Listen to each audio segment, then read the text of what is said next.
maupun online pada kegiatan Fundamental of Animal Nutrition and Feed Formulation Training. Sebelum memulai acara, marilah kita bersama-sama menyanyikan lagu kebangsaan Indonesia Raya. Hadirin dimohon untuk berdiri.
Para peserta dimohon untuk tetap berdiri. Demi kelancaran acara, marilah kita berdoa sesuai dengan kepercayaan dan agama masing-masing. Berdoa dimulai.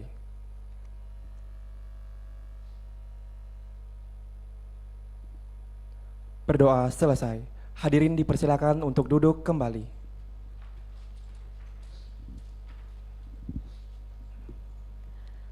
Selamat datang kami ucapkan kepada seluruh hadirin dan peserta, baik yang mengikuti kegiatan Fundamental of Animal Nutrition and Feed Formulation Training oleh US Soybean Export Council yang didukung oleh Fakultas Peternakan Universitas Udayana, Asosiasi Ilmuwan Ternak Babi Indonesia, dan Asosiasi Dokter Hewan Monogastrik Indonesia secara offline di Fakultas Peternakan Universitas Udayana, dan para peserta yang hadir secara online via Zoom Meeting. Semoga kegiatan ini dapat berlangsung dengan aman dan lancar sesuai dengan harapan kita bersama. Om Swastiastu. Assalamualaikum warahmatullahi wabarakatuh. Shalom, nama budaya dan salam sejahtera untuk kita semua. Yang terhormat Dekan Fakultas Peternakan Universitas Udayana, Dr. Insinyur Inyoman Tirta Aryana, MSIPU ASEAN Eng. Yang kami hormati Direktur US Soybean Export Council Indonesia, Bapak Ibnu Edi Wiono, SE MSE. Ketua Asosiasi Ilmuwan Ternak Babi Indonesia, Bapak Dr. Insinyur Inyoman Tirta Aryana, MSIPU ASEAN Eng. Ketua Asosiasi Dokter Hewan Monogastrik Indonesia, Dr. Hewan Michael Indra Wahyudi, MBA. Kepada para narasumber, Bapak Dr. Romel Sulabo, University Philippine Los Baños, Profesor Dr. Insinyur Budi Tanganjaya, MSc, Bapak Insinyur Alfred Kompudu, SPT MM ASEAN Eng, Bapak Dr. Hewan Michael Indra Wahyudi, MBA, Dr. Nischal Sarma, dan Bapak Ibnu Edi Wiono, SE MSE. Serta para peserta dalam acara Fundamental of Animal Nutrition and Feed Formulation Training yang hadir pada hari ini. Puja dan puji syukur kita aturkan kehadirat Tuhan Yang Maha Esa karena berkat rahmat dan karunia-Nya dapat berkumpul di sini dalam acara Fundamental of Animal Nutrition and Feed Formulation Training pada hari Senin 8 Mei tahun 2023 dalam keadaan sehat tak kurang suatu apapun.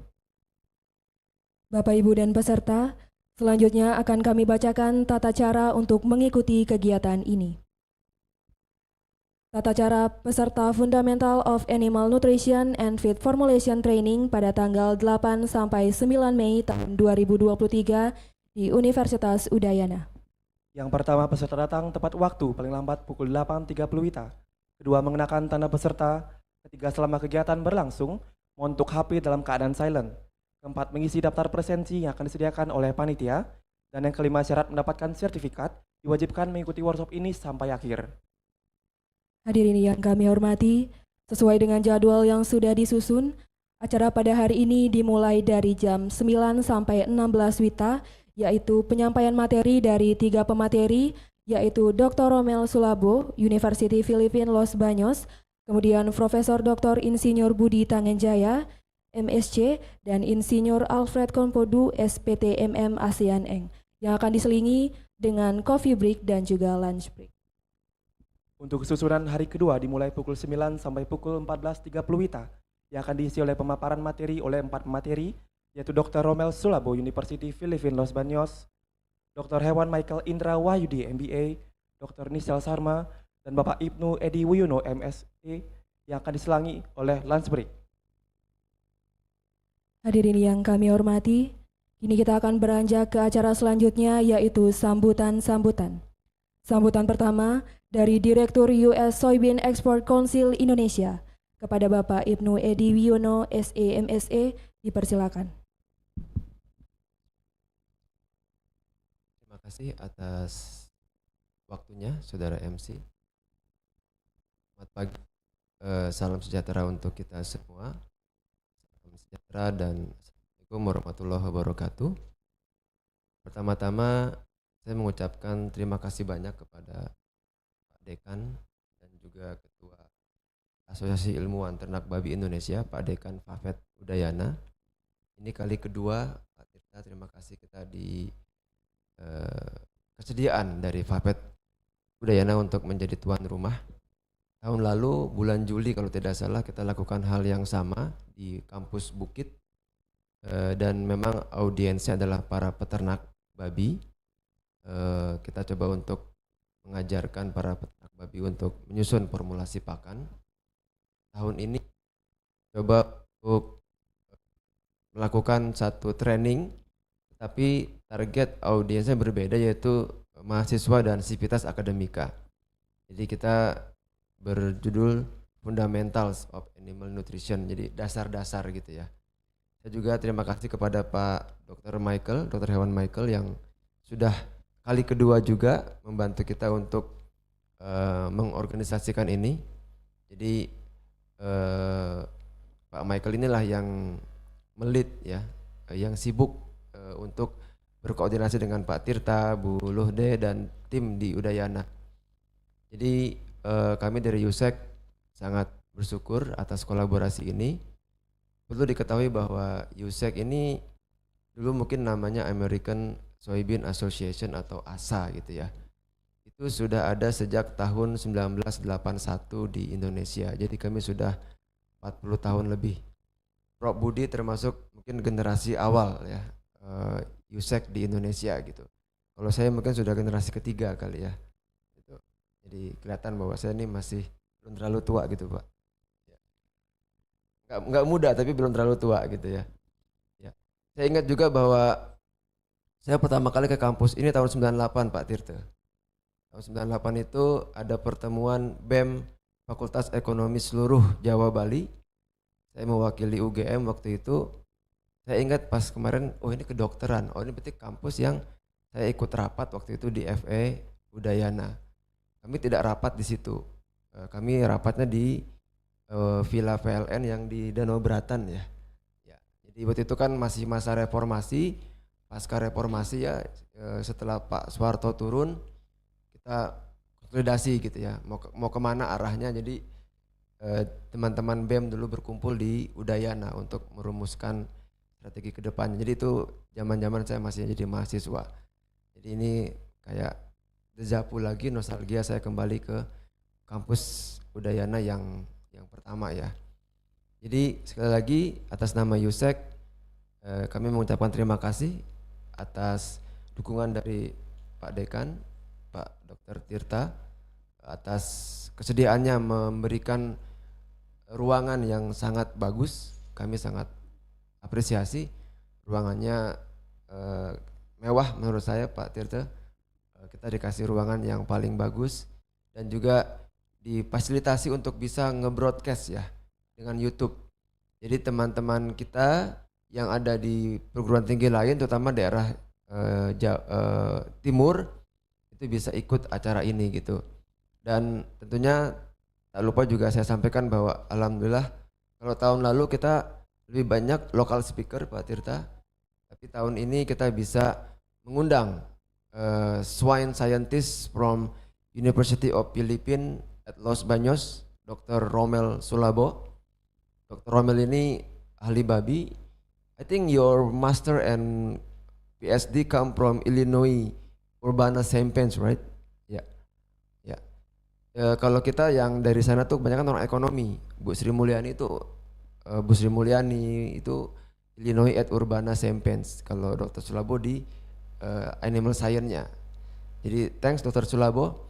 Jadi Pak Sulabo ini dia harus, I think you need to go from your home at Los Baños like almost 2 hours to Manila, right?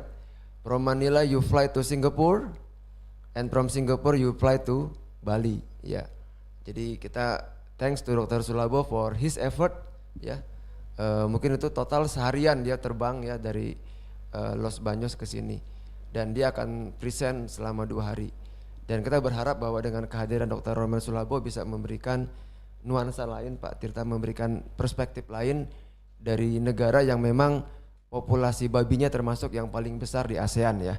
Selain Vietnam, kita tahu bahwa Filipina is one of the country in Southeast Asia yang has a big population of swine. Walaupun dengan ASF ini juga turun banyak. Saya rasa itu saya mewakili Yusek kembali terima kasih, dan kita berharap bahwa training ini 2 hari ke depan bisa bermanfaat bagi kita semua, baik bagi dosen maupun mahasiswa Fakultas Peternakan Universitas Udayana. Saya kembalikan kepada MC. Silahkan. Terima kasih atas sambutan yang diberikan. Acara selanjutnya adalah sambutan Ketua Asosiasi Dokter Hewan Monogastrik Indonesia kepada Dr. Hewan Michael Indra Wahyudi MBA. Dipersilakan. Ya, terima kasih kepada MC. Saya ucapkan pertama kali yang terhormat Bapak Ibnu Edi Wiono beserta jajarannya, ada Profesor Budi Tanganjaya, ada Bapak Alfred, ada Ibu Dina di belakang. Halo Bu Dina. Jadi Bu Dina ini walaupun di belakang tapi perannya besar sekali nih untuk mengatur ini. Dan tak lupa saya juga terima kasih yang terhormat untuk Ibu Niluh Gede Sumardani dengan timnya banyak banget ya. Jadi Ibu Niluh membuat satu tim tersendiri, rupanya luar biasa untuk mempersiapkan ini. Kemudian tentunya dengan Pak Dekan yang tercinta ini, Bapak Inyoman Tirta Aryana. Ini yang kali kedua saya coba untuk juga membantu menjembatani antara Yusek dan Udayana. Ya, Assalamualaikum, Shalom, Om Swastiastu, Namo Buddhaya, salam kebajikan, salam damai, dan salam sejahtera bagi kita semua ya. Ya, ini suatu momen yang baik sekali, artinya untuk adik-adik mahasiswa dan kita semua, termasuk saya juga, saya belajar juga pada 2 hari ini luar biasa. Saya sebagai Ketua Umum Asosiasi Dokter Hewan Monogastrik Indonesia, yaitu dokter hewan yang khusus fokus kepada babi. Nama saya Dr. Hewan Michael Indra Wahyudi. Jadi memang saya agak beda, saya berasal dari dunia swasta, tapi sebenarnya DNA saya, background saya aslinya senang di teknik, senang di scientific, terutama di mikrobiologis. Tetapi entah bagaimana tahun 85 tidak jadi menjadi pengajar, lulus IPB langsung masuk di Pfizer Animal Health. Nah di situ saya mendapat satu pendidikan yang baik sekali dari Pfizer. Kemudian tahun 2000 masuk di Kargil. Nah itu mendapat satu pendidikan baru lagi, pelatihan banyak nutrisi khusus mengenai babi. Nah saya pikir teman-teman dari peserta mahasiswa semua bisa fokus selama 2 hari ini karena dari pengajaran Bapak Budi Tanganjaya, dari Dr. Remelo, kemudian dari teman-teman lain, dari Pak Alfred, ini bagus banget. Ya, artinya kita akan mempunyai diperkaya pengetahuan mengenai khususnya daripada nutrisi dan formulasi di swine feed ini. Nah, tentunya nanti diperkaya sedikit beberapa faktor pendukung. Mungkin di hari kedua ya banyak faktor pendukungnya. Jadi teman-teman sebagai peserta banyak mendapatkan satu insight yang memang korelasi positif dengan teman-teman tekuni. Dan ini bagus sekali. Mungkin dari yang di luar, yang mengikuti secara YouTube live streaming, mungkin ada swine farmer juga bagus kalau memang mau mendengarkan dan mau mengikuti, karena mungkin ada beberapa hal yang sangat menarik dan bisa tanya nanti lewat live chat, nanti dari tim di belakang bisa mengumpulkan. Saya kira itu. Terima kasih sekali lagi Bu LD dan teman-teman yang telah memberikan support banget nih kepada USEC. Semoga apa yang sudah kita kerjakan ini akan menjadi suatu buah-buah ya ketika teman-teman sudah lulus S1 dari Udayana, mungkin meneruskan S2, S3 atau bahkan bekerja di swasta. Akhirnya saya ucapkan terima kasih, selamat menikmati training selama 2 hari ini. Terima kasih. Terima kasih atas sambutan yang telah diberikan. Hadirin yang berbahagia, acara selanjutnya adalah sambutan dari Dekan Fakultas Peternakan Universitas Udayana yang juga menjabat sebagai Ketua Asosiasi Ilmuwan Ternak Babi Indonesia yang sekaligus membuka acara pada pagi hari ini secara resmi. Kepada Bapak Dr. Insinyur Inyoman Tirta Aryana, MS IPU ASEAN Eng, kami persilakan. Baik, terima kasih waktunya MC. Yang pertama yang kami hormati di sini adalah Direktur USEC, jadi Pak Ibnu Ediwiono SI MSI, para konsultan dari USEC yang bisa hadir pada kesempatan ini, Bapak Insinyur Alfred Kompudu SPTMM ASEAN Eng, Profesor Dr. Budi Tanganjaya, ini hadirin yang kedua ini. Terima kasih sudah hadir, dan di belakang katanya ada Ibu Dina, jadi memonitor acara. Terima kasih sudah hadir. Dan di sebelah saya, jadi paling concern yaitu komunikasinya adalah Ketua ADHMI, jadi Asosiasi Dokter Hewan Monogastrik Indonesia, yaitu Bapak Michael Indra, DPM MBE. Jadi komunikasi terus dengan Ibu Lohde Sumardani dan para narasumber yang hadir di sini, terutama di sini Dr. Romel Sulabo. Jadi welcome to Bali, especially to Animal Husbandry Faculty Udayana University. Oke.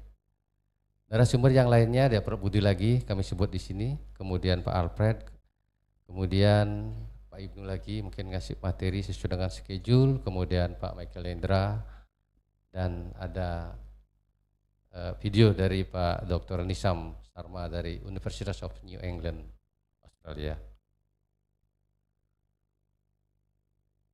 Kami hormati juga para peserta workshop yang hadir di sini adalah para mahasiswa tingkat akhir sesuai dengan permintaan Pak Michael, dan ada yang fresh graduate tapi belum diwisuda. Jadi sudah tamat, nunggu wisuda. Ini adalah kesempatan baik sekali. Kemudian dosen yang seilmu ternak babi baik dari reproduksi maupun nutrisi. Ini hadir dedengkotnya nutrisi adalah Prof.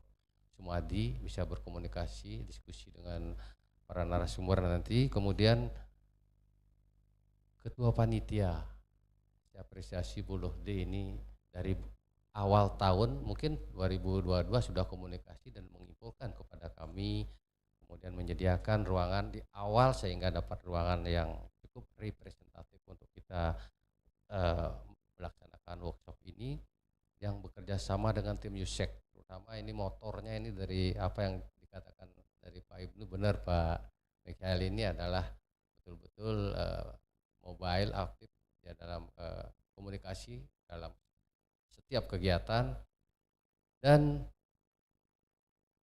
para asosiasi yang mendukung. Jadi kebetulan saya selaku pimpinan fakultas sekaligus disebutkan sama MC, dan adalah Ketua Asosiasi Monogastrik Indonesia.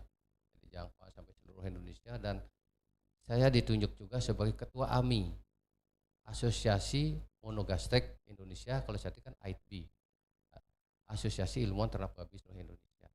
AMI-nya cabang Bali. Jadi informasi ini sudah saya share sebelumnya. Kemudian tadi seizin Pak Michael, saya sudah share juga lewat YouTube dan link aktivitasnya. Dan seluruh supporter yang bekerja sama dalam acara ini, saya ucapkan terima kasih. Om Swastiastu. Assalamualaikum warahmatullahi wabarakatuh. Salam sejahtera buat kita semua dan salam namo buddhaya. Bapak, Ibu, dan peserta workshop yang berbangga, izinkan kami pada kesempatan ini untuk mengucapkan Asung Kertawarunugrahi, karena atas beliau kita bisa diizinkan untuk berkumpul untuk melaksanakan workshop yang sangat berguna buat kita dengan judul adalah Fundamental Nutrition Feed Formulation for Swine. Atas nama institusi juga kami mengucapkan terima kasih atas kehadiran dari USEC beserta timnya, narasumber, dan seluruh partisipan, terutama mahasiswa kami yang mungkin belum sempurna mendapat ilmu ini, bisa sedikit disempurnakan oleh informasi keilmuan yang akan diberikan oleh para narasumber dari tim USEC. Jauh sebelumnya, jadi Pak Michael menginfokan ke Ketua Panitia calon panitia waktu itu adalah Bu Dode, Pak, ada WA dari Pak Michael? Belum ada gitu. Begitu, oke, rencananya ada begini, silahkan. Saya langsung tugaskan Bu Dode karena dia adalah sebagai sekretaris di AMI juga, di AITB juga dia, sama Bu Dr. Sriani juga. Jadi silahkan, karena ini adalah merupakan event-event yang kita tunggu dan sangat bermanfaat, bermakna untuk semua aktivitas, baik itu pendidik dari khususnya keilmuannya ternak babi, baik nutrisi maupun produksi, dan mahasiswa. Kalau mahasiswa tingkat bawah mungkin belum mengena, jadi sasarannya adalah tepat, ini adalah pada mahasiswa tingkat akhir. Pak Masih Manik ini tukang suntik ini, jadi dapat ilmu baru nanti nutrisi ya, jadi ahlinya bukan IB saja. Itu mohon saran dan itunya nanti diskusinya buat narasumber, serap ilmunya. Baik, Bapak, Ibu, dan peserta workshop yang berbahagia. Jadi kami menyambut baik ide dan inisiatif yang sangat cemerlang dari SUSEK untuk kegiatan ini, dan ini merupakan kegiatan yang kami tunggu-tunggu dan sangat bermakna dan sangat bermanfaat sesuai dengan kekinian.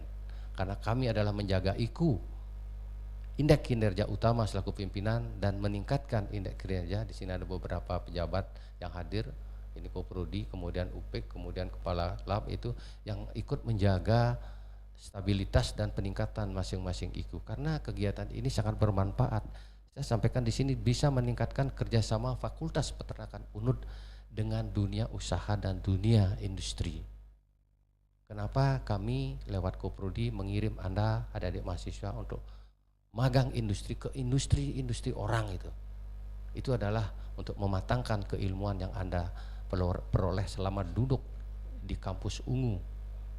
Di sini hadir sudah narasumber, apalagi Pak Dr. Selamu dari Las Banyos, itu sangat bermakna dengan kehadirannya. Kemudian yang kedua, bisa menerima informasi pengembangan dunia peternakan, khususnya pakan ternak babi untuk di sini, untuk event ini selama 2 hari. Menambah wawasan pengetahuan, khususnya lagi formulasi yang bermakna untuk peningkatan produktivitas daripada ternak babi. Mungkin setiap kegiatan ini akan berlevel dan berlanjut. Ini yang kedua yang sudah disampaikan oleh Pak Direktur Yusek dan Pak ini yang kedua. Yang pertama itu tahun lalu menghadirkan para peternak, sekarang sasarannya mahasiswa. Artinya tujuan daripada event ini adalah menjaga silaturahmi yang berkesinambungan antara akademik dan dunia ilmiah yang bisa diselenggarakan secara berkesinambungan. Mungkin makna-makna lainnya Anda akan manfaatkan dan dapatkan selama 2 hari, tanggal 8 sekarang sampai tanggal besok. Ide cemerlang dari SUSEK ini kerjasama antara FAPET, Universitas Udayana, AMI, kemudian AIDB, ini sudah, kalau menurut saya itu sudah sangat tepat dan sesuai dengan sasaran. Jadi menyasar adalah mahasiswa tingkat akhir. Itu clue yang diterima dari Ibu Ketua. Dosen dibuka secara bebas, jadi masuklah dosen-dosen yang berkecimpung di dunia kebabian. Jadi apakah itu nutrisi maupun produksi. Jadi ini saya lihat sudah bermakna. Mungkin mohon dimaklumi Pak Direktur, jadi Pak Makial juga beberapa berhalangan karena kami sekarang ada yang bertugas UTBK ya, jadi menjaga tes itu masuk, kami juga sebentar mohon izin langsung lari ke bukit. Itu saya kira yang bisa saya sampaikan. Ini sudah tepat sasaran, jadi partisipannya sudah pas. Itu mudah-mudahan materi workshop yang didapatkan selama 2 hari, tanggal 8 dan tanggal 9 ini cukup bermakna untuk pengembangan ilmu dan keilmuan daripada mahasiswa tingkat akhir, mahasiswa yang sudah tamat tapi belum diwisuda, dan para dosen atau pendidik di bidang ilmunya. Karena apa? Kita sadari dunia praktisi lapangan itu kecepatannya itu bisa 2-5 kali lebih cepat daripada dunia pendidikan. Salah satu penggunaan vaksin Pak ya, kita masih vaksin 1-2 dia sudah 5-10 karena dia berkembang sesuai dengan situasi. Itu yang kita dapatkan nanti sebagai feedback lapangan dalam workshop ini. Atas nama institusi kami kembali mengucapkan terima kasih atas kerjasama ini, kehadiran antara tim SUSEK, para narasumber, konsultan dari USEK, kerja keras dari panitia beserta tim USEK dan seluruh partisipan yang hadir di sini sudah saya sebutkan, jadi betul-betul pas begitu. Mudah-mudahan bermakna. Pada kesempatan ini juga sesuai dengan rundown acara, izinkan kami untuk menyampaikan, mungkin saya ke depan sebentar ya, membuka acara ini yang sesuai dengan arahan Bu Ketua. Saya akan ke depan dan saya sinep dan akhiri untuk para musanti. Om Santi Santi Santi. Om. Wassalamualaikum warahmatullahi wabarakatuh. Salam buat kita semua. Rahayu. Terima kasih atas sambutan yang telah diberikan. Kepada Bapak Dekan kami persilakan untuk membuka acara dengan pemukulan gong, dan juga kepada Direktur US Soybean Export Council Indonesia, Ketua Asosiasi Dokter Hewan Monogastrik Indonesia, dan juga Ketua Panitia dimohon untuk mendampingi.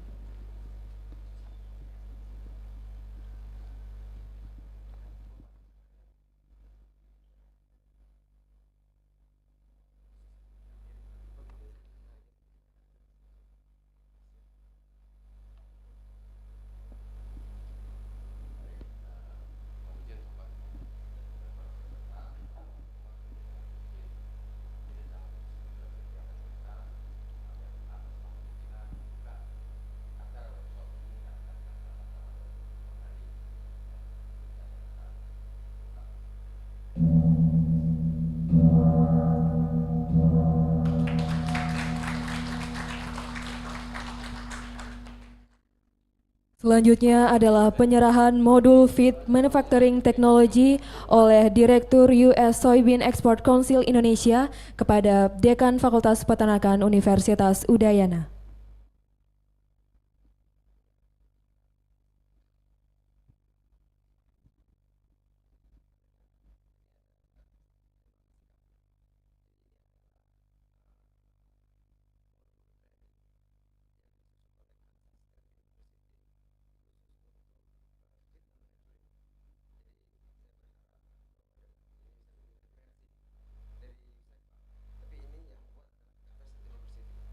Dibuat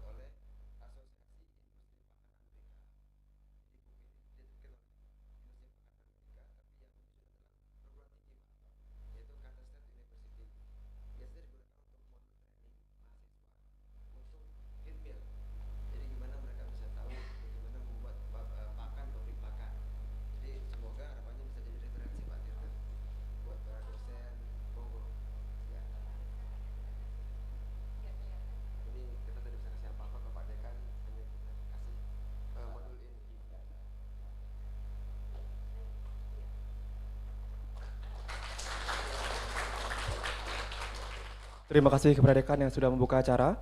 Selanjutnya kami mohon kesediaan para pembicara dan undangan serta peserta untuk menempati tempat di depan podium dan melaksanakan sesi foto bersama.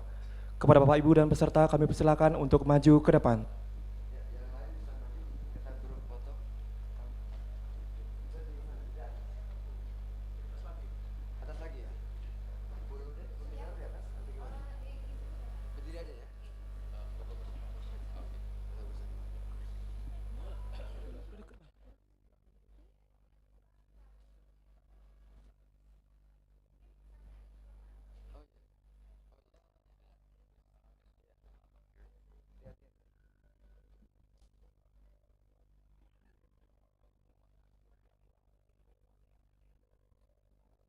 Aku di sini.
Bapak, Ibu, dan peserta kami persilakan untuk kembali ke tempat.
Hadirin yang kami hormati, acara akan dilanjutkan dengan penyampaian materi tentang swine feeding management of piglet, gestation, lactation, and fattening yang akan dipaparkan oleh pemateri kita, yaitu Bapak Dr. Romel Sulobo dari Universitas Los Baños, dan akan dipandu oleh moderator kita, yaitu Bapak Insinyur Alfred Kompudu, SPT MM ASEAN.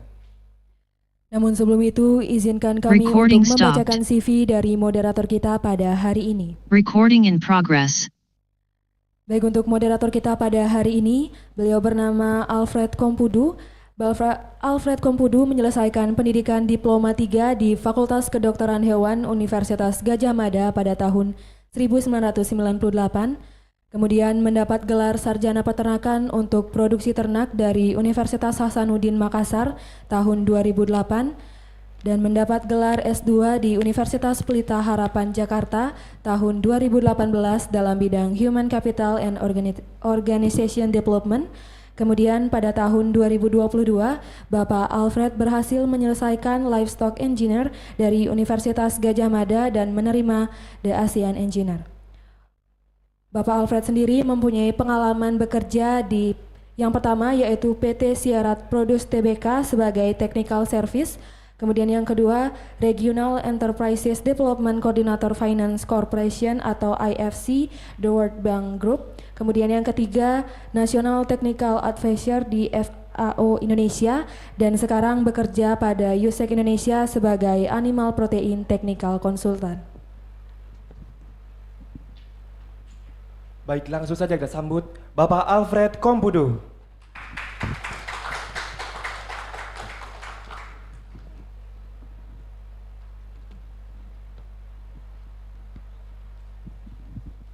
Ya, terima kasih buat MC kita yang luar biasa ya, yang sudah memandu acara ini dari pagi hari ini. Kita beri tepuk tangan dulu dong buat kedua MC ini yang luar biasa. Ya, baik. Bapak Ibu sekalian, mungkin adik-adik ya, atau teman-teman ya. Lebih pas mungkin teman-teman ya, ini karena banyak mahasiswanya. Kita akan mulai dengan sesi yang pertama. Sebentar, saya lihat dulu nih. Saya akan memanggil pembicara kita yang luar biasa, yaitu Dr. Romel Sulabo. Dr. Romel Sulabo, kami persilakan ke depan. Please come to the front. Nah, saya akan membacakan CV singkat beliau. Dr. Romel Sulabo ini dia berasal dari Los Banos, Laguna, Filipina.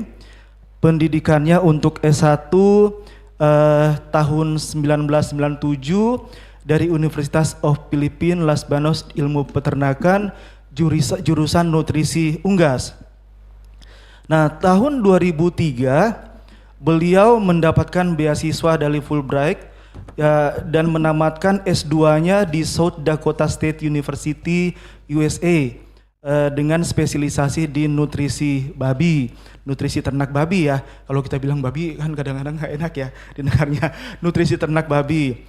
Dan yang terakhir di tahun 2009 beliau menamatkan doktoralnya atau sarjana S3-nya di Kansas University, USA dengan juga spesialisasi pada nutrisi babi. Nah, pengalaman kerja beliau, sebelumnya dia pernah bekerja 5 tahun di industri pakan ternak, sebagai ahli gizi, riset and development dan spesialis penyuluhan dan menjadi advisor buat peternak babi di Filipina. Dan setelah mendapatkan gelar doktornya atau PhD-nya, dia juga bekerja di laboratorium Stein sebagai postdoktoral di sana sebelum kembali ke Filipina. Dan saat ini Dr. Ronel itu sebagai guru besar dan kepala divisi nutrisi ternak di Universitas Filipina, Los Banos, Filipina. Kita beri tepuk tangan buat beliau yang sudah hadir pada pagi hari ini di Indonesia. Welcome Dr. Ronel to Indonesia. Nah, seperti yang tadi sudah disampaikan oleh MC kita bahwa kegiatan ini akan berlangsung selama 2 hari. Dan khusus Dr. Ronel ini dia akan membawakan 3 materi. Dia jauh-jauh dari Filipina, nggak mungkin cuma 1 materi ya, sayang. Kita harus banyak menimba ilmu dari beliau. Dia akan membawakan 3 materi. Pagi ini dia akan membawakan 2 materi, yaitu tentang kebutuhan nutrisi babi atau swine nutrition requirement, dan yang kedua tentang manajemen pemberian pakan babi untuk anak babi pada masa kehamilan, masa laktasi dan pada masa penggemukan, atau swine feeding management for piglet, gestation, laktasi dan feeding. Dan besok dia akan membawakan materi yang ketiga, yaitu bagaimana mengukur performance atau kinerja peternak babi pada masa kebuntingan, pada masa laktasi dan masa penggemukan ternak babi. Jadi ada 3 materi ya, tapi dibagi 2. Pagi ini 2 materi dan besok 1 materi. Nanti teman-teman di sini mahasiswa bisa banyak berdiskusi dengan beliau karena beliau sangat ahli di bidangnya. Ketika kita ke Bali, yang terkenal di saya itu makanannya yang enak. Ya, Bali itu makanannya sangat enak ya. Dan paling familiar kita dengar, kita suka makan ayam betutu ya. Ayam betutu ya. Bali itu kalau saya ke sini, wah Fred, ayam betutunya itu enak. coba makan ayam betutu. Walaupun untuk rasanya kadang-kadang pedas, tapi karena saya orang Sulawesi, saya juga suka dengan ayam betutu yang pedas. Nah, sebelum memulai materi yang disampaikan Dr. Ronel, saya akan bawakan satu pantun. Pantunnya bunyinya gini. Ayam betutu ditambah tempe, rasanya enak dan bergizi. Cakep ya, ya ngomong cakep ya. Ya benar, biar gak serius ya Pak ya. Oke, kalau saya berhenti ngomong cakep ya. Ayam betutu ditambah tempe, cakep. Rasanya enak dan bergizi. Cakep ya. Nah, kita di sini telah berjumpa untuk acara yang istimewa. Tepuk tangan dulu semua dong. Nah, tepuk tangan semua dulu. Dan we are happy to meet you in here, Dr. Ronel. You are very talented person to share your knowledge with us. And please share with us and times for yours now. Thank you. Kita beri kesempatan kepada Dr. Ronel untuk membawakan presentasinya. Thank you very much, Alfred. Good morning. I apologize, I don't speak Bahasa, so if it's okay, I'll be doing the lectures in English. But it's really a big pleasure for me to be here. I'd like to thank the U.S. Soybean Export Council for giving me this opportunity to share with you a few lectures on swine nutrition, which is basically what I do every day back at UP Los Baños. And as mentioned, I'll be talking about 3 topics. So 2 topics today, and then 1 topic tomorrow. So if you do have any questions, feel free to ask me at any given point in time. But I do know that we have a Q&A right after this morning's session. All right, so the first topic that I'll be talking about would be on swine nutrient requirements. Since I believe you are graduating students, if I believe, am I correct? Most of you are senior students, animal science. Okay, so I think it's important, to kind of go back a little bit and maybe have knowledge not just on an individual species, but have some knowledge of majority of the species. Because when you start working as animal nutritionists, then it's really important that we have knowledge in all species that we can potentially work with. All right, so I'd like to start with this slide. So I think all of us understand what is the role of animal nutrition. Our objective is to ensure the profitability of the livestock and poultry enterprise. And it's important that we focus on assuring profitability in the business, because it will not be sustainable if there is no profitability in the enterprise. And when we look at a holistic approach of managing animals, regardless of the species, it's important that we look at all of the individual factors that can contribute to profitability. And nutrition, as we all know, is one of those important components. And then if we relate it to the economics of the business, then nutrition plays a very important role, because 80% of our cost of production has to deal with nutrition. So the next question then would be, how do you develop effective and successful feeding programs? And I always would like to start with this slide, because it's important for us to see what would be the main contributors to the development of a good program. So again, our objective is to maximize profitability. We want to make sure that we produce best product quality. If what our consumers would want, we want to make sure that the products that we produce meets that level of product quality. And then the last is to ensure sustainability. So not just economic sustainability or sustainability of the business, but also environmental sustainability. So that dictates what a successful feeding program would be. So the question would be, what would contribute to that type of program? So there are 2 main components. So the first is the dietary supply of nutrients. So when we say dietary supply, this would include the feed ingredients that we use and the knowledge that we have about the effective use of each of these individual ingredients. Second, we have to make sure that we have good information on its nutritional value, the biological value of the material, because the precise, how precise we could get it, or the more accurate values that we have of the feeding value of that material, that would dictate how well we can match the nutrient requirements or the specifications that we set when we formulate diets. And then we put it all together in a feeding program or a feeding strategy.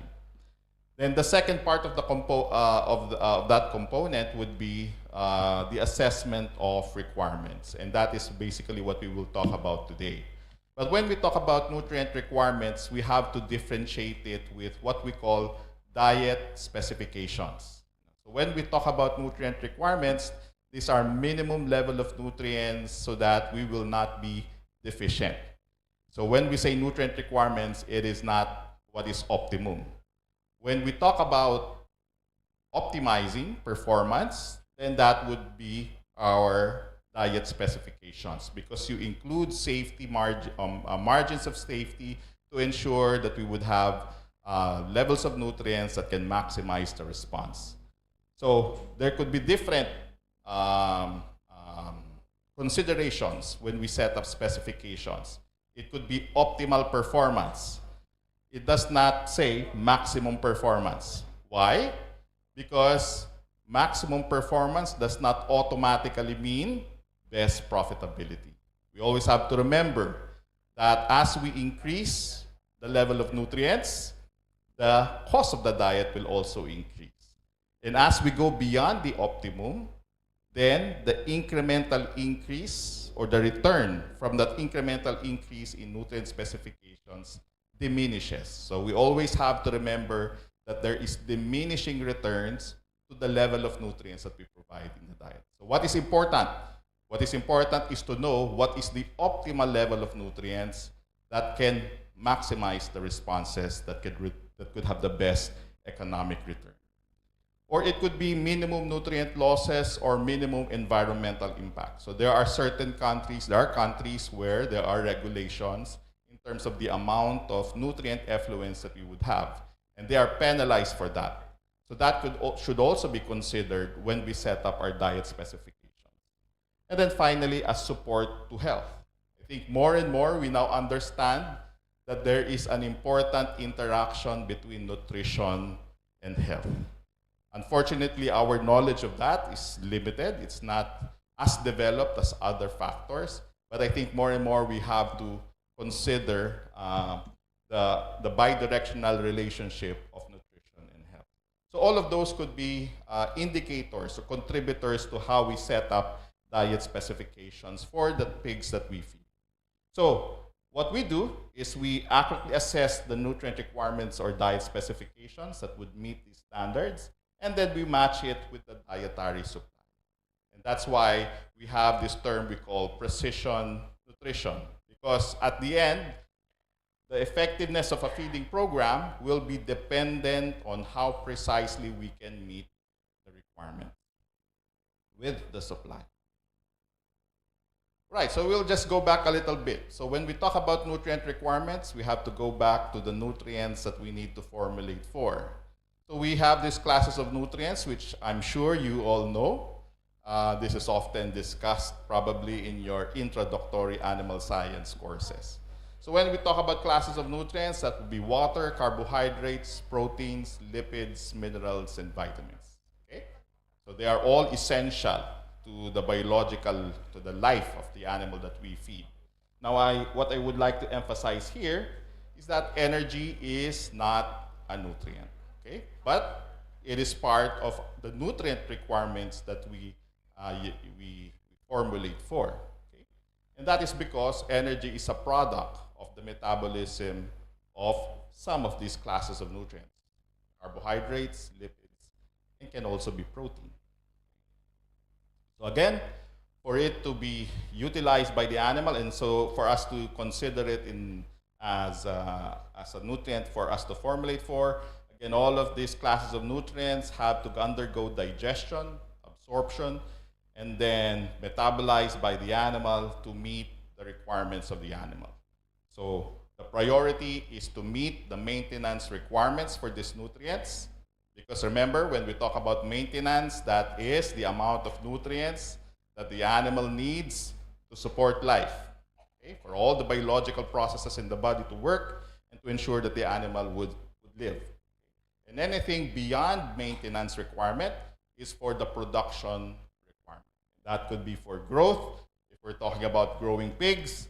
It could be for gestation, if we're talking about pregnant sows, or it could be for lactation or milk production if we're talking about lactating sows.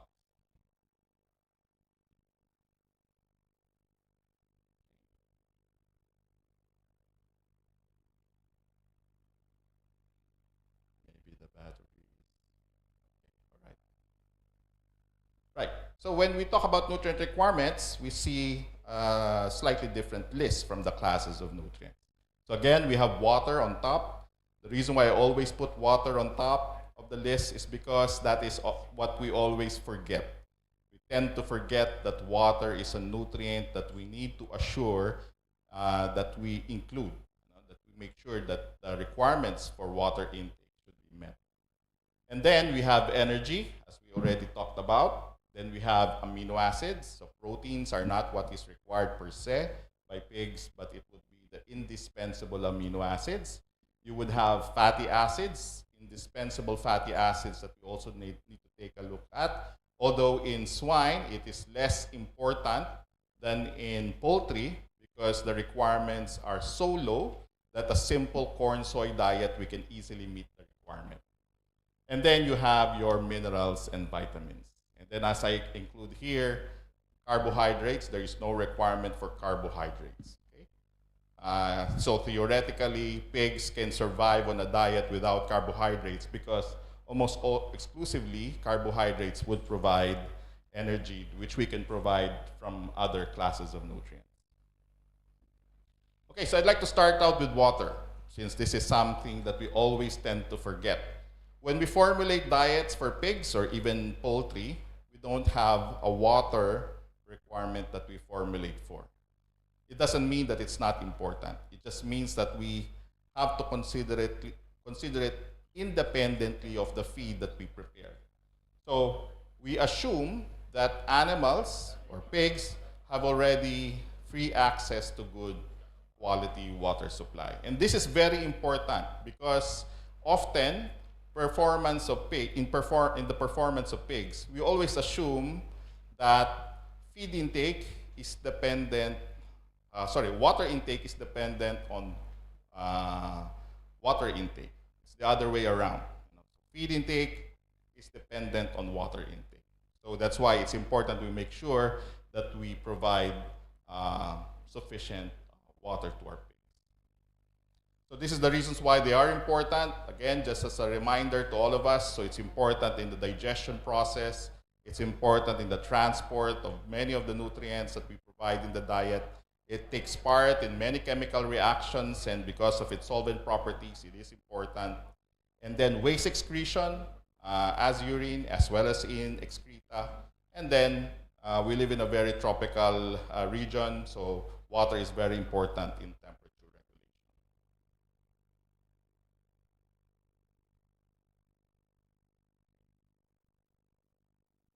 So if we restrict water intake, or if animals or pigs have restricted water intake, immediately this is what we would see.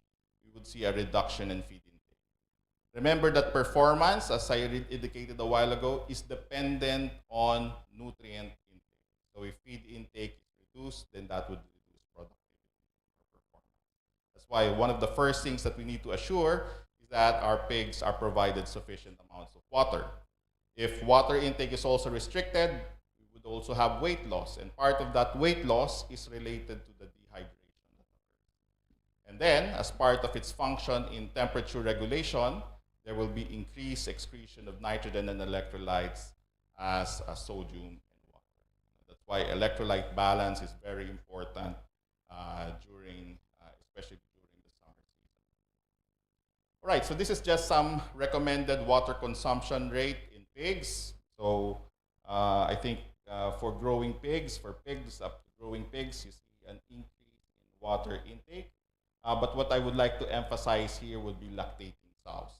So lactating sows are milking. Remember that milk is primarily water. And so one of the objectives in feeding lactating sows is to maximize lactation feed intake. And to drive lactation feed intake, we need to ensure that the sows consume sufficient amount of water. So on average, they should be consuming at least 20 liters of water per day. So one of the things that we need to check in the farm when we visit a farm is the source of the water for our lactating sows. So often that will be through a nipple drinker that's in the crate. So the first thing that you do is you press on the nipple drinker and check flow rate. Okay? So you have to check the flow rate. And there could be easy ways of doing it. So for example, if you have a container that has a volume of 1 liter, you could just simply press on the nipple drinker and let the water flow into that container. And you could do it for an entire minute, or you could let's say half a minute, and then you could extrapolate what it would be in a minute. So if sows require 20 liters of water per day, what should be the flow rate? So on an average day, sows would stand up and consume water about 20 minutes in a day. Okay? So if it's 20 liters and 20 minutes per day, what should be the appropriate flow rate? Anybody? 20 liters, 20 minutes. So the flow rate should be 1 liter per minute. So in that 1 minute that you're trying to fill up that container, that should be filled up in a minute. Okay? So that's one way of checking if the flow rate is correct or not. If it is not 1 liter per minute, then you have to find the reason why it is. Make sure that you address that concern, because again, lactation feed intake is what drives milk intake. Right. So from water, let's proceed to energy. So energy, again, as I mentioned, is not a nutrient. It is the product of the metabolism of carbohydrates, lipids, and even proteins. Okay? And that is what drives performance. Think of it as the fuel of performance. And all the nutrients has to be considered in relation to the energy of the diet, or the energy intake of the animal that we provide. Now, one of the things that we know is that one way of measuring energy is by measuring the total heat that is combusted in that material. How do we do that? By bombing the sample in a bomb calorimeter. And what we measure in the bomb calorimeter is gross energy. But we know that gross energy, not all of the heat that is combusted, is utilized by the animal for production. There would be losses, and that is because of our knowledge of some of the laws of thermodynamics.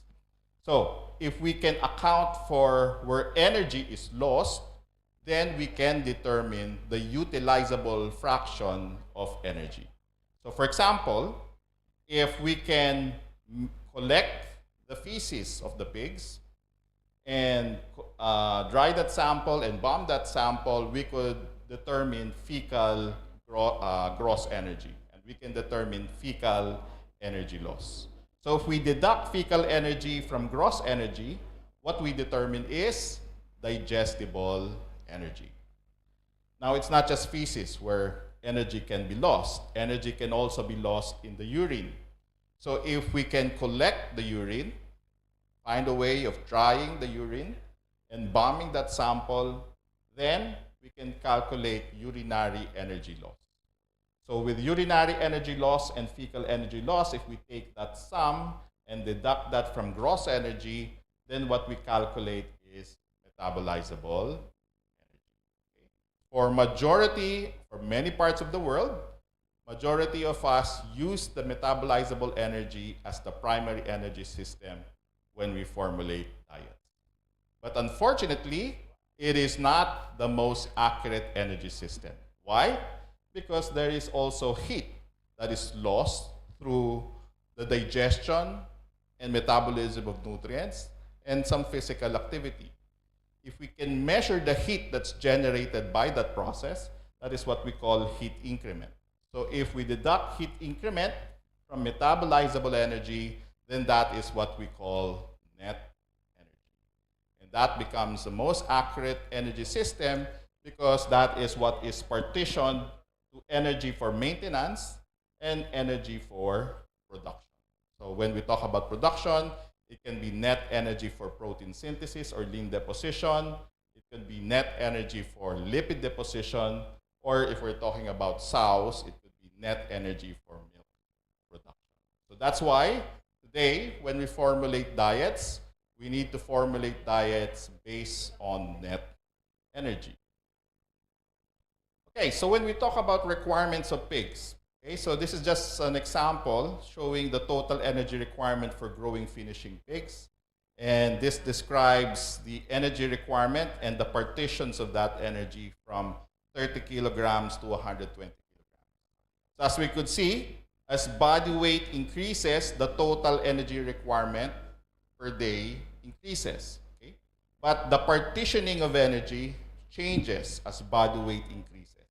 So we see maintenance requirement increases because maintenance is related to body weight. Okay? So it is expected that the maintenance energy requirement would increase. Now, but if we look at the partitions of energy for protein synthesis and for fat synthesis, we see a significant change. So earlier in the life of the pig, especially during periods where there is greatest lean growth rate, that is when protein requirements are higher. But when lean growth rate is maximized, so normally that's about 70 kilograms, that's when the composition of body weight changes from protein deposition to fat deposition. That's why you have a greater proportion of energy now going to fat deposition.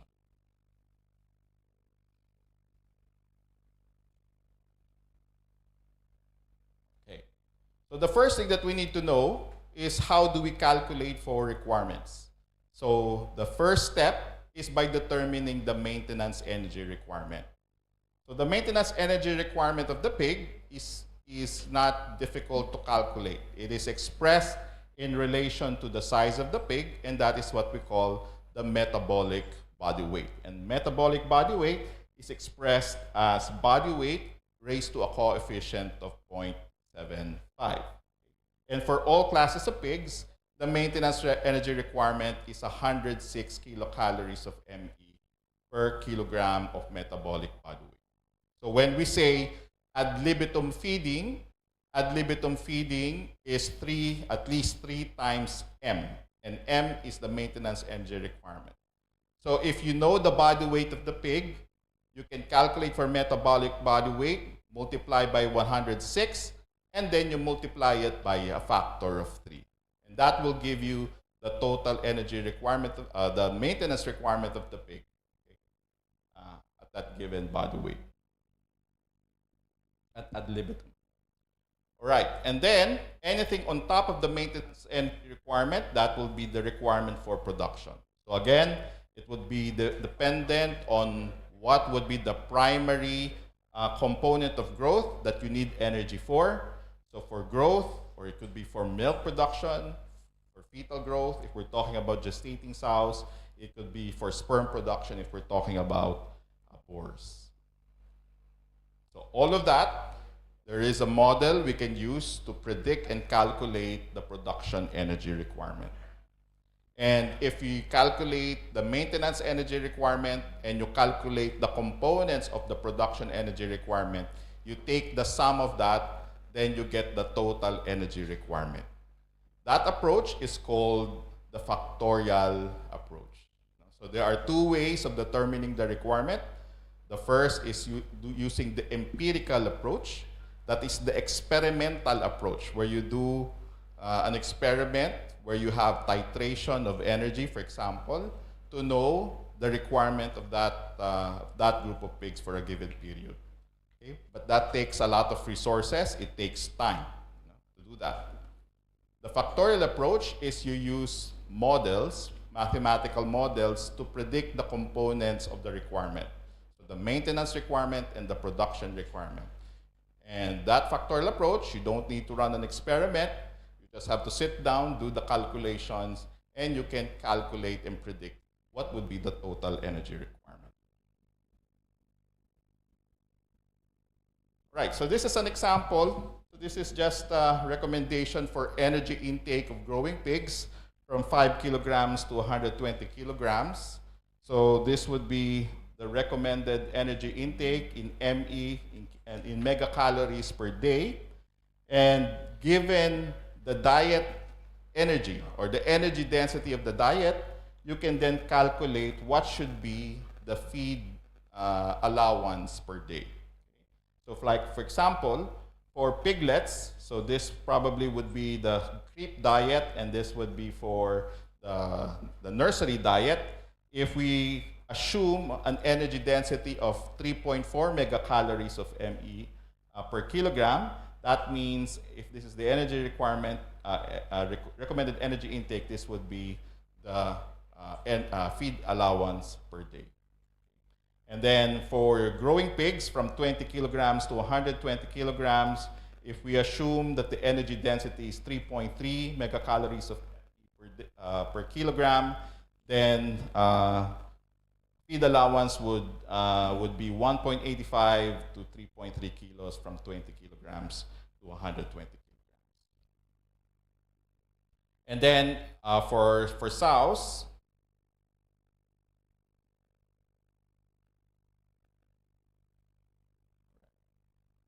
for gestating sows, the energy intake is 6.2. If there is a group, a physiological phase where we restrict energy intake, that will be in pregnant sows. In pregnant sows, the energy requirement is very close to their maintenance energy requirement. It's about 1.5 times. Okay. So if the energy density is 3, then sows should be fed around 2.1 kilograms per day.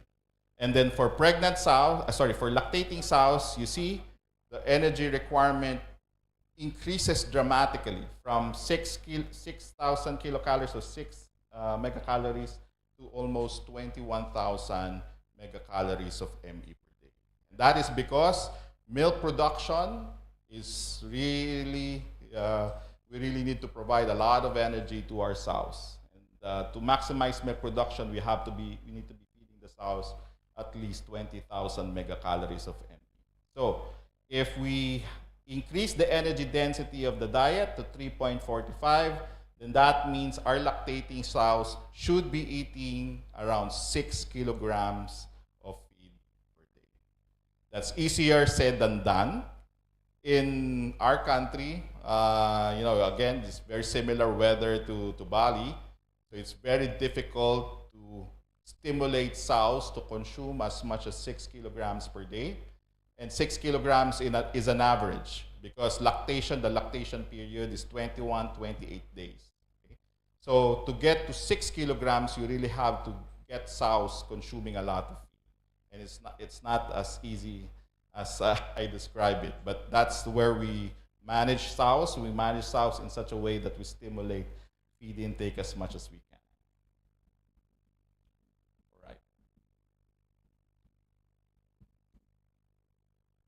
Okay, and then measuring net energy. So this is just to show you how it is measured. So there are two main techniques that are used to measure net energy. So one is using comparative slaughter, but that is not often used because of the difficulty and the cost involved in using that procedure. And so the most common method that's used is calorimetry technique, particularly indirect calorimetry, because in indirect calorimetry, what is measured is gas exchange.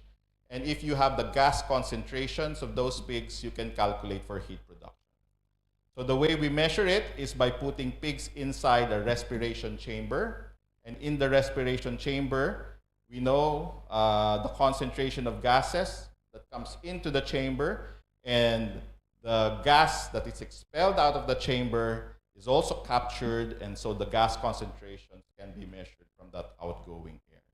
And again, as I mentioned, if we know the gas exchange, we can calculate heat production.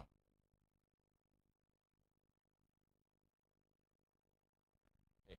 So, if we are using the ME system as the requirements, then we need to convert it to NE, net energy. And how do we do that? We do that by simply multiplying ME to kg. Kg is the efficiency of the metabolic utilization of Me to Ne. And the good thing is that it does not change regardless of the body weight, the physiological stage of the pig. And so we could use one coefficient for kg, and that's 0.75. So if we have Me as our requirement, we simply multiply that to 75% or 0.75, and that will convert it to net energy. So the only time we can formulate diets using the NE system is when, one, the ingredients that we use have values for net energy. And then second, the requirements are for NE, not ME. So if you have both, then that is the time we can formulate diets on the net energy system. Now, shifting gears from energy to protein. So again, it's important to take note that pigs do not have a crude protein requirement. The problem is many of our farmers, and many actually still believe that crude protein should be the basis of basis of the quality of the diet, when in fact it is not. It is because what pigs require are the indispensable amino acids that are present in the diet, not crude protein per se. Okay? And what we need to know is the amount and the relative proportion that is needed to drive maximum protein deposition. And there could be, again, multiple factors that can influence the amount and relative proportion. So lean growth, milk production, fetal growth, and sperm production.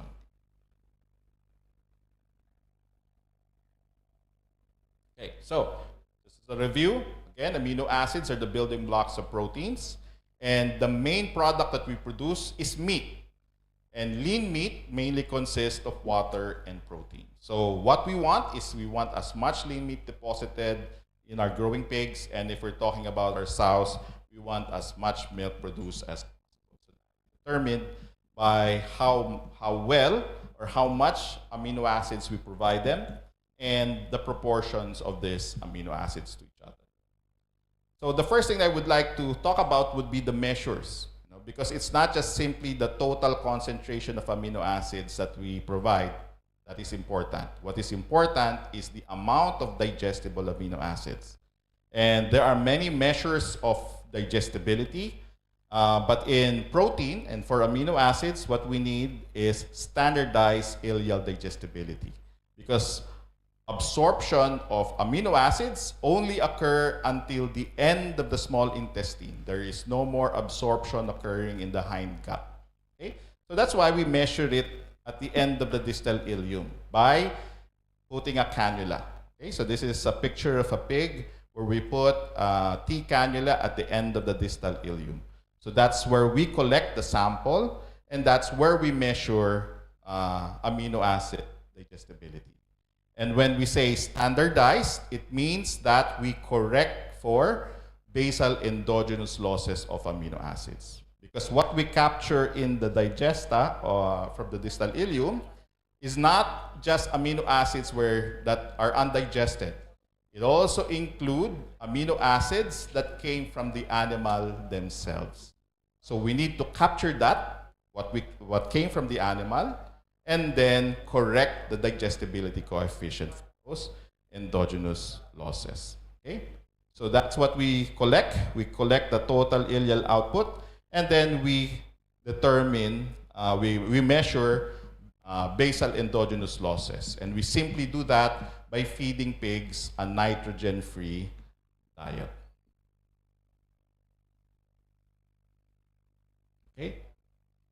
So, when we compare standardized ileal digestibility with, let's say, apparent ileal digestibility that is not corrected for basal endogenous losses, you see that AID changes as amino acid intake in the diet increases. But standardized ileal digestibility does not. Okay? So it is constant across different levels of amino intake. Okay. So when we talk about amino acid requirements, we need to know what is the hierarchy of requirements. So we have different basis of requirement. It could be optimum gain, feed efficiency, carcass quality, or lean gain efficiency. The reason why I'm asking that is because the requirement is determined by the requirement, because there is a hierarchy of requirements. So the minimum requirement is for maximum gain, and the requirement for feed efficiency and carcass quality is higher than for gain. So it's important that we know the value system of the operation that we formulate for. Okay? So again, for amino acid requirements, it is both for maintenance and we calculate for maintenance and we determine the production requirement. And there are many factors that we need to consider in determining the amino acid requirements, like stage of production. The amino acid requirement changes from younger pigs to older pigs, the level of energy intake, the genotype. So that's why it's important that we know the type of genetics that we are raising, the sex of the animal, whether it's male or female, because the requirements differ between barrows. And then also environment can also influence the requirement.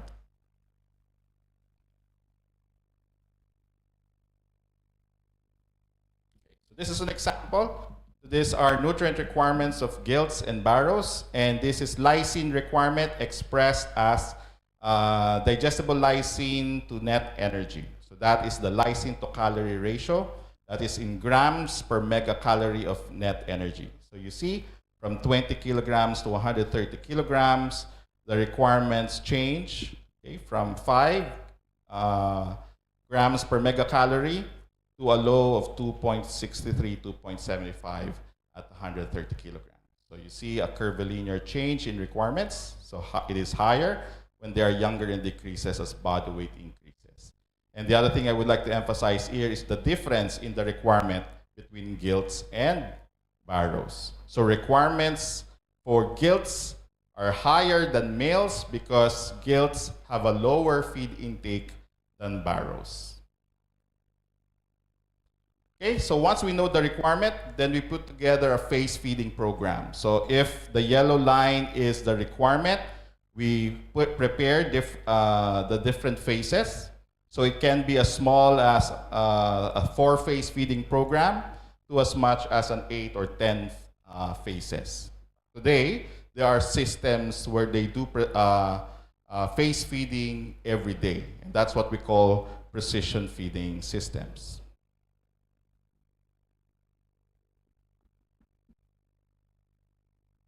I think the batteries.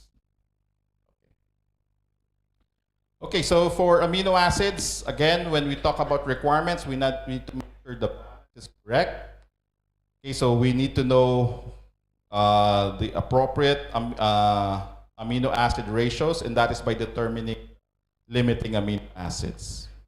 So here's an example of what the first limiting amino acid is. So if you have a diet with corn and 8.75% soybean meal, if this is the level of amino acids to its requirement, we see that some amino acids are at the requirement or above the requirement, but there are amino acids that are below the requirement.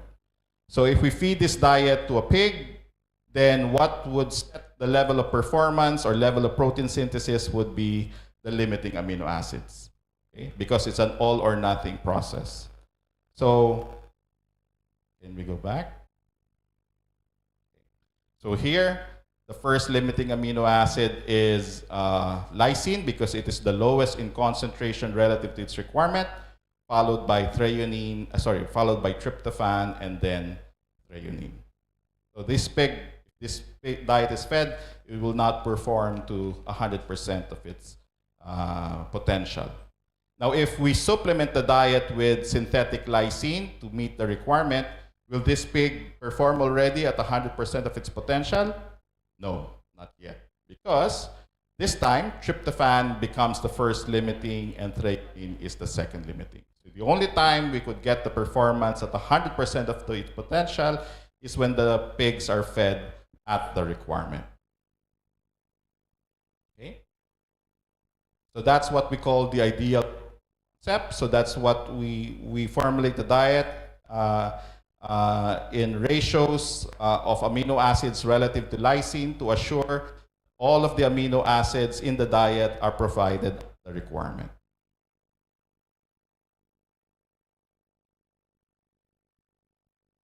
All right, so this is an example. So this is the ratios of amino acids relative to lysine. Okay, so this is the ratio that we would be using. This would be the level of amino acids that needs to be in the diet given the lysine level that we formulate for. I think this one is also dying. The battery is, I think, decreasing. Okay, so I have 5 minutes left, so I'll try to pick up the pace and maybe skip some slides. Okay, so for amino acids, there are amino acids where the ratios increase as body weight increases. Examples of that are methionine, cysteine, threonine, and tryptophan, because for maintenance, these amino acids are more required than when it is for lean deposition. So that is why when you look at ideal protein for these amino acids, the ratio increases as body weight increases, while other amino acids remain constant. Okay? And this is our lysine to calorie ratios. Again, we can use models to predict the energy requirement of pigs, amino acid requirements of pigs. This is when we use the ME as our energy system, and this is for net energy. Okay. And these are examples of use those models to determine amino acid requirements. So this is from 20 to 100 kilograms. Okay, so based on, and this is for high lean genetic lines, and this is for mixed gender. So using the models, we can predict the energy, the lysine to energy requirements of those pigs. So from that, we can then create the phase feeding program. So that's for lysine, and then for the rest of the amino acids, using ideal protein ratios like this. This is the recommended values by Philsan. We can calculate we can determine the amino acid requirements for all of the amino acids, given the lysine level. And then for gestating sows, the same thing. So this is for primiparous sows, parity 1 sows, and this is for multiparous sows. This is an example of lysine requirements based on net energy. And then these are the ideal protein ratios for gestating sows. And then for lactating sows, the same thing. This would be the lysine to energy requirements for lactating sows. This is for parity 1 sows and for parity 2 sows or more. And that is because requirements, feed intake of primiparous sows are lower than multiparous sows. And then this would be the recommended ideal protein ratios for lactating sows. So this probably would be in a material that will be provided to you. You could use them as a basis of putting together your diet specifications. Finally, phosphorus. So again, we could use models to predict the phosphorus requirement. But in pigs, we formulate diets now based on digestible phosphorus rather than available phosphorus.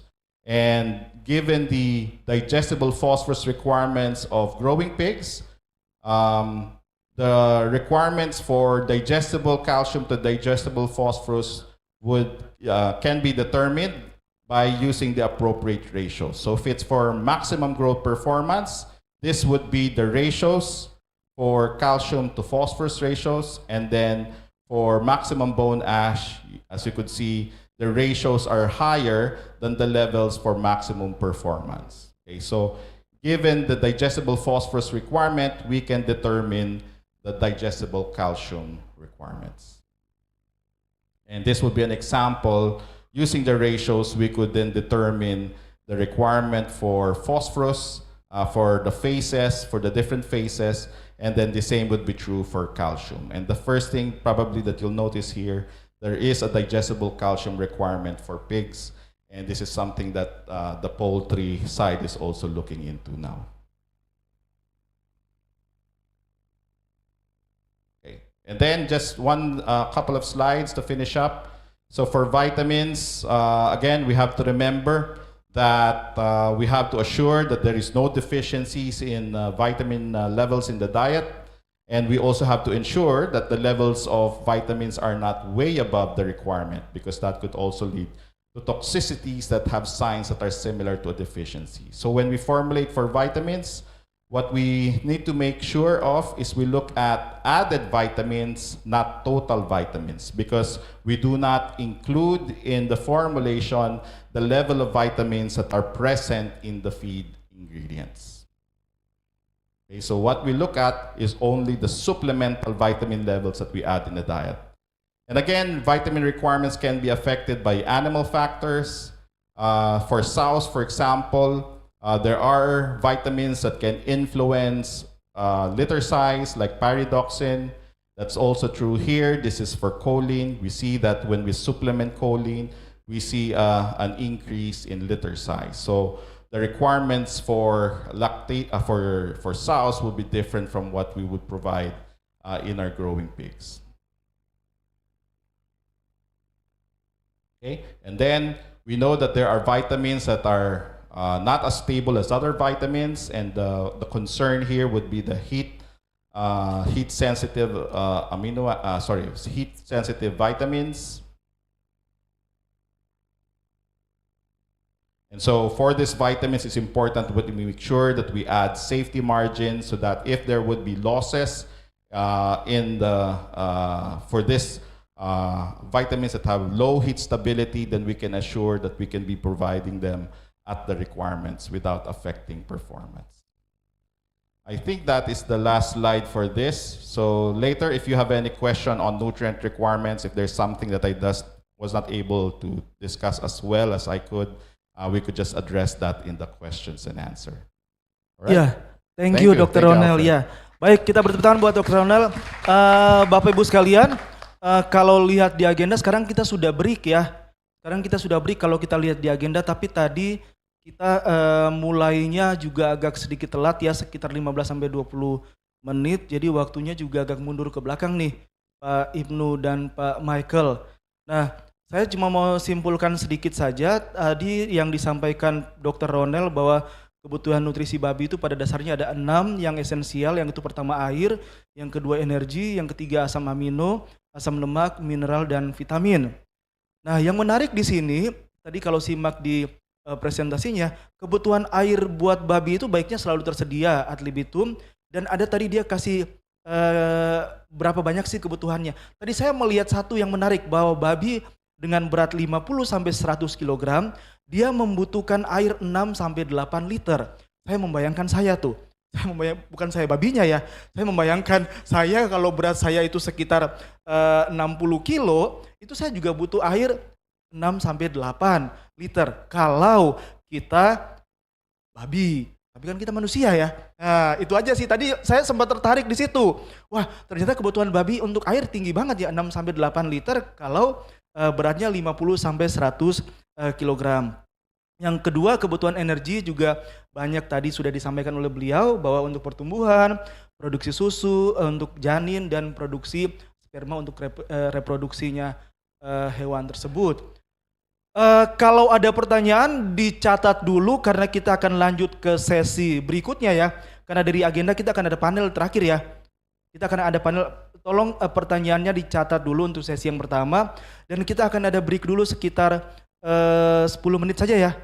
Panitia 10 menit saja ya Pak Indra. Kita break dulu, ada coffee break yang sudah disiapkan oleh panitia di depan. Iya, di depan. Yang mau ke toilet, Pak Michael bilang biological time, biological break, silakan. Di depan ada coffee breaknya, pertanyaannya tolong dicatat saja, dan kita akan lanjut ke sesi berikutnya.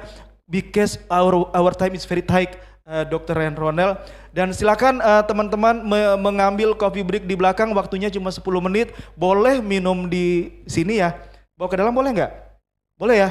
Boleh bawa ke dalam. Ayo silakan. Panitianya tolong arahkan yang mau mengambil coffee breaknya di minumannya di belakang. Ya, kita break dulu.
Ya, mati.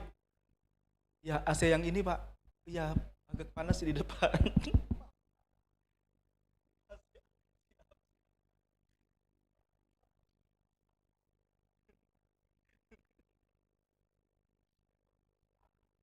I'm also. Ya. Pak Michael, AC yang di depan kalau bisa dihidupin minta tolong, Pak. Ke ini. Ya, ke ini. Ya, baik, kita waktunya sangat padat. Sekarang kalau lihat waktu Indonesia Tengah itu sudah jam 10.56 ya. Sudah 10.56 dan kalau di agenda itu sisa 30 menit untuk materi yang berikutnya, tapi kita bisa tambah 10-15 menit. You can add 10 until 15 minutes for the second presentation, Dr. Sulabo. Ya, baik, Bapak Ibu sekalian, adik-adik semuanya, kita akan masuk ke topik kedua. Topik kedua itu yang mengenai manajemen pemberian pakan babi, khususnya untuk anak babi pada saat kehamilan, menyusui, dan untuk penggemukan seperti apa. Karena waktunya terbatas, please Dr. Sulabo. Okay, so hopefully everybody's energized already. Energy? Okay, very good. Okay, so the next topic that I'll be talking about would be on feeding management. So this will be the extension of our discussion on nutrient requirements. So what we'll do is we'll follow the life cycle of the pig. So we'll begin with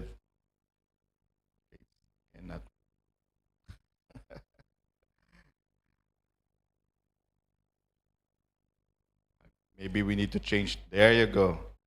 The response is very slow. Okay, so we'll follow the life cycle of the pig. So when we talk about feeding management, it's important that we look at the interrelationships of each of the periods, the physiological periods, because every period would have its corresponding effect on the next subsequent phase.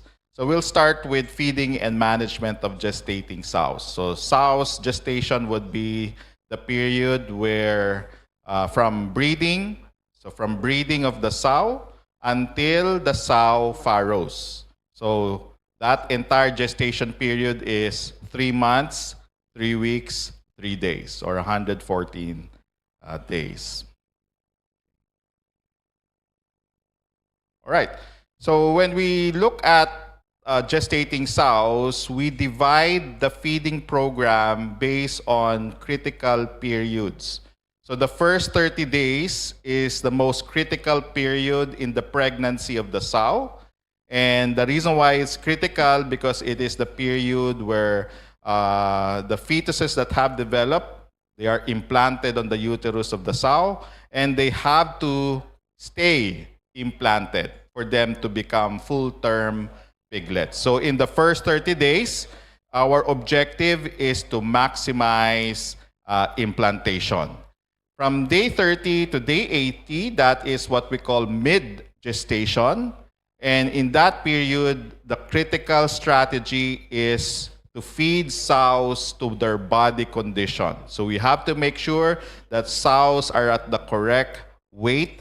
And then in the last phase, from day 80 until farrowing, that is late gestation. And in that period, that is where fetuses are growing rapidly. So to maximize birth weight, this is the objective. We want to make sure that we can maximize fetal growth in late gestation. So feeding in through those 3 main physiological phases. How is it? Okay. Much better. Because there I could not see and I could talk to you closer. All right. So in feeding gestating sows, when we feed gestating sows, the main objective is really to control energy intake. We don't want to feed sows more than they need, and we also don't want to feed sows less than what they need. So if we overfeed sows, meaning if we feed sows more than they require, The first problem is it is an unnecessary expense. I mentioned a while ago that gestating sows, the requirement is very low. It is about 1.5 times their maintenance energy requirement. So if we overfeed sows, we're feeding them too much energy that they don't really need. So what happens? Sows become fatter. And what is the impact of that? Second, it impairs mammary development. If mammary development is impaired, milk production becomes poorer in lactation. And then the biggest problem with overfeeding sows in gestation is when they are lactating, their feed intake becomes lower. So if they're fed too much in gestation, in lactation, they consume less feed. And that's not what we want. We want sows in lactation to eat as much feed as they want. Okay? Now, for thin sows, it is also a problem because one, they do not have enough body reserves that they need, for assuring good reproductive performance, especially in the next parities. And then second, it is also a welfare issue because thin sows have shoulder sores. It's like wounds that the sows get from scraping into the crate.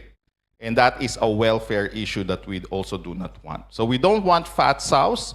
We also do not want thin sows. Okay? So this is what I was mentioning a while ago. This is a good study where they looked at gestation feeding level and its effect on lactation feed intake. So you see here, as gestation feeding level increases, lactation feed intake decreases, which is what we do not want. And then second, because they eat less in lactation, they also have greater weight loss. Okay?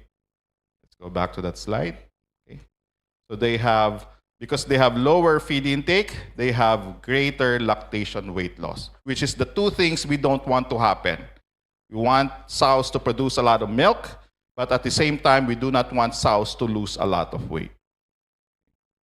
So, how do we ensure that we feed sows accordingly to their body condition? So one way is doing visual assessment called body condition scoring, where we determine the score of the sow based on their body conformation. So from a BCS of 1 to a BCS of 3. So 1 is excessively thin, 3 is ideal condition, and then body condition score of 5 is an excessively fat sow. So where do we want sows to be?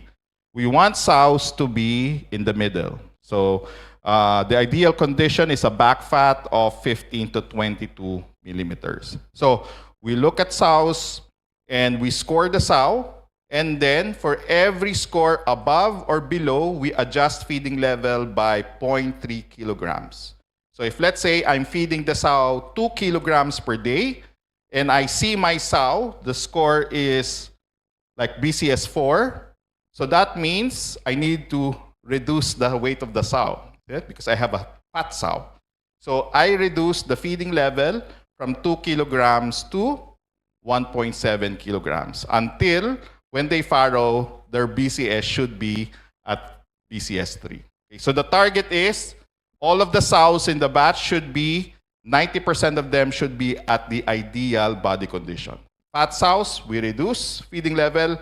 Thin sows, we add feed to increase body condition. Now, there is an alternative. When we do visual scoring, it is subjective. The score may be different from when I score the sow to another person if they look at the sow. So it's a very subjective method.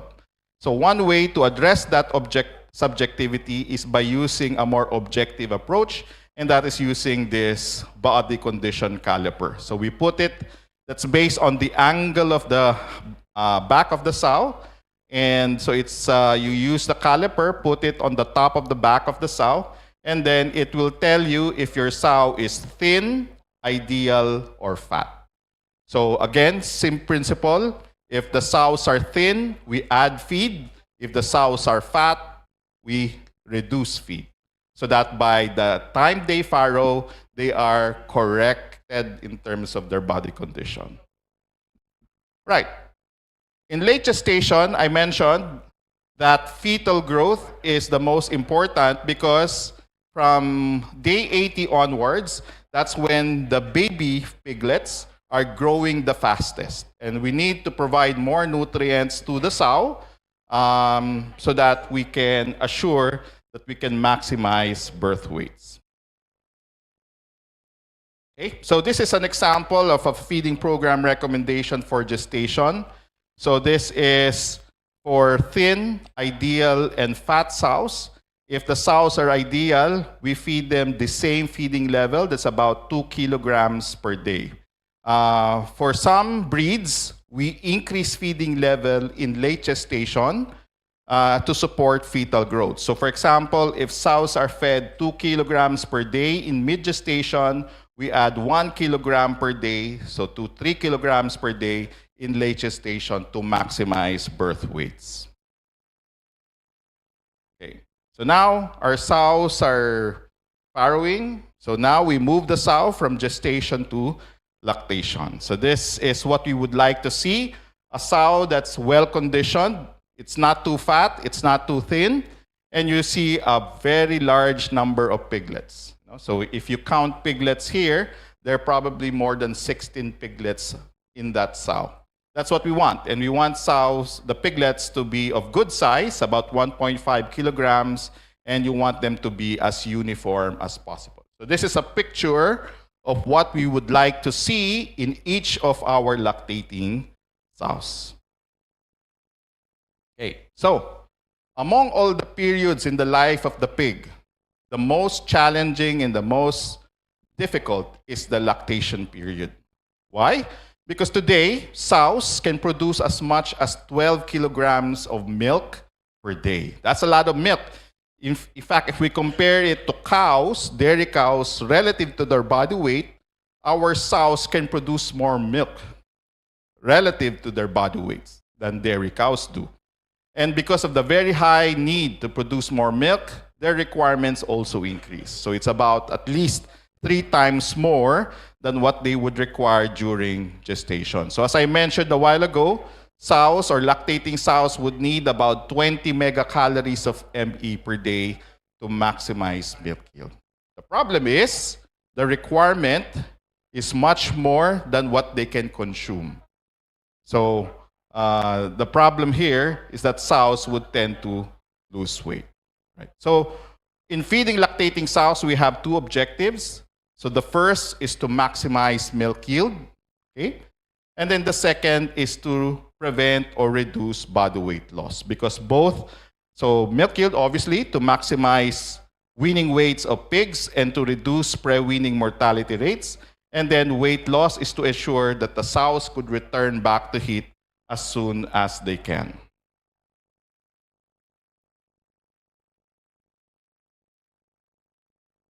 Okay. Right, so to gain those 2 objectives, to assure that we meet those 2 objectives, it is dependent on nutrient intake. So nutrient intake in lactation influences the performance of the piglets up to when they are marketed, and nutrient intake in lactation also influences the performance of that sow. That's why for all phases in the life of the pig, the lactation period is most critical and most important.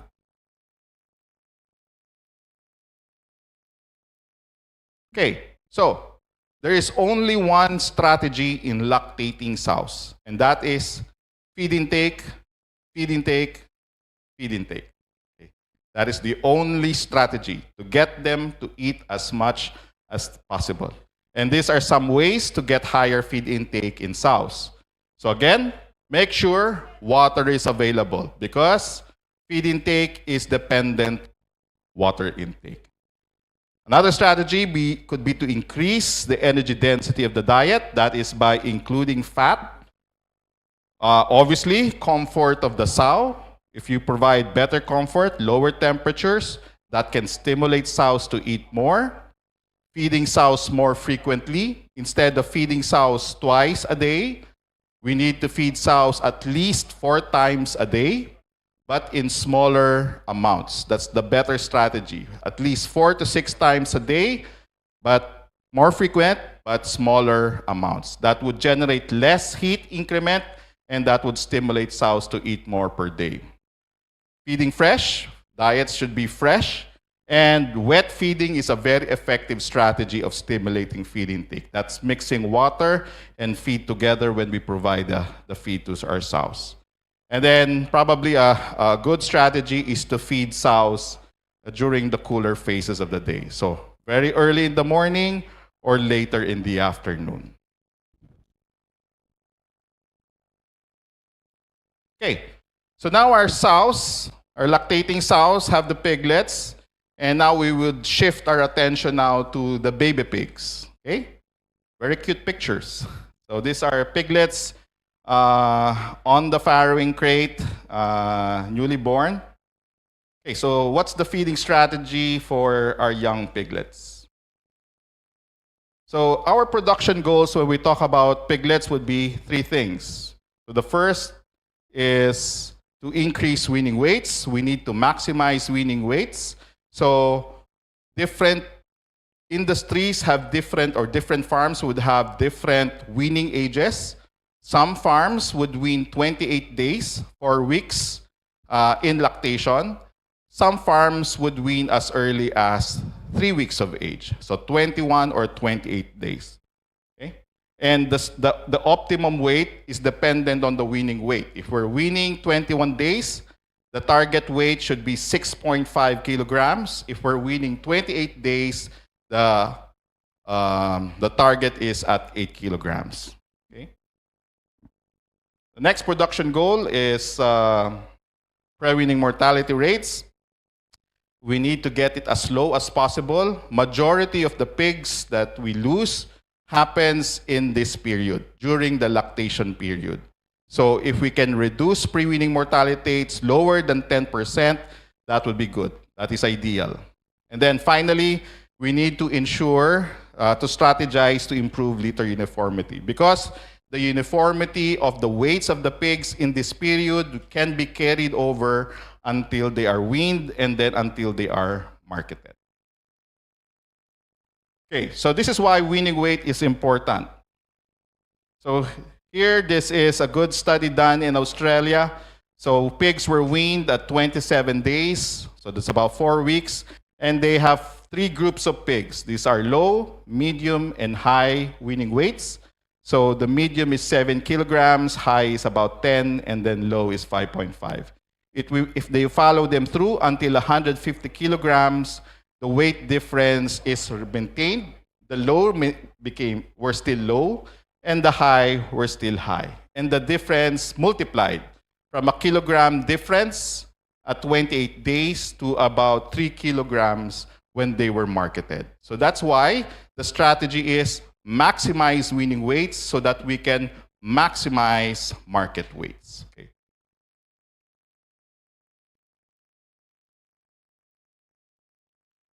Okay, so first on the suckling pigs. So our suckling pigs are still on the sow. So the main source of nutrient of these pigs will still be sow's milk. That is why we maximize feed intake to maximize milk yield. But at a certain point in time, at 2 weeks of age, milk production can no longer provide a sufficient amount of nutrients to maximize the growth of these pigs. So we need to provide them supplementary sources of nutrients. So that will be our solid feed, which is called creep, or creep diet, or creep feed, or liquid feed, like milk replacers. Okay, so as I mentioned, sow's milk is still the primary source of nutrients. But at 2 weeks of age, that's when production does not provide a sufficient amount of energy and nutrients to maximize the growth of pigs. That's why we have what we call a nutritional gap. So that's where we need to provide supplementary sources of nutrients. So the strategy here, from 2 weeks onwards until they are weaned, we provide them either solid feed called creep feed or liquid feed called milk replacers. So this is a good way of teaching the piglets how to eat feed and to be less dependent of sow's milk, because after they wean, there is no more milk, no more sow milk for them. So they need to know prior to weaning how to consume solid feed. So this is how we train them. And the design of these pigs, of these diets, will be dependent on the capacity of those pigs to digest the typical nutrients that we would have in the feed. And it does help to provide supplementary sources of nutrients. So here, this is a study where eaters of creep feed, those pigs that consume solid feed prior to weaning, when they are weaned, they have higher feed intake than pigs that did not know how to eat solid feed. And because of their higher feed intake immediately post-weaning, they have faster growth rates. And that usually would help them prevent post-weaning lag, and those pigs will not die. We can reduce post-weaning mortality and improve performance until the end.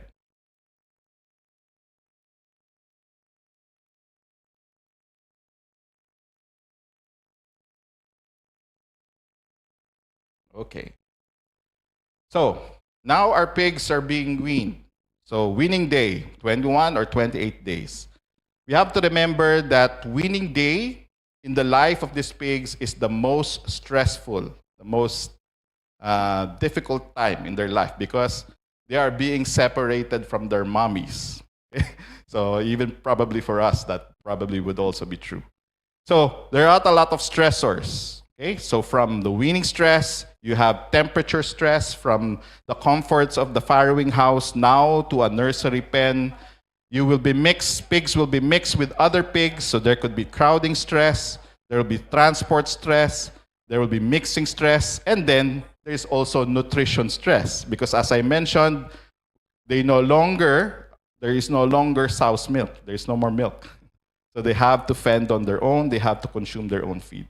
And that's why the biggest problem in the nursery is a condition we call post-weaning lag. So right after weaning, pigs lose weight, and then after 3 to 7 days, they revert, they learn on their own, and then they grow again. The problem there is that if that is too severe, either pigs die, high mortality, or that loss in weight would have carryover effects until the pigs are marketed. So that's why one of the keys in feeding nursery pigs is the prevention of post-weaning lag. Okay, so this is a good example of preparations that are needed to ensure that the nursery pigs would be successful. So here, so pigs are put into their nursery pens, okay?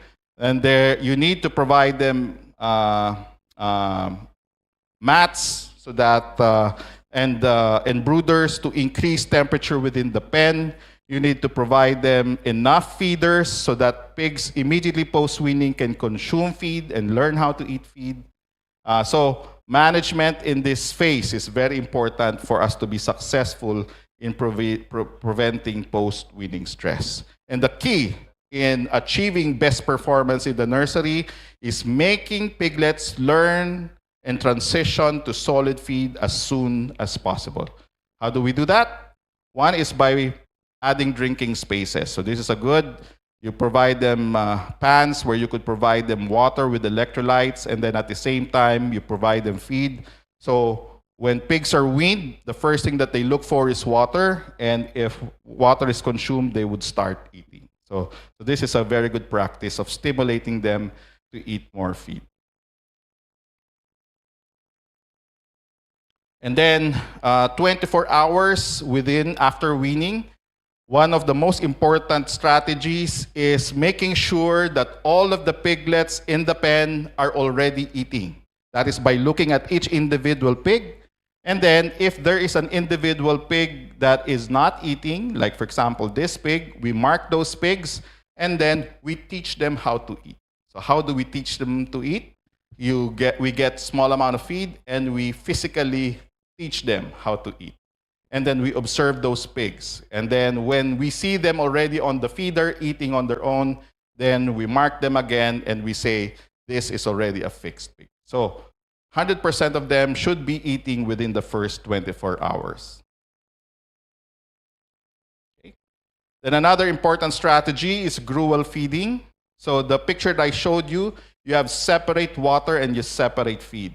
When we do gruel feeding, you mix the feed with water, okay, and prepare what we call a gruel. So we do it 4 times a day, and we focus on what we call fallout pens. These are pens where you have pigs that we know are not eating as well as the other groups of pigs.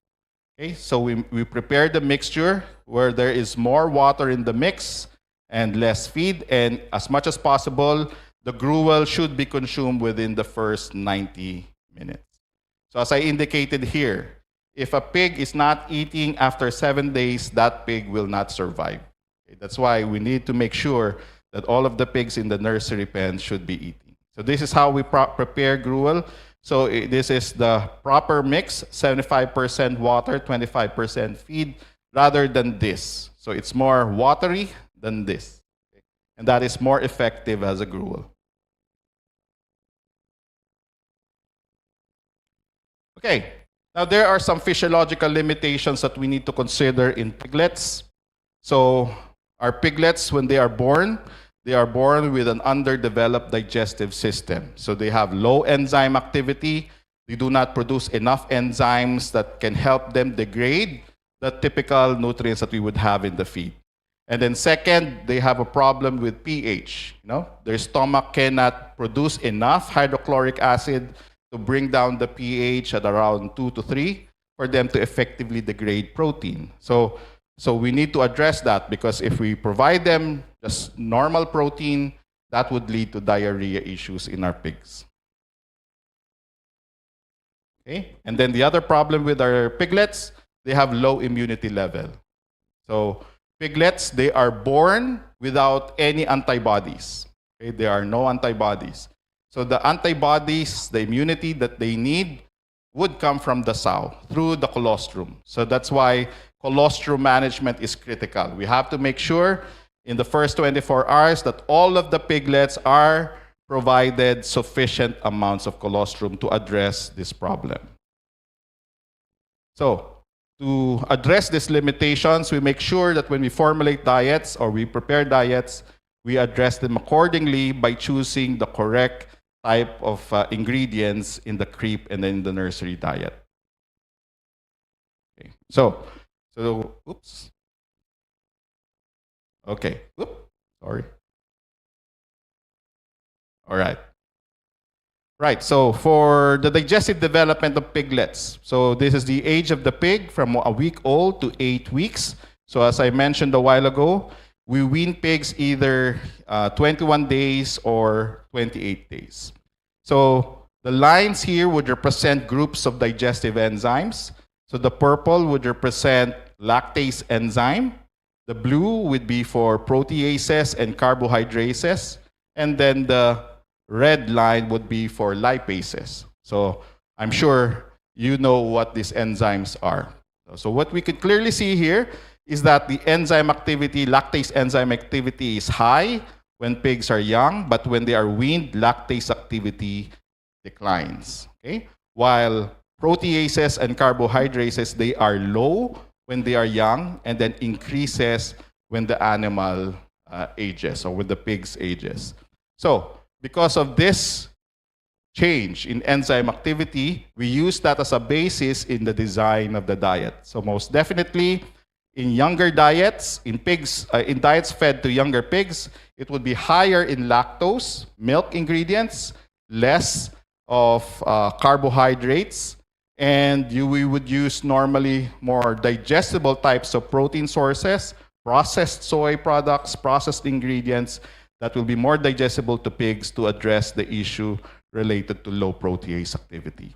But as the pig ages, the amount of milk in the diet decreases and the amount of soybean meal increases to a point that at 5 weeks onward, we fully utilize soybean as the primary protein source in nursery pig diet. So less of the more expensive ingredients. So for energy sources, again, because lactose is the primary carbohydrate that piglets can utilize, we would use ingredients like spray-dried whey or the proteinized whey, which are all byproducts of the cheese-making industry. For starch, we have corn, rice, and wheat. But among these starch sources, rice would be the most digestible compared to both corn and wheat. And then for soybean meal in younger pigs, we have to think about the anti-nutritional factors. If soybean meal is not properly processed, you could still have some of these anti-nutrient factors. That's why it's important to choose the right source. So trypsin inhibitors, that negatively impacts amino acid digestibility. You also have antigens that can cause the transient hypersensitivity, allergic reactions. And this high allergenic reaction could lead to the damage of villi that could lead to lower protein digestibility. Then you also have alpha galactosides, which are non-digestible carbohydrates or oligosaccharides. And since there is no enzyme that the pig endogenously produce to digest these NDOs, that leads to lower energy digestibility. But the primary issues here would be the trypsin inhibitors, because that's the primary cause of diarrhea in piglets. So for this reason, usually for creep diets, we limit the use of soybean meal. And then as the animal ages, we increase it. And then when they reach 20 kilograms, that's full utilization of soybean meal. And so in replacement, there would be specialty protein sources that would be used in young piglet diets. So you could either have animal protein sources or vegetable protein sources. The challenge is, for many of the specialty protein sources, yes, they are high in protein and high in digestible lysine, but the problem is these are all porcine materials, which is a big issue now because of ASF. So no feed meal right now would use these materials. And fish meal is practically there's almost none to use. So that's why it's no longer a choice. So often what we would consider would be the specialty processed soy ingredients like SPCs, fermented soybean meal, and enzyme-treated soybean meal. So because of that processing, it has higher digestibility as compared to regular soybean meal.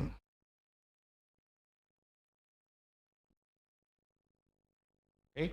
And then, as I mentioned, at 20 kilograms, that's when we shift from these more expensive materials to regular soybean meal.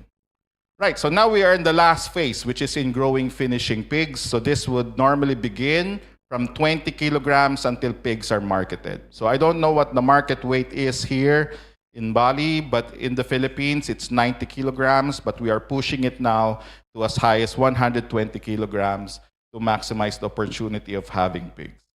So there are very important production parameters that we need to know when we market pigs. So growth rate, obviously, because that will determine how soon we could get to market weight, and then feed efficiencies. Okay? So they are both important for nursing, growing, finishing pigs, and then mortality rates, because we want to be as low as possible. And then for finishing pigs, it is carcass quality. So carcass quality can be determined by either lean meat percentage or by dressing percentage. So those are production parameters that would be very important for us to improve. So these are some realistic objectives for performance. So from 20 to 120 kilograms, our target is to get 100 grams per day, almost a kilogram per day increase in body weight. Okay? And a gain to feed of 0.4 and FCR of 2.5. So we're getting closer and closer, to chickens. So that's how well the genetics are developing their breeds. And then a mortality rate of less than 2% in the grower-finisher phase. Okay, so some general feeding management. So pigs are fed ad libitum. So from starter is from 20 to 40, grower is 40 to 60, and then 60 to 80, 80 to 100. That would be the normal phases. So we feed them ad libitum to get to market as soon as possible. So to assure that pigs would perform to their genetic potential, we need to ensure that they have access to feed, because don't just assume that when pigs are provided feed, they will eat the feed. You need to make sure that you check that they have access and they are consuming the feed. And then we check feeders and water nipple drinkers, and then do our best to avoid feed wastage so that we will not be throwing unnecessary expense. So we need to take a look at factors that influence growth rate and feed efficiency in growing finishing pigs. So as I already indicated, in pigs, age and body weight would be a factor. That's why we have the phase feeding program. A while ago, we talked about sex of the pig, whether they're barrows or gilts. And then, but probably the most important factor here would be genetics. So it's critical to ensure that we get the right genetics. But I believe that is one of the problems here, because we cannot bring in and import some of the more sophisticated genetics that are already being raised outside. Then disease, which is the biggest problem today. We deal with ASF. That's why biosecurity is a critical component. But even pre-ASF, it's important that we assure that we address disease, because that has a big impact on growth rates of pigs. Environment is another important factor. That's why a lot of farms, large farms, are investing in climate-controlled facilities, tunnel ventilated facilities where they can manage temperature in the building, because we all know that can maximize growth rates of pigs. But there are also other factors that needs to be considered, like the type of flooring, floor space, and stocking density has also a big influence. That's why we make sure that we put the appropriate number of pigs in a given space, because that has an influence on growth rates of pigs. And then any transport, if we can minimize transport and any potential stressors to pigs, that would also help in improving growth rates and feed efficiency.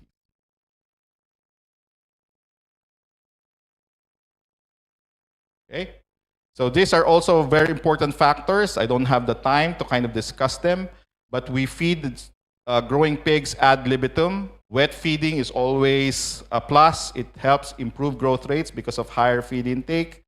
Throw feeders are much better, but there are now feeders that are much more effective than throws. Pellets versus meal, that's also an important consideration. In pellets, we can reduce feed wastage better than meal. And then availability of the feed, or digestibility, palatability of the feed, and then again, water availability.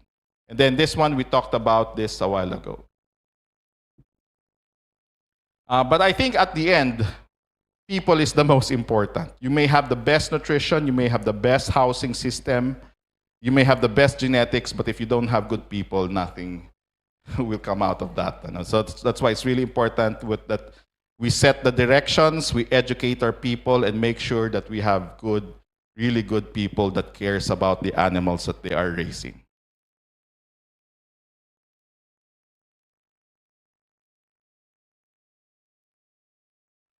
All right, so I think this is the last slide in this presentation. I think the message that I would like to come across is that you have all these variables that can influence growth rates of pigs. Okay? If we just focus on one, that will be tragic, because all of them has a big part on influencing performance. So to manage it well and to make sure that we can get the best response from the pigs that we raise, we have to ensure that we do our best in managing all of these factors so that we can influence performance better.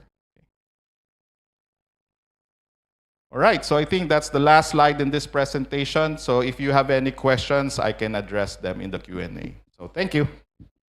Ya, kita beri tepuk tangan buat Dr. Ronel. Ya, yang kedua ini topiknya lebih detail lagi daripada yang pertama, yaitu bagaimana manajemen pemberian pakan babi untuk anak babi pada saat kehamilan, laktasi, dan penggemukan. Tadi ada banyak faktor yang mempengaruhi pemberian pakan tersebut, dan untuk meningkatkan feed intake terutama pada saat masa laktasi, yaitu perhatikan bahwa air selalu tersedia dengan ad libitum, bisa meningkatkan energi dengan menambahkan lemak di dalamnya. Suhu juga harus diperhatikan sekitar 18-21 derajat Celcius. Beri makan lebih sering, jaga pakan tetap segar, dan pemberian pakan basah juga diperlukan.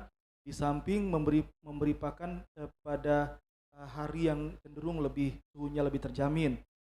Nah, terus tadi juga pada saat masa kebuntingan ada body conditioning score, yaitu 3 tadi beliau menyampaikan, dan pada saat persiapan beranak itu sekitar 3,5, dan ada cara juga untuk mengukur kualitas babi yang baik dengan mengukur di punggungnya, ya ada alatnya tadi ya, ada alatnya yang disampaikan beliau. Banyak faktor yang mempengaruhi pemberian pakan atau manajemen pakan di tingkat pertumbuhan babi, dan yang terakhir tadi dikunci oleh Dr. Ronel bahwa walaupun kita mempunyai nutrisi yang bagus, kita mempunyai genetik yang bagus, kita mempunyai lingkungan yang bagus, tetapi kalau tidak mempunyai SDM yang baik dan manajemen yang bagus, itu semua bisa berpengaruh terhadap produktivitas ternak babi yang dipelihara. Oke, baik teman-teman sekalian, Bapak Ibu dan adik-adik semuanya, 2 materi sudah disampaikan. Waktu kita yang kedua ini, you are getting great, very good Pak, you are on time. Dia cepat karena dia belajar dari yang pertama tadi ya. Jadi yang kedua ini dia sangat cepat membawakannya. Mudah-mudahan nangkap semua ya maksudnya. Dan dari sesi yang pertama dan yang kedua tadi, kalau ada pertanyaan dipersilakan.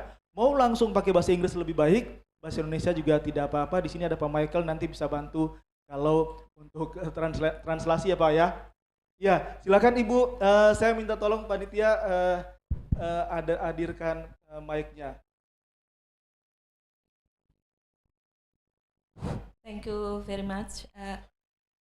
I will try speak English, but forgive me, my English is not too fluent. Thank you, Mr. Romel. Your presentation is very interesting. Yes, one question for you. The requirement of water in swine is very high, but if very difficult of water, automatically otomatis ya, water is very expensive. Swine industry is not to profit. May I give information about in Philippines? How about to manage water requirement in swine of industry? Maybe in Indonesia, water is not too expensive. How about in Philippines? Thank you, Mr. Romel. Thank you. Thank you. Langsung Yeah. dijawab aja ya. Ya, silakan please. Thank you for that question. Yeah. Well, I think that's two things that's similar between the Philippines and Indonesia. So most of our farms would draw water from the ground. We won't use commercial sources of water because we know that commercial sources of water is expensive. And so many of the operations would really invest in putting up systems where they could draw water. But I do know of many operations that the water table is already being depleted, and so they would have to make a use of a mixture of both groundwater and commercial sources of water. So you're correct. The water requirement is very high, and that's just to prove a point that we really have to make sure that we have sufficient sources of water, and we have to make sure that pigs would consume as much water as they can. Now, in I don't know if I've answered your question. Is that what else? I didn't get the last part of your question. Mm-hmm.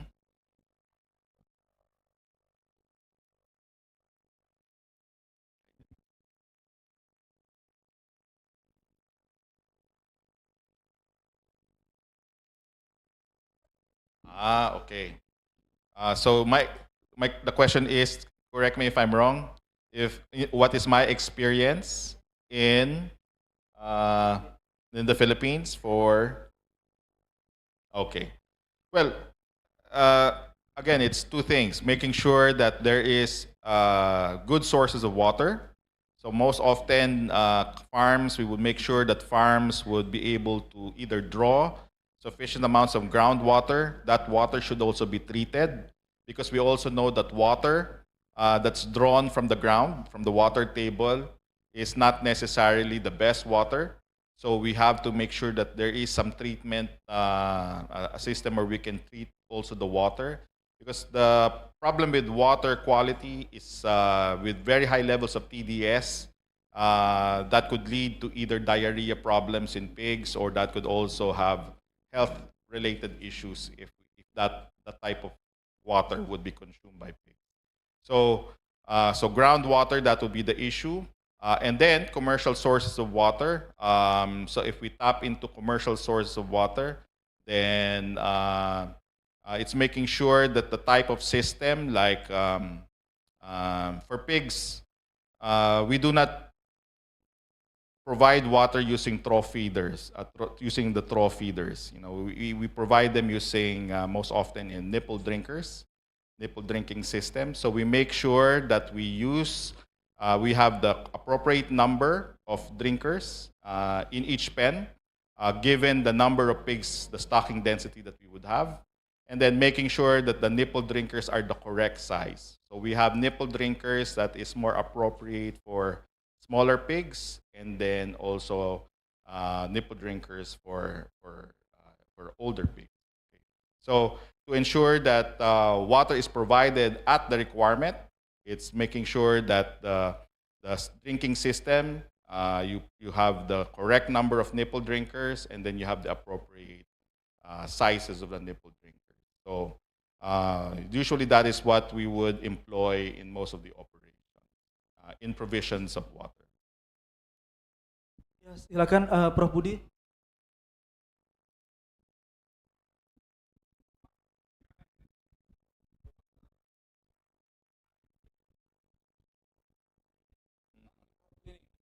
Take shower for the pig, because open house is the common practice. They spray water to Yes, cool down the okay. temperature to clean up the pig. They consume a lot of water.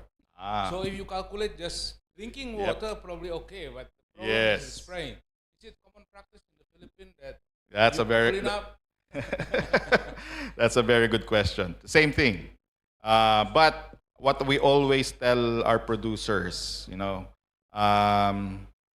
if a large amount of water is used for cleaning, then you're throwing money away. So that's why what we would often recommend is scraping rather than cleaning. Cleaning the pen, scraping the feces rather than, because pigs don't really need to have very clean pens. And if it's for cooling down, pigs feel the temperature in their, I don't know what's the right word, batok in our language. So what their head feels, that is what they feel in the entire body. So when we want to, let's say, especially during the summer, it's really not important to really, give the pigs a bath. What is important is to wet the backs of their heads, and that could help cool the pigs down. So to manage water, so we use scraping rather than cleaning, and then for heat stress, making sure that the pigs are provided sufficient amount of water, and then all that needs to be wet is their back heads, their necks, and that would be sufficient enough to kind of reduce the heat stress. So we try to educate our farmers in managing water. Now they're Yes. raising pig without taking a shower. Yes, for the and pig. also scraping, because that lessens also the That's important yeah. because it's common practice here. Yeah. Still, people are just spraying everything. Yeah. Because we have this thing, that we want everything to look very clean every day when it doesn't have to be. So especially if you're using commercial source of water, that will be very expensive. Ya, cukup menjawab ya Bu ya. Sudah terjawab nggak? Jadi tadi dia menyampaikan bahwa kalau misalnya airnya kurang, pertama pastikan kita mengambil air tanah dulu, melihat kebutuhan di lokasi tersebut ada nggak groundwaternya yang available. Terus yang kedua solusinya ya beli air yang komersil, yang berbayar gitu Bu. Kalau misalnya di lokasi kita tempat memelihara babi itu airnya terbatas. Tapi tadi Pak Prof Budi menyampaikan kalau di Indonesia itu biasanya air itu digunakan untuk membersihkan kandang, membersihkan ya Pak ya. Dia sama memandikan babinya, memandikan babi sekaligus membersihkan lantainya ya. Nah, itu kan butuh air yang banyak. Nah tadi beliau menyampaikan kalau di Filipina sekarang mereka udah scraping, digaruk ya Pak ya. Digaruk, kotorannya itu udah lebih digaruk. Jadi kebutuhan airnya itu sedikit. Terus yang kedua salah satu indikatornya bagaimana memastikan bahwa di punggung babi ini tidak panas tapi terasa dingin. Mungkin kita sering-sering disiramin air di sini. Indikatornya tadi dibilang melihat di punggung ya, melihat di punggung. Saya tadi langsung berimajinasi, berarti punggungnya harus saya siram air dong daripada saya membasahi lantainya. Kurang lebih itu tadi masukan dari beliau. Ada lagi yang mau bertanya? Kita masih punya cukup waktu 15 menit. Silakan, nggak apa-apa bertanya. Dari tadi tuh dari pertanyaan materi yang pertama tadi maupun yang kedua.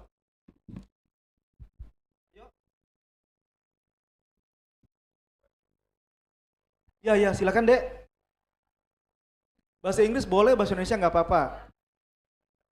Okay, I will ask you a question. Sorry for my poor English before, and it's such an honor to be here with you, joining your training, Mr. Romel. Okay, we know that Indonesia is known as agricultural country, but in fact we still had to import raw materials or food such as soybeans, corn, or even paddies. In fact, we have a large amount of rice field here. And the price of the raw materials is quite expensive. So in terms to get high profitability, a lot of farmers consider to use a byproducts or the recycled materials to feed their swine. And what is your opinion about it? Have you ever do a research about it, about the byproducts feed? And does it okay to use it in the long term? I think that's my question. Thank you. Your English is good. Thank you for that question. Okay, I think Budi will be talking about feed ingredients this afternoon, but just to share my own opinion about the matter. Yes, it's really important to kind of look at the feed resources that we have, because it is an option for us, if it can be something that we can utilize to reduce feed costs. Okay. I do a lot of feed ingredient evaluation research. That's basically probably 80% of my work is focused on feed ingredients. Okay, but there's one thing that we do experience when we look at feed ingredients. Energy sources, they are much more easier to look for replacements. But when we talk about protein sources, it becomes more challenging. For one, plant protein sources, there's not really a lot of plant protein sources that can be exclusively used for animal feeding. That is as good as soybeans. The good thing about soybean meal is that it's high in protein and it contains very high levels of the indispensable amino acids. So that's the first thing that we need to when we look for alternatives to soybean meal, that's the first thing that we need to look for. And the challenge there is that there's not a lot of materials that have the same kind of profile in its protein and amino acids. Second is the wide availability. Okay. So soybean meal can be procured wherever. And just like Indonesia, the Philippines is also a big importer of soybean meal because we do have some materials like copra meal, coconut meal. We also have palm kernel meal and palm kernel expellers. But it does not contain the same level of protein. You know, coconut meal is about 21% protein.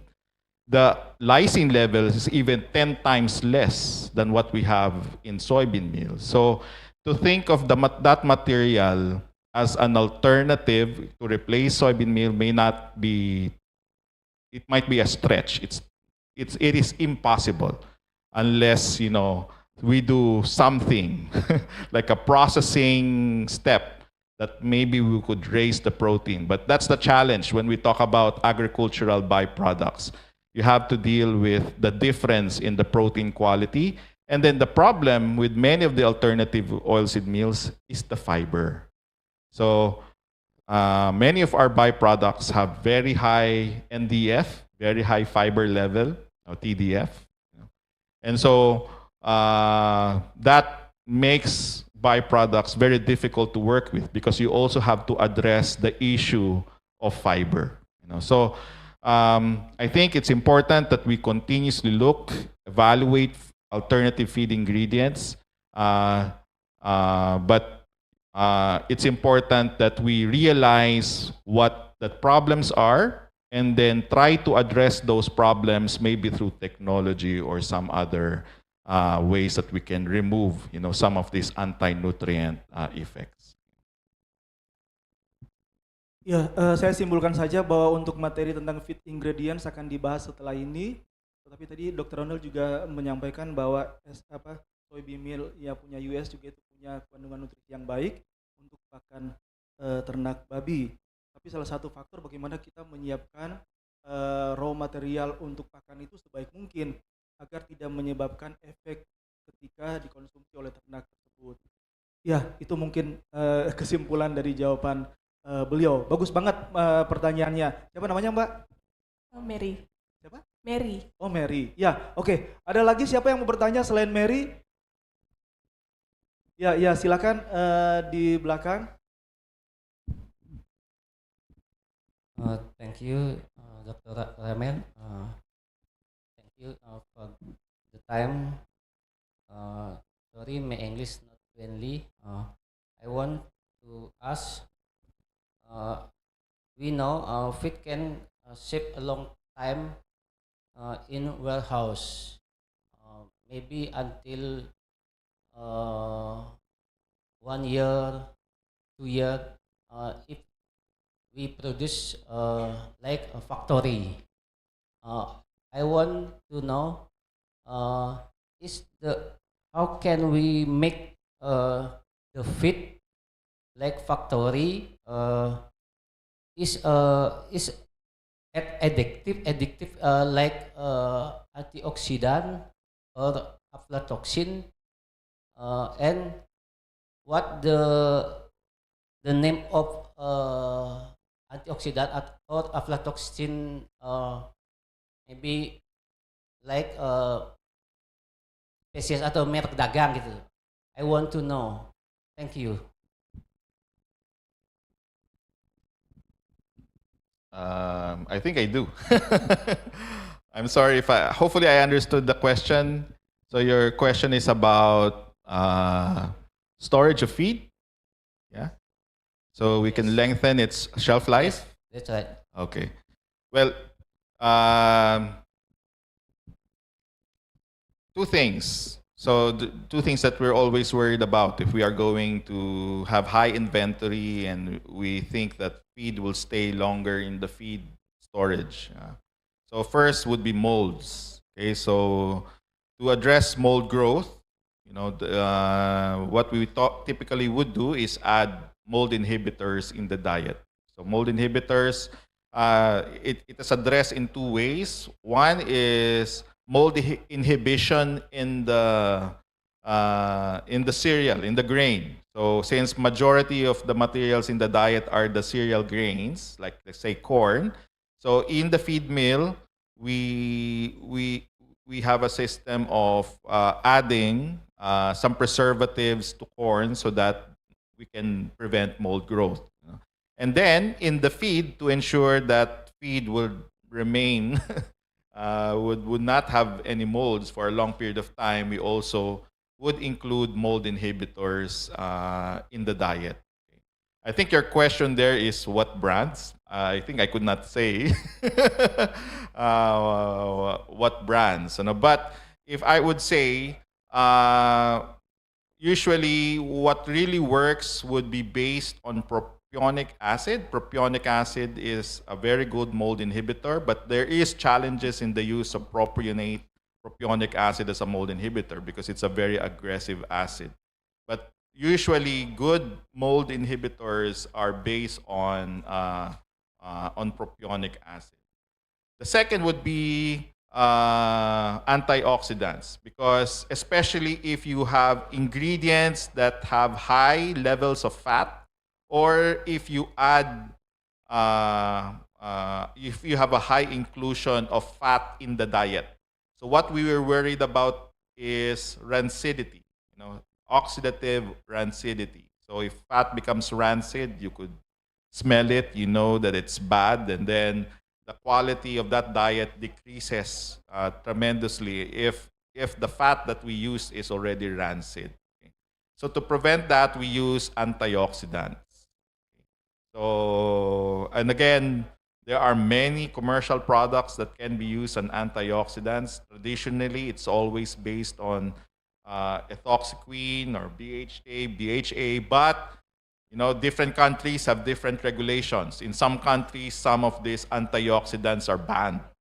Okay, so it's really important to make sure that you know what is regulated and what is not. But most often, antioxidants would be based on this materials, ethoxyquin or a combination with ethoxyquin, BHA. And then for mycotoxins, well, the best way to address the issue of mycotoxin is having a very good quality control system. You don't want to be using materials that are already contaminated with high levels of mycotoxin. So you do a very good job in setting up a quality control system where all the materials that you would accept would fall to your standard. So you would set standard, and that means you would be checking for mycotoxins. I think the preventive approach is always the best. There are commercial products that can be used to address potential issues with mycotoxin contamination, but it's still a big question mark if it's really effective or not. So I think the most effective approach is really taking the preventive approach, and that is through the quality control system. Testing the materials that comes into the feed mill and making sure that you only accept materials that would fall within your standard. Ya, yang bisa disimpulkan pertama, kalau misalnya bahan pakan terlalu lama disimpan, tadi pertanyaannya 1-2 tahun ya, itu kemungkinan besar akan tumbuh jamur. Terus hati-hati dengan raw material yang kandungan lemaknya cukup tinggi. Bisa jadi terjadi antioksidan di dalamnya. Terus mycotoxin juga harus diperhatikan dan perlu cek regular terhadap raw material yang disimpan. QC-nya harus berjalan dengan baik supaya quality control dari nutriennya tetap memenuhi standar untuk digunakan kepada ternaknya. Nah, itu saja kesimpulannya. Masih ada lagi satu mungkin terakhir. Waktu kita pas jam 12 nih, tapi nggak apa-apa kalau masih ada satu yang mau bertanya, silakan.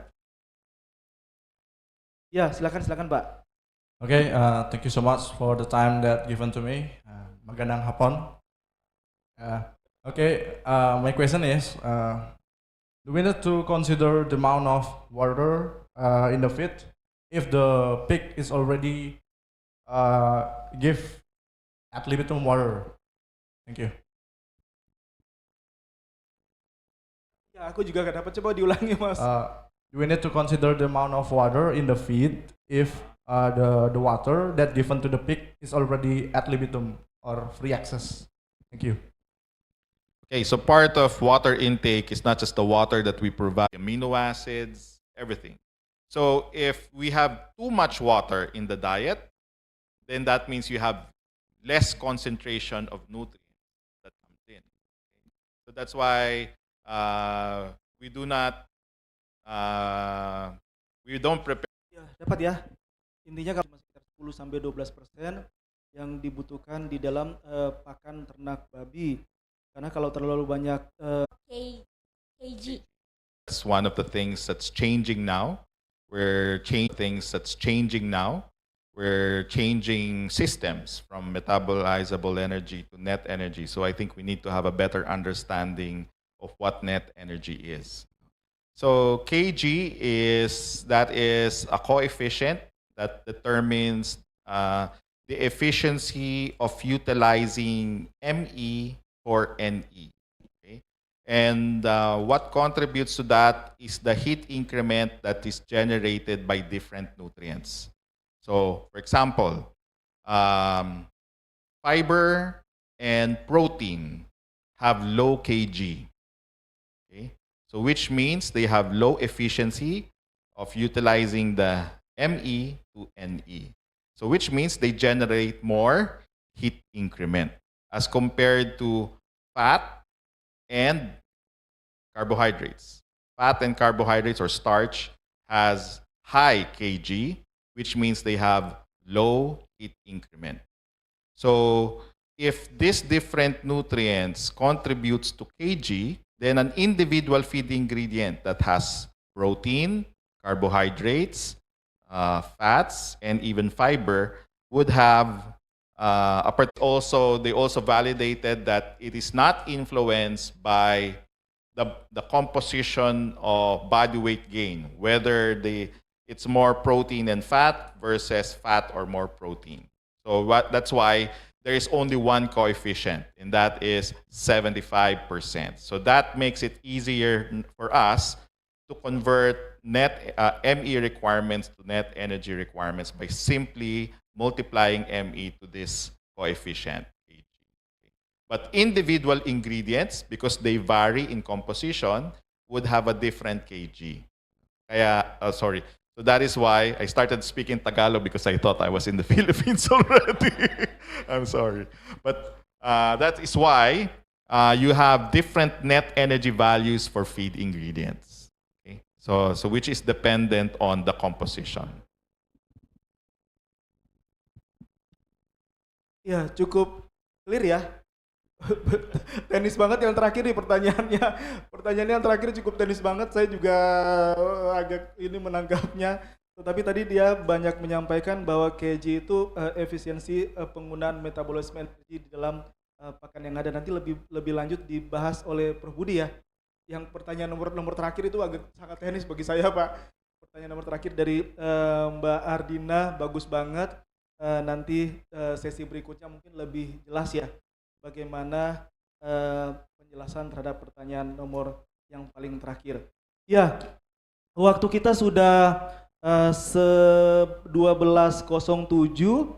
dan sesuai dengan agenda sudah selesai. Kita beri tepuk tangan dulu buat Dr. Sulabo. Saya mau kasih kasih reward nih buat 2 penanya terbaik di luar dosen ya. Saya mau masuk maju satu, Mbak tolong bantu kasih gift kecil nih buat mbaknya yang ini, mbak yang ini. Satu, ya. Terus yang satu lagi Mbak sekalian yang bertanya terakhir. Itu susah saya menjawabnya, menjelaskannya. Ya. Buat ini, buat snack siang sore. Ya, oke. Bapak Ibu sekalian, teman-teman, adik-adik sekalian, sesi pertama dan kedua sudah selesai. Waktu kita juga sesuai dengan agenda, liwat sedikit karena kita mundur sedikit. Terima kasih atas pertanyaannya, juga atensinya. Kita akan break kurang lebih 1 jam ya. Kita akan break 1 jam. Seperti biasa makanan disiapkan di depan tadi ya. Kita akan break 1 jam. Kalau 1 jam berarti sekarang saya anggap 12.10. Kita kembali jam 1.10 ya. Ya, kita kembali jam 1.10 ke gimana Pak? Oh jam 1 aja. Oke jam 1 aja biar telat-telatnya nanti toleransi 5 menit. Iya kadang-kadang juga jam 1.10 telatnya 20 menit ya Pak ya. Ya kita kembali jam 1 nanti ya biar on time. Biar on time tiba di sini.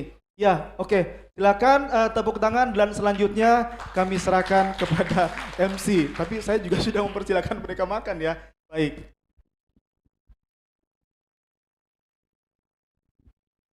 Hadirin yang berbahagia, itulah tadi penyampaian materi dari Dr. Romel Sulabo, University of Philippines Los Baños, yang tentunya sangat bermanfaat untuk kita semua.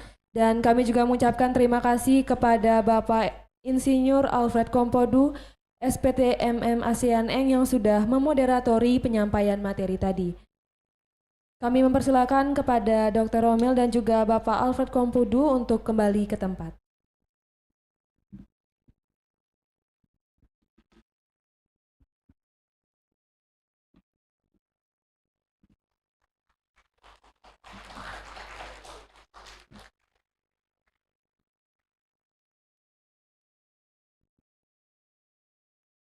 Baik, acara selanjutnya yaitu lunch break sampai pukul 13 WITA. Kami persilakan kepada para undangan dan peserta untuk menuju tempat yang telah disediakan.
Testing.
Hadirin yang kami hormati, karena waktu sudah menunjukkan pukul 13 WITA, acara akan kami lanjutkan dengan penyampaian materi dari dua narasumber, yaitu Profesor Budi Tangenjaya dan Bapak Insinyur Alfred Kompudu, SPT MM Aseneng, yang akan dipandu oleh moderator kita, yaitu Bapak Ibnu Edi Wiono, SIMSE.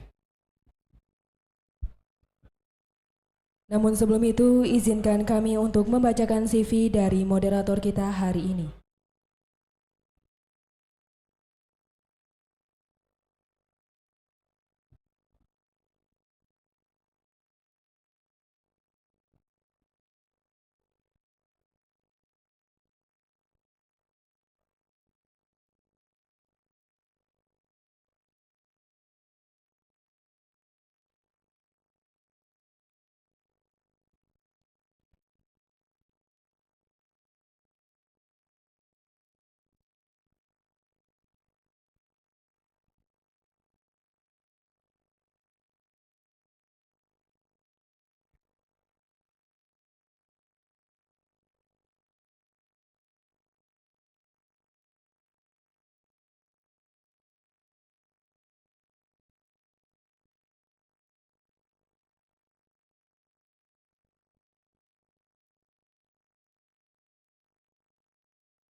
Dr. Hewan Michael Indra, MBA. Beliau menyelesaikan pendidikan di Fakultas Kedokteran IPB University, Bogor tahun 1985. Maaf, 1985. Menyelesaikan pendidikan Master of Business di De Montfort University tahun 1999. Pengalaman kerja yang pertama Country Manager di Pfizer Animal Health tahun 1986 sampai 1998. Kedua Swine Business Head di Cargill Animal Nutrition pada tahun 2000 sampai 2010. Yang ketiga Country Manager di Cornell Brother Company dari tahun 2010 sampai 2014. Yang keempat Business Development Head di Kell Jedang Feed Indonesia tahun 2014 sampai 2018. Dan yang kelima Country Manager di Better Pharma tahun 2021 sampai sekarang. Baik, mari kita sambut moderator kita pada hari ini, Bapak Michael Indra, MBA.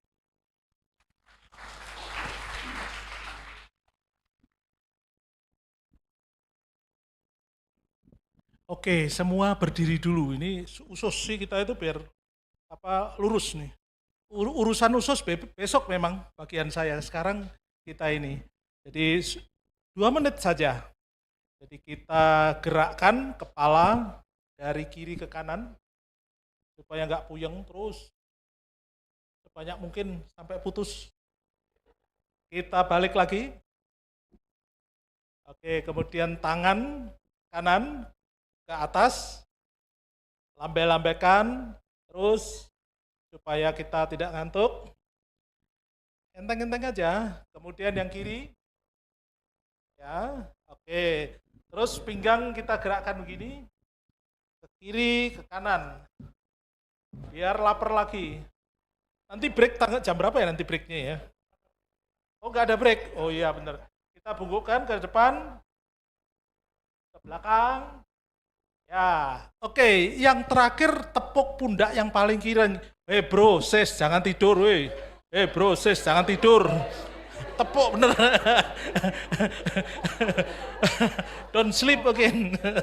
Oke, terima kasih. Thank you. Biar tidak ngantuk. Ya, ya kali ini walaupun siang memang rada serius, tapi Pak Budi biasanya enak kok, enteng. Ringan dan lucu biasanya kalau Pak Budi ya. Jadi Pak Budi ini memang luar biasa.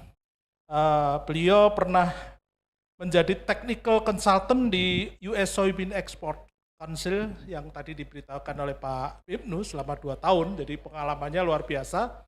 Dan 15 tahun sebagai technical service di South Asia and Oceania region, yaitu di bagian South Asia, Asia Tenggara. Menerima PhD dari Australia, postdoktoral di Animal Nutrition di USA. Orang pinter memang. Jadi Pak Budi ini orang pinter. Jadi 9 jarak dengan saya itu kira-kira berapa ya? 8 tahun di atas saya loh. Kalau saya 1980, beliau itu 1972 masih seperti kayak gini. 1972 masuk IPB masih kayak gini. Siapa yang berani lawan lari sama beliau? Sekarang tak kasih hadiah. Lari 10 kilo atau jalan. Mau hujan, mau geledek, mau panas, jalan terus beliau ini. Jadi memang jantungnya ada 2, jantung beliau ini. Jadi Pak Budi ini memang mempunyai interest terutama di raw material. Jadi teman-teman silahkan mengenai raw material, alternatif ingredient. Tadi ada yang tanya, bagus sekali. Kemudian processing, feed processing, ini bagus sekali ya. Teman-teman juga perlu tahu, apalagi formulasi. Walaupun background-nya ke human ya. Aslinya ke teknologi pangan dia itu. Tapi saya kira sama aja, cukup dalam juga. Dan tentunya feed mill management. Baik, Pak Budi, waktu kita di session feed ingredients, availability, nutrient, profile, and quality control itu ada hampir 1 jam, 55 sampai 60 menit. Kita coba, nanti kami ingatkan. Kemudian kita coffee break, kira-kira 10 menit, dilanjutkan swine feed formulation. Silakan Pak Budi. Baik, selamat siang adik-adik semua, ibu bapak sekalian. Mungkin saya jelaskan dulu kenapa hari ini 2 hari ini trainingnya ke arah nutrisi, tapi topiknya itu. Saya melihat bahwa untuk menjadi seorang ahli nutrisi nanti dalam produksi ternak ada 4 area yang harus dipenuhin. Pertama, Anda harus tahu bahan baku. Bahan bakunya apa? Setelah bahan baku tahu, Anda harus tahu formula. Bagaimana membuat formula yang benar. Setelah formulanya jadi, Anda harus tahu bagaimana olah pakan gitu. Sampai pakan jadi ransum. Setelah itu, baru bagaimana ngasih makannya kepada ternak. Untuk ngasih makan ternak, tadi pagi oleh dijelaskan Dr. Sulabo, bagaimana kita memberikan feeding system. Bagaimana kebutuhan ternak babi. Itu harus tahu. Jadi ilmu ini harus diketahui semuanya ketika kita berkecimpung bagaimana memproduksi pakan sampai ngasih makan ternak babi. Jadi sehingga harapannya dalam 2 hari ini kita training ke arah ke sana. Tetapi terus terang saja ini masih fundamental. Kalau pengen tahu lebih spesifik lagi itu harus kuliah terpisah. Tahun lalu kita ngadakin training formulasi aja 2 hari. Training formulasi sampai mengetahui Anda pulang, Anda bisa bikin formula itu butuh waktu 2 hari. Jadi kita kita hari ini, 2 hari ini adalah baru kuliah menjadi fundamentalnya saja dulu, supaya melihat keseluruhannya. Itu yang akan kita kerjakan. Jadi saya akan berbicara sekarang mengenai bahan baku. Bahan baku pakan babi, seperti yang ditanyakan apa aja yang kita punyain di Indonesia, kemudian bagaimana kita memanfaatkannya, kendalanya apa. Kita akan lihat bagaimana menguji yang benernya gitu. Apakah jagung ini betul mycotoxin gitu. Itu yang dikerjakan. Nah, kita lihat dulu populasi babi di Indonesia nih. Yang kita kumpulkan, ternyata babi itu yang kuning turun dari 8,5 juta sampai puncaknya pada tahun 2019. Sorry, I speak in Indonesian, but all the slide in English. Jadi tahun 2019 itu 8,5 juta, tapi gara-gara ASF terakhir ini turun tahun lalu 2020 5,6 turun lagi. Diperkirakan sekarang ini masih belum bisa bangkit di Indonesia. Kalau China sudah mulai bangkit, Vietnam sudah mulai, Filipina juga, kita masih belum bangkit ini dari ASF. Sehingga babinya sampai 60.000 kilo. Nah, itu situasi di Indonesia bahwa babi ini memegang peranan penting sebenarnya karena kontribusi konsumsi protein hewani pertama itu kan dari ayam, yang kedua itu dari babi. Sapi itu 2 kilo hampir sama, sapi sama babi. Sapi itu 2 kilo per orang per tahun, babi itu kira-kira 1,8 katanya. Oke, kemudian kenapa kita harus bicara pakan? Ini saya hitung bulan April dengan harga bahan baku bulan April. Kita bikinkan formula, bikinkan produksi babi, berapa harga, dapatkan data harga anak babinya berapa. Itu hampir 70% itu kontribusinya dari makanan. Itu cerita kalau bikin makanan sendiri, 70%. Kalau kita hitung, ini yang merah ini kan anak babinya. Anak babinya kan dikasih makan juga induknya. Tadi disebutkan sampai hampir 1 ton untuk bikin anak babi itu dengan hasilan kira-kira 1 tahun 20 ekor misalnya. Itu kontribusi makanannya juga ada. Jadi bisa lebih dari 85% tadi. Itu yang dilaporkan oleh Dr. Sulabo tadi. Nah, ini cerita untuk yang self mixing ya, kalau bikin makanan sendiri. Kalau saya hitung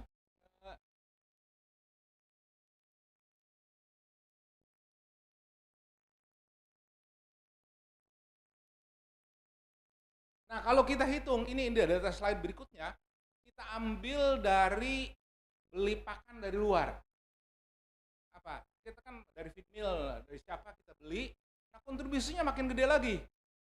Jadi biaya untuk menghasilkan pakan saja kalau kita beli dari luar itu sangat tinggi, lebih mahal, sehingga tujuan kita untuk memproduksi babi seharusnya bagaimana mengurangi kos yang termurah untuk menghasilkan 1 ekor babi. Bukan 1 ekor, tapi 1 kilo babi hidup. Bukan 1 kilo babi hidup, hitungnya itu 1 kilo daging yang dihasilkan, harusnya ke sana. Ya, betapa pentingnya pakan ini memegang peranan penting. Nah, untuk bisa mengetahui pakan, sudah barang tentu kita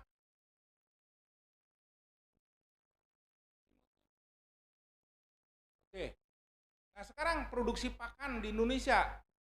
Ini produksi pakan di Indonesia didominasi oleh unggas. Tahun lalu kira-kira ada 21 juta ton produksi pakan.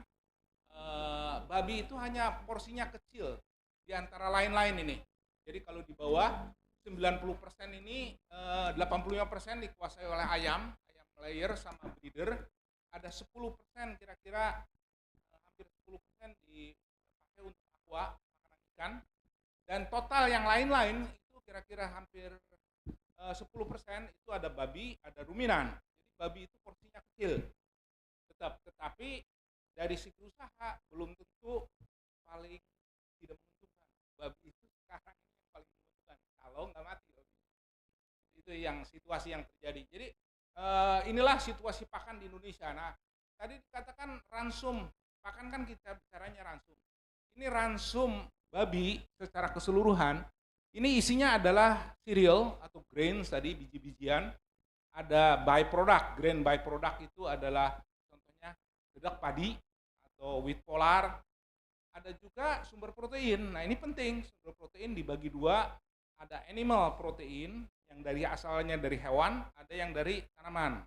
Itu yang dipakai. Terus kadang-kadang kita masukin minyak. Jadi banyak peternak masih belum itu kadang-kadang, loh kok babi dikasih minyak misalnya, atau ayam petelur kasih minyak. Sekarang ini dengan harga situasi di dunia, harga energi itu lebih mahal daripada protein. Jadi mikirnya jangan protein saja. Sehingga ternyata minyak memegang peranan penting. Kebetulan kita punya minyak banyak sawitnya. Nah, kemudian jangan lupa ngasih garam. Kalau babi enggak kasih garam, babinya nggak mau makan. Kayak orang coba mutih. Oh saya nggak mau makan gitu kan. Nggak lupa masukin garam di sate, nanti satenya tawar nggak makan. Itulah sama juga babi. Jangan lupa, karena sumber sodium itu akan mempengaruhi metabolisme, akhirnya akan berstimulir terhadap konsumsi juga. Jangan lupa ngasih di kalsium fosfat atau fosfor. Terus ada limestone, biji batu, karena sumber kalsium itu diperlukan, sama vitamin. Jadi ransum ini adalah isinya itu, vitamin sama mineral. Nah di negara-negara kita, termasuk di Asia sebenarnya, didominasi dua bahan baku utama, yaitu jagung sama bungkil kedelai. Hampir semuanya, sudah hanya di Indonesia, di seluruh Asia. Di beberapa negara Australia yang tidak punya jagung, dia pakai gandum, pakai barley. Tetapi di negara Asia adalah jagung bungkil kedelai. Jadi kita akan ketergantungan.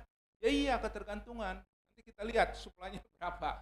Kenapa harus gitu. Nah ini bahan baku, kalau saya klasifikasikan, ada sumber energi yang merah ini, sumber energi, biji-bijian, entah jagung, tidak ada jagung, sorghum, gandum, atau barley. Di kita punya singkong. Di Bali ada singkong nggak? Nggak ada. Hanya manusia. Untuk babi mana ada gitu. Nah itu situasinya. Kemudian sumber protein itu dari plant protein sources, sumber protein hewan nabati ini. Umumnya bungkil kedelai, SBM, namanya soybean meal. Berikutnya adalah rapeseed meal. Jadi rapeseed meal, di mana rapeseed meal? Jadi impor juga. Rapeseed meal itu adalah rapeseed itu tanaman kelompok Brassica. Brassica itu kol-kolan. Jadi di luar negeri untuk dapetin minyak, tanaman yang kelompok kol-kolan tumbuhnya jadi biji, itu diekstrak. Jadi rapeseed meal. Itu yang dipakai. Ada groundnut meal, dulu kita pakai bungkil kacang tanah. Tetapi tidak ada lagi. Terus ada sunflower meal. Beberapa feed mill mengimpor sunflower. Bungkil matahari itu bisa dipakai. Terus kita juga bisa pakai cotton seed mill, bungkil kapas. Beda sama bungkil kapuk ya. Bedanya kapas sama kapuk. Kalau kapuk kan buat bantal, kapas kan buat pembalut. Beda ya. Itu. Kemudian kita menggunakan ada Copra Mill, ada DDGS, ada yang hijau itu ada di Indonesia sekarang. Ada CGM dan sebagainya. Itu sumber protein. Nanti kenapa disebut sumber protein? Kita lihat. Nah, ada juga sumber protein yang diperoleh dari hewani. Dulu kita punya tepung ikan. Saya 40 tahun lalu itu survei ke negara, wah itu cari tepung ikan itu cerita. Banyak sekarang nggak ada, sardinnya aja buat manusia pabriknya tutup katanya. Sampai ke negara. Nah inilah yang terjadi. Jadi ada sumber energi, sumber protein yang utama. Kita nggak bicara sumber karbohidrat. Tadi Dr. Silabo mengatakan energi itu bisa diperoleh kebanyakan dari protein. Itu hitungannya ada energi. Jadi bukan sumber karbohidrat namanya, sumber energi. Ada mineral, ada vitamin, ada asam amino. Asam amino ini penting, yang murni diproduksi oleh fermentasi dari tetes tebu, entah dari singkong, untuk ditambahkan protein-protein yang kekurangan asam aminonya ditambahkan ke dalamnya, sehingga kita banyak menemukan asam amino sintetik disebutnya. Padahal bukan sintetik, itu dari hasil fermentasi. Ada yang sintetik adalah D-L-methionin, disintesis dari bahan kimia. Itu D-L-methionin, tapi yang lainnya kebanyakan dari fermentasi. Nah, imbuhan pakan ini ada feed additive, itu adalah ekstra yang harus ditambahkan. Jadi ada antioksidan lah, anti jamur, itu ekstra, nggak ada nutriennya. Cuman diperlukan kadang-kadang waktu bikin ransum supaya lebih awet, peletnya lebih kuat misalnya, babinya tidak mencret, itu beberapa ditambahkan bahan-bahan tersebut untuk melengkapi supaya babinya tetap baik. Nah, inilah bahan baku yang ada di dunia, bukan hanya di Indonesia, di dunia itu adalah demikian. Nah sekarang tadi katakan Indonesia punyanya apa? Ini Indonesia yang sebelah kiri itu adalah bahan baku yang diproduksi dalam negeri, yang sebelah kanan itu diimpor. Ada juga yang diekspor. Ini produksi yang di dalam negeri. Jadi jagung kita punya 12,9 juta ton. Tapi kita kadang-kadang mengekspor jagung. Tadi ke Cebu, ke Filipina kita ngekspor jagung itu. Kadang-kadang lagi musimnya lagi banyak, harganya murah, kita ekspor. Kayak gitu. Tetapi kita yang punya lagi apa? Kopra, minyak kelapa, bunggil kelapa. Kalau kita pergi ke Lombok bikin minyak kelapa, sisanya bunggilnya ada. Itu kita produksi banyak dan sebagian diekspor. Kemudian apa? Berikutnya adalah fish meal. Tidak ada lagi, tadi saya bilang kan, fish meal itu malah kita mengimpor sekarang ini. Kemudian kita punya lagi palm kernel mill di Indonesia karena produsen sawit terbesar di dunia. Sehingga bungkil inti sawit itu tersedia. Itu yang kita ekspor, coba lihat ekspornya. Sampai 5,5. Jadi kita produksi kira-kira bungkil sawit mana 6 juta ton, kira-kira hampir 5,5 itu diekspor untuk makanan sapi di New Zealand, Australia dan sebagainya. Jadi hanya sebagian dipakai dalam negeri. Dedak kita punya karena padi banyak, saya ngitung kira-kira 12% dari gabah. Hitungnya dedak ini, produksi dedak. Ada kira-kira saya hitung 4 juta ton. Dulu diekspor, tidak bisa lagi habis dalam negeri. Nah kita punya wheat brand, wheat polar, karena apa? Indonesia itu mengimpor gandum karena hobinya makan Indomie, makan mie sama makan roti. Sekarang anak muda makan pizza dan sebagainya, pasta. Itu semua bahan bakunya adalah dari gandum. Diimpor gandumnya, digiling di kita, pabrik penggilingannya. Nah, ada limbahnya kira-kira 35% dihasilkan, itu yang dipakai sebagai sumber bahan pakan. Sebagian diekspor juga. Wheat brand itu diekspor ke Vietnam. Nah, ini yang kita punya. Coba kita perhatikan. Kalau kita punyanya bahan baku adalah jagung, kopra, tepung ikan nggak ada. Terus apakah itu sumber protein? Semuanya itu proteinnya rendah. Yang paling tinggi barangkali kopra, 21% tadi. Padahal bunggil kedelai 46%, 47%. Terus mau digani, nggak ada sumber protein. Saya pernah ngitung dulu, menganalisis kebutuhan untuk ayam, untuk babi, untuk apa. Dihitung neracanya, Indonesia tuh nggak punya sumber protein. Jadi nggak cukup gimana pun. Jadi kita harus ngimpor. Kalau nggak apa? Jangan makan babi lah, jangan makan ayam, jangan makan tempe lebih. Karena untuk tempe pun adalah mengekspor. Itulah situasi di Indonesia. Kalau mau mencari alternatifnya apa? Ya kita punyanya ini. Silakan mau diolah dengan teknologi sampai gantikan bungkil kedelai susah tadi. Proteinnya rendah, fibernya tinggi, variasinya tinggi. Itu yang menjadikan kendala sehingga kita akan ketergantungan terhadap impor protein. Jenisnya tadi bisa bungkil kedelai, bisa rapeseed, bisa TPM dan sebagainya. Jadi sumber utama yang menjadikan masalah di kita itu adalah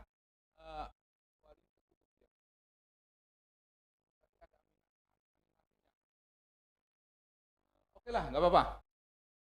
Jadi kalau kita lihat impor jagung, kita masih mengimpor ada 1 juta ton hampir impor jagung tahun lalu dipakai untuk bikin gilingan tepung jagung. Tepung maizena itu ada limbahnya pakai. Jadi bukan untuk pakan, karena untuk pakan nggak boleh. Indonesia ngambil kebijakan tidak boleh mengimpor jagung.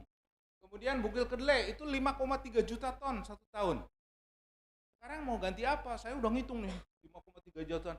Kalau 1 hektar kita dapatkan misalnya yang bagus itu 3 ton, apalagi dapatnya cuma di bawah 1 ton. Sekarang berapa juta hektar harus disiapkan untuk menanam kedelai? Lahannya sopo katanya. Lahannya nggak ada, itu menjadikan kendala. Ini soybean meal, di DJS kita mengimpor 800.000 ton. Di DJS nanti kita bisa jelas apa di DJS itu ada hasil dari proses fermentasi jagung untuk jadi etanol. Etanolnya dicampur untuk apa namanya untuk bensin, limbahnya adalah di DJS. Itu sumber protein 27%. Jadi inilah yang kebanyakan impor itu dominan, termasuk meat bone meal. Meat bone meal 500.000 ton, animal byproduct meal kan proteinnya di atas 50. Itu sumber protein. Jadi itulah situasi di Indonesia. Sekarang kalau mau cari apa gantinya, ya apa punyanya saya tanya. Itu menjadikan kendala. Nih, kalau nanti suatu saat nggak punya jagung, saya bilang, cari sorghum. Tahu sorghum nggak? Jangan-jangan student sekarang nggak ada yang tahu sorghum. Orang Jawa cantel namanya, sorghum. Kayak gitu. Bukan, ini nih yang paling kiri itu sorghum. Ada yang putih, ada yang merah. Buat burung, tahu nggak? Kadang-kadang bikin makanan burung, putiran. Itu. Nah, kupang, iya lagi ditanam itu di Flores. Nah itu yang ada adalah sorghum, kemudian gandum. Gandum biasanya yang diimpor untuk makanan manusia, untuk terigu. Terus kalau nggak ada gandum apa ya barley. Nggak impor juga, nggak ada oat. Yang ada di dunia nih ya, saya cerita. Yang tersedia itu adalah bahannya itu. Jadi untuk ganti jagung mana? Kalau enggak, gantinya apa? Jadi beras mau nggak? Harga jagung 6.000 perak, beras 12.000. Siapa mau pakai untuk makanan babi? Mahalan kan? Kecuali di negara-negara Thailand sama Myanmar yang memproduksi broken rice, beras menir, beras pecah. Itu dipakai. Nah, itulah situasinya. Ini sumber-sumber energi yang lain yang ada di dunia. Kemudian apa yang ada di kita? Paling-paling minyak sawit. Yang lainnya kan nggak ada samping jagung ini. Nah, itulah yang menjadi kendala di Indonesia. Jadi sumber hasil yang punya yang gede di Indonesia adalah protein milling byproduct. Semua milling byproduct entah dedak padi atau tadi polar, wheat bran, itu semua energinya lebih rendah dari 3.000. Padahal kita pengen sumber energi itu kalau bisa di atas 2.700. Itu semuanya rendah. Kemudian protein, kalau sumber protein saya batasin minimum 30%. Sekarang sumber apa yang ada di Indonesia yang proteinnya 30%? Ada juga. Yang kita punya adalah dedak sawit yang paling tinggi tadi kopra.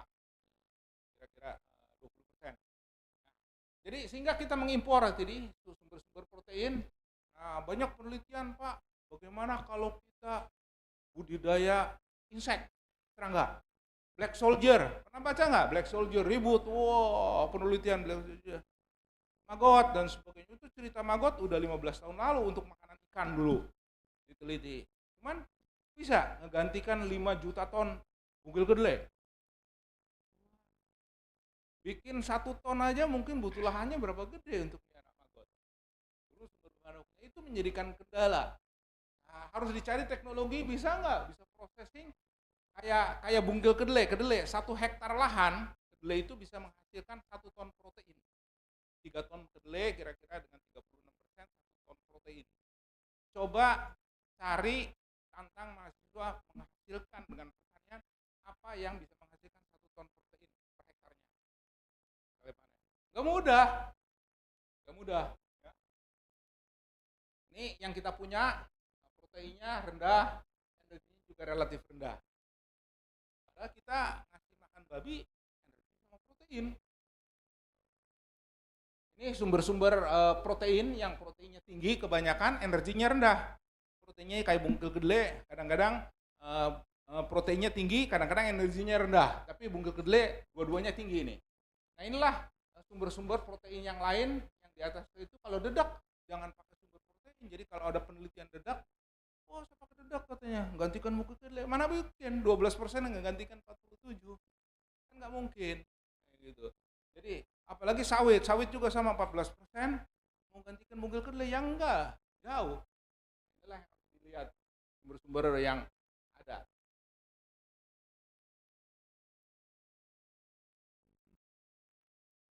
Oke. Nah sekarang mengulas sedikit berkaitan struktur daripada bahan bakan. Biasanya kita pisahkan tadi air sama dry matter. Dry matter itu bahan kering. Yang satu air ketika airnya diuap. Nah, dry matter itu dibagi adalah yang organik, bahan organik, sama yang abu, yang bukan organik. Yang organik itu dibagi lagi, ada protein, ada lipid, ada karbohidrat. karbohidrat. Nanti kita harus belajar lagi, nanti di mahasiswa harus belajar lagi. Protein ini ada protein yang protein murni, ada yang bukan gitu. Oh, kita kan ngitungnya protein kan nitrogen kali 6,25. Di dalamnya itu ada bahan nitrogen tapi bukan protein. Itu tidak bisa dimanfaatkan ayam. Misalnya saya tambah urea itu proteinnya berapa? Urea itu proteinnya 265%. Mana ada protein sampai ratusan gitu kan? Ya karena isinya N dikalikan dengan 6,25. N urea itu adalah 46 dikalikan 6,25 ya akhirnya menjadi tinggi gitu. Nah kita bicara protein juga harus ngerti, makanya bikin ransum bukan cerita protein saja sekarang ini. Udah bicaranya asam amino. Bukan hanya asam amino lagi sekarang ini. Asam amino yang bisa dicerna oleh babi, bisa dimanfaatkan oleh babi masuk ke dalam usus. Tidak hanya itu sekarang, kita ngitung rasionya. Lisin itu 100, maka metioninnya berapa, trionina. Itu profilnya itu harus jelas supaya jadi daging babi. Ilmunya sudah ke sana gitu. Jadi jangan cerita protein. Protein ini nanti kalau kita formulasi itu diabaikan juga nggak apa-apa gitu. Asal amino yang sudah bisa dicerna dengan rasionya yang benar. Itu ilmunya udah ke sana. Jadi jangan pikir protein lagi ya. Kerjakan. Nah sekarang kita bicara tadi kualitas. Yang disebut kualitas bagus itu apa sih? Misalnya, saya tanya, tempe kalau bagus itu apa? Anda beli tempe, cicipin kan?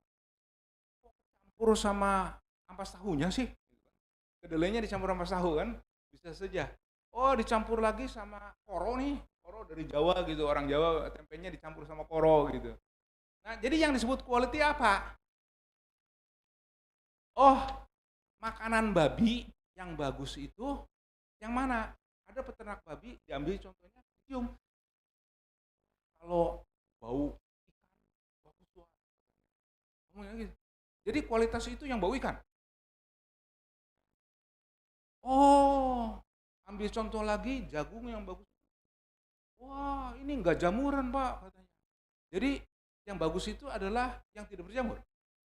Jadi definisi kualitas apa gitu? Inilah definisi kualitas itu adalah karakteristik sifat-sifat dari produknya, entah ransum atau bahan baku, yang dapat dipertahankan untuk memenuhi permintaan konsumen. Konsumen siapa gitu? Kalau konsumennya makan tempe adalah orang yang pengen murah, ya dicampur sama ampas tahu, nggak apa-apa. Tapi kalau pengen tempenya yang bagus, ya beda lagi kan segmennya. Tergantung apa? Tergantung konsumen dan harga. Harganya wani piro kayak gitu. Nggak ada Anda pengen beli bahan baku yang harganya pengen murah sekali, kualitasnya yang paling bagus. Ya nggak ada yang jual. Nah inilah yang disebut kualitas. Jadi harus dilihat kualitas itu definisinya apa. Jadi kualitas itu berhubungan dengan uang. Ada kualitas, ada harga. Nah, tantangannya bagi yang bikin makanan sendiri, terus terang aja, bikin makanan babi kan, bikin ransumnya, nanti kita ajarin. Bisa nggak Anda bikin makanan kan ngaduk, pakai mixer misalnya sebanyak 500 kilo gitu. Bisa nggak bulan ini sama bulan depan hasilnya sama kualitasnya? Bukan hanya bulan depan, minggu ini, minggu depan sama nggak kualitasnya? Belum tentu. Satu hari bikin ngaduk makanan, misalnya ada 10 kali. Tiap ngaduk sama nggak? Jagungnya bisa beda yang diterima. Tiap truk jagungnya emang sama? Beda. Dedeknya bisa beda. Terus bunggil kedelai yang dikirim beda. Kiriman besok bisa berbeda. Nah inilah tantangan yang diperoleh di bagaimana membuat ransum. Anda bikin ransum supaya kualitasnya setiap ngaduk itu stabil. Nanti dibuktikan di babinya. Jadi yang ngomong nanti salah satu ukurannya babinya yang ngomong. Oh, babinya makin gede gitu kan. Kalau enggak kualitasnya jelek, babinya mencret lah, nggak bisa memakan. Itulah yang harus diperhatikan.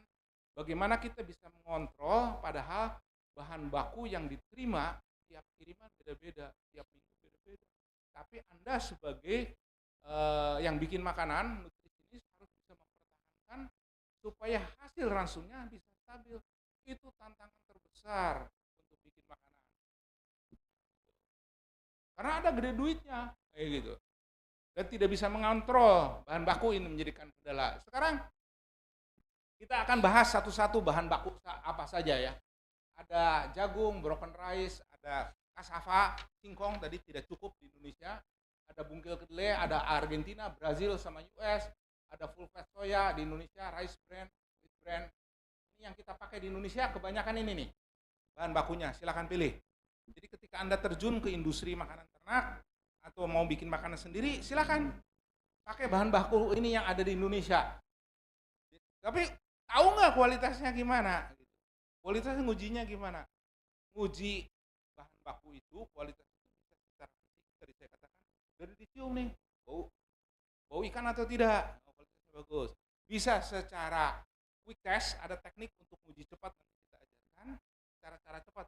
Wah ini campur nih, kalau saya masukin nguji urea, proteinnya biar tinggi ditambahin urea gitu, dites, oh ada ureanya mau, nah gitu.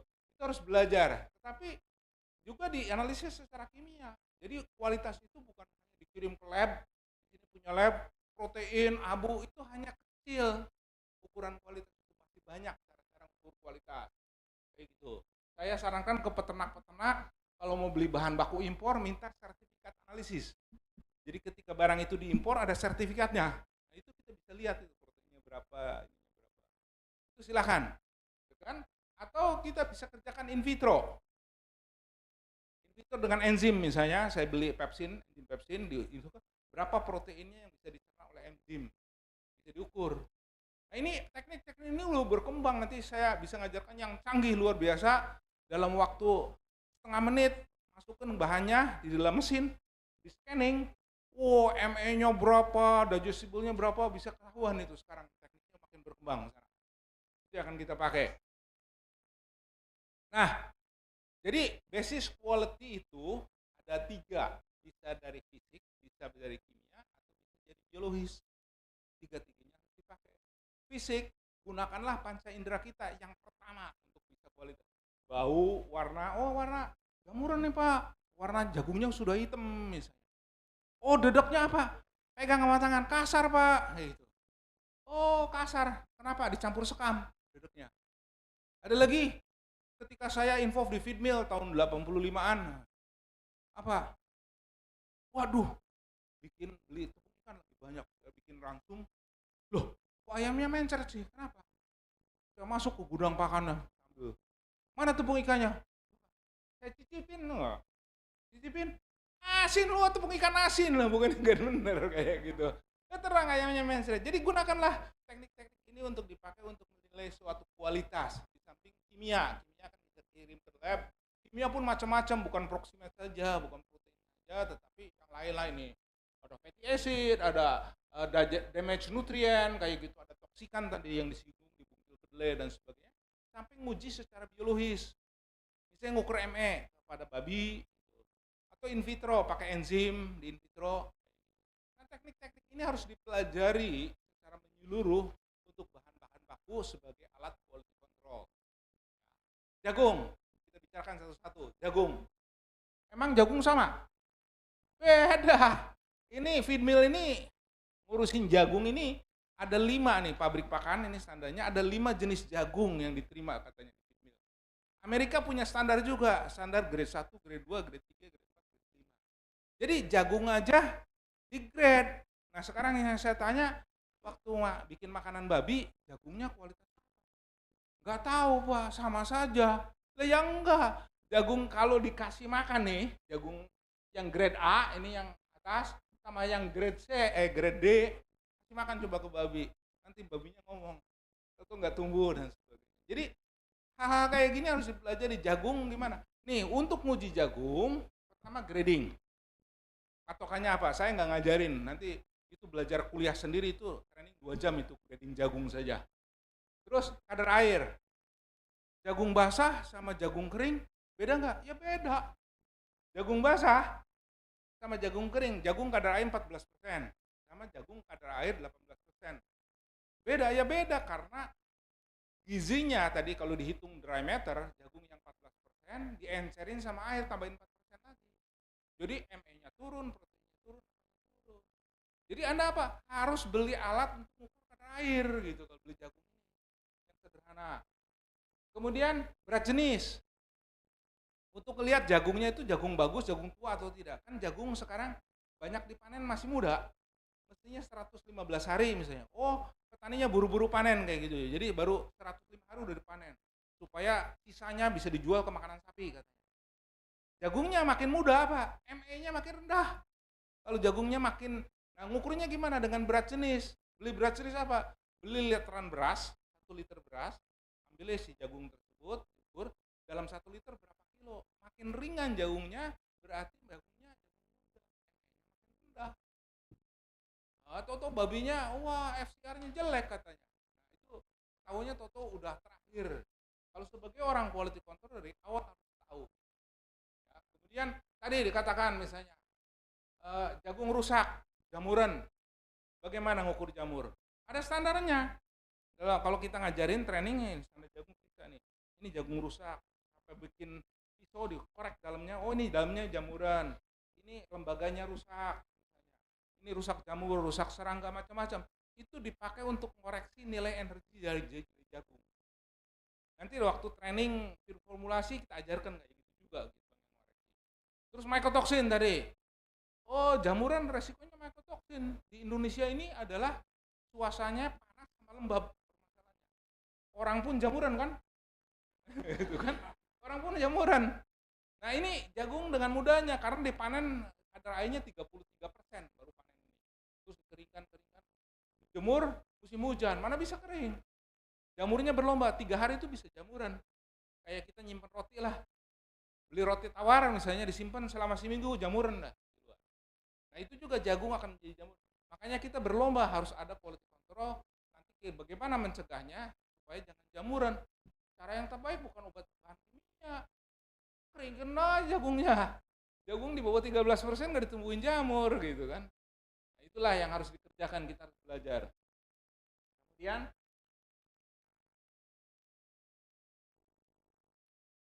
oke, kadar air tadi ini buktikan sebagai contoh kadar air 13 sama 15 nih ya. Berapa energinya berubah gara-gara diencerin kadar air. Jadi kadar air yang makin tinggi gara-gara tambah 2%, ME-nya turun, proteinnya turun. Dan itu berpengaruh terhadap bikin ransum. Pengen kualitasnya bagus sih, harus dikoreksi. Nah, teknik beli kadar air nih. Pakai mesin, ajarin beli namanya alat ukur, jadi jagungnya diambil, masukkan kepada alat. Nanti dalam sebentar aja gara-gara kapasitor namanya, akan kelihatan kadar airnya berapa.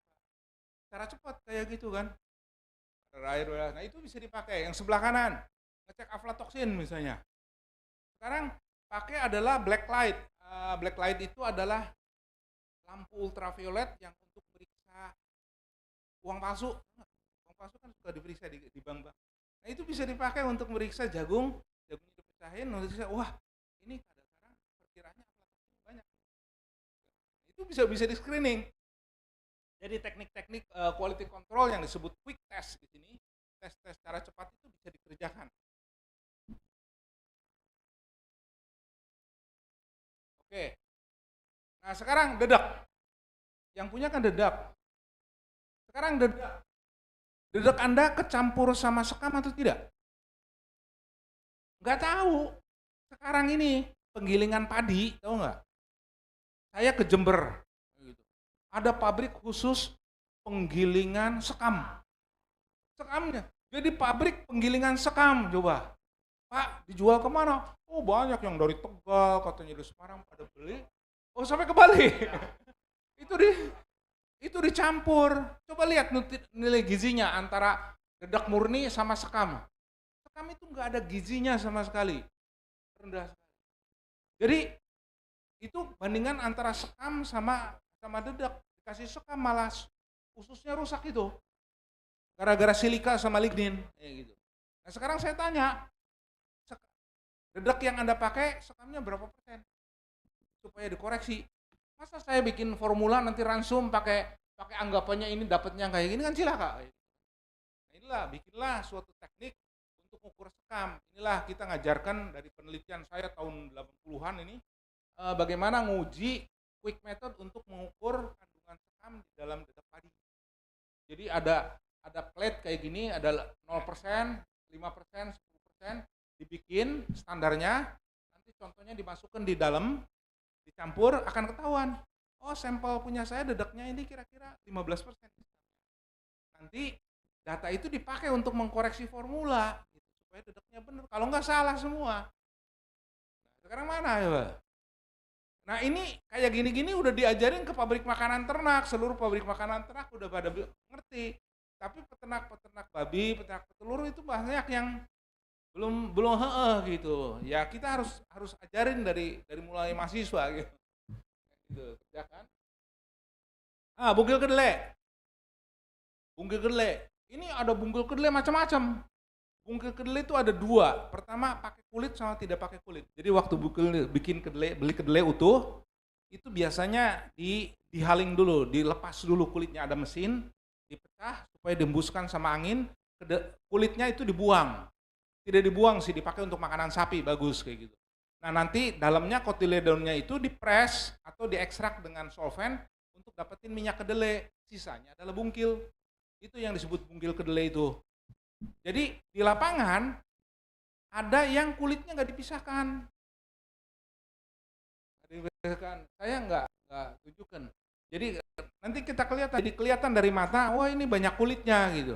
Yang kedua, kedelai itu kan beracun. Ini juga bagi ibu-ibu kalau ngasih makan bayi, jangan dikasih kedelai mentah atau susu kedelai yang mentah. Bayinya akan kontet, nggak tumbuh nanti.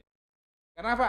Ada racunnya, ada trypsin inhibitor, ada lektin tadi yang dijelaskan, yang tidak bisa mencerna protein, nanti proteinnya keluar lagi melalui kotoran. Akhirnya bayinya nggak bisa dapetin, nggak tumbuh. Nah inilah harus dihilangkan. Nah kedelai itu harus dihilangkan dengan panas, harus dipanasin karena lektin trypsin inhibitor itu adalah berupa protein, bisa denature, namanya denature, dirusak gara-gara panas. Jadi panasin. Nah sekarang kalau panasnya adalah cukup, racunnya hilang. Tapi kalau panasnya kelewatan, gosong. Mana yang mau dipilih? Jadi harus dibikin, olahnya itu dipanaskan sedemikian rupa, tidak gosong, tapi tidak mentah. Nah itu harus ada alat quality control untuk mengukur. Ya, bungkil kedelai. Jadi tidak semua bungkil kedelai sama. Nanti kita gambarkan ini dari yang mulai bagus, terbaik, sampai yang terjelek kayak gitu, sampai macam-macam nih lah, pakai kulit. Dengan mata sendiri kita lihat, ini adalah kulitnya atau apa. Nah untuk uji matang tidaknya, oke, ya ada racunnya. Kemudian untuk ngujinya, ini teknik paling gampang itu adalah dengan teknik phenol red. Jadi bikin larutan, saya kucurin kedelainya, bungkil kedelainya. Nah, ini harus diajarin ke peternak-peternak, beli larutannya atau bikin, kucurin, nanti ketahuan. Oh ini kedelai ini mentah nih, merah semua. Oh ini nggak ada merahnya, jangan-jangan gosong kalau nggak ada merahnya. Saya pengen bungkil kedelai itu antara ini sama ini misalnya. Ini misalnya saya periksa di lapangan nih, orang bikin kedelai kulkas soya, saya tetesin langsung di lapangan ketahuan. Oh ini titik-titik merahnya cukup, berarti kedelainya matang. Kalau tidak ada sama sekali merah, gosong mungkinan.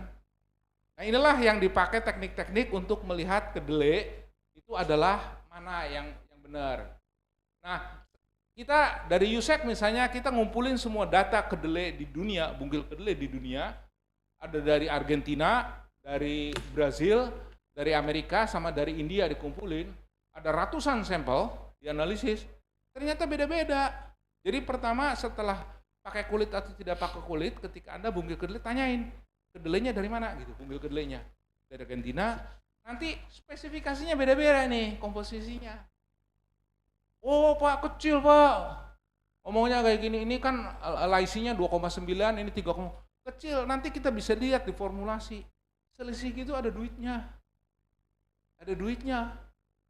Gara-gara kalori, mahal sekarang kalori itu. Jadi ada duitnya, 100 kalori itu bisa 150 perak duitnya. Sekarang. Jadi kalau Anda salah ngitung kalori 50 kalori 75 perak. 75 perak kali 1000 ton, 75 juta itu tiap bulan dibuang nantinya. Ya, itu implikasinya sangat gede. Jadi kita ini singkong, oke lah nggak ada singkong. Saya biasanya nggak ada singkong. Singkong itu dipanen tua atau enggak? Berapa kadar patinya? Kadar patinya berhubungan dengan nilai energi. Terus kecampur sama kotoran. Kulitnya dikupas atau tidak? Kan sungguh ada kulitnya yang coklat itu. Ada yang dikupas, ada yang tidak, beda-beda semua. Belum yang tidak dikupas, tanahnya masuk berapa banyak itu Mas? Di dalam singkong. Wah, dimasukin pedagang itu bisa masukin tanah itu. Itu yang pakai. Jadi itu harus diperiksa bahan baku. Kita nggak akan ngajarkan detail. MBM itu di luar negeri kalau kita makan steak, dagingnya diambilkan, sapinya dipotong, dagingnya yang diambil. Sisanya itu apa, entah kepala, entah punggung, entah apa, itu dihancurin semua jadi meat bone meal. Di Indonesia nggak ada meat bone meal. Kenapa? Tulang aja direbus jadi sop tulang kan. Jadi kikil. Nah, di sana nggak ada yang makan kikil kayak gitu. Nah, kita nggak akan mungkin dapat meat bone meal di luar negeri. Banyak orang makannya steak dagingnya, sisanya itu diolah jadi meat bone meal. Itu sumber protein karena proteinnya 50%. Itu bagus, murah. Ya kalau murah pakai. Tahu murahnya gimana? Nanti kita belajar di teknik formulasi, ketahuan murah tidaknya. Ya ini patokannya sekarang. Patokannya sekarang saya tanya, meat bone meal ini. Jualnya protein 50 katanya. Kalau di dalam meat bone meal itu saya tambah urea 3%, gimana? Urea 3%, kadar urea itu 260% protein. Jadi dari 50% protein, 5%-nya itu bukan dari protein murni, dari urea. Anda tahu nggak? Nggak tahu. Kirim ke lab, katanya labnya kan analisis protein, N kali 6,25. Ya nggak ketahuan. Ada teknik lain analisisnya, bagaimana mengukur non-protein nitrogen dari suatu bahan baku. Nah ini harus dipelajari di dalam kuliah dan sebagainya. Kedua misalnya, ini pepsin digestibility. Protein 50%, bisa dicerna nggak? Kita belajar dalam ilmu nutrisi untuk makanan babi, adalah asam amino yang bisa dicerna oleh babi, diserap, sampai bisa jadi daging. Ada asam amino atau protein yang tidak bisa dicerna oleh babi. Bagaimana ukurnya? Disimulasi dengan in vitro yang dikenal dengan pepsin digestibility. Jadi kita ambil enzim pepsin yang dari babi juga, bisa diukur berapa bisa dicerna gitu. Makin rendah, makin jelek. Nah, saya menyarankan misalnya minimum 86% protein dari meat bone meal itu bisa dicerna oleh pepsin. Jadi kalau nggak sampai sekian ditolak. Feed meal kayak gitu. Jadi kalau nggak sesuai dengan spek, tolak. Atau dipotong harganya. Mau. Ya, ini untuk meat bone meal. DDGS. Ini contohnya mungkin yang belum kenal ya. DDGS itu di Amerika itu dari jagung. Sepertiga jagung Amerika, hampir 40% malah. Itu diolah, difermentasi, dihancurin, digiling sama enzim, difermentasi. Jadi etanol. Etanolnya untuk nyampur bensin. Supaya kita tidak tergantung kepada minyak bumi.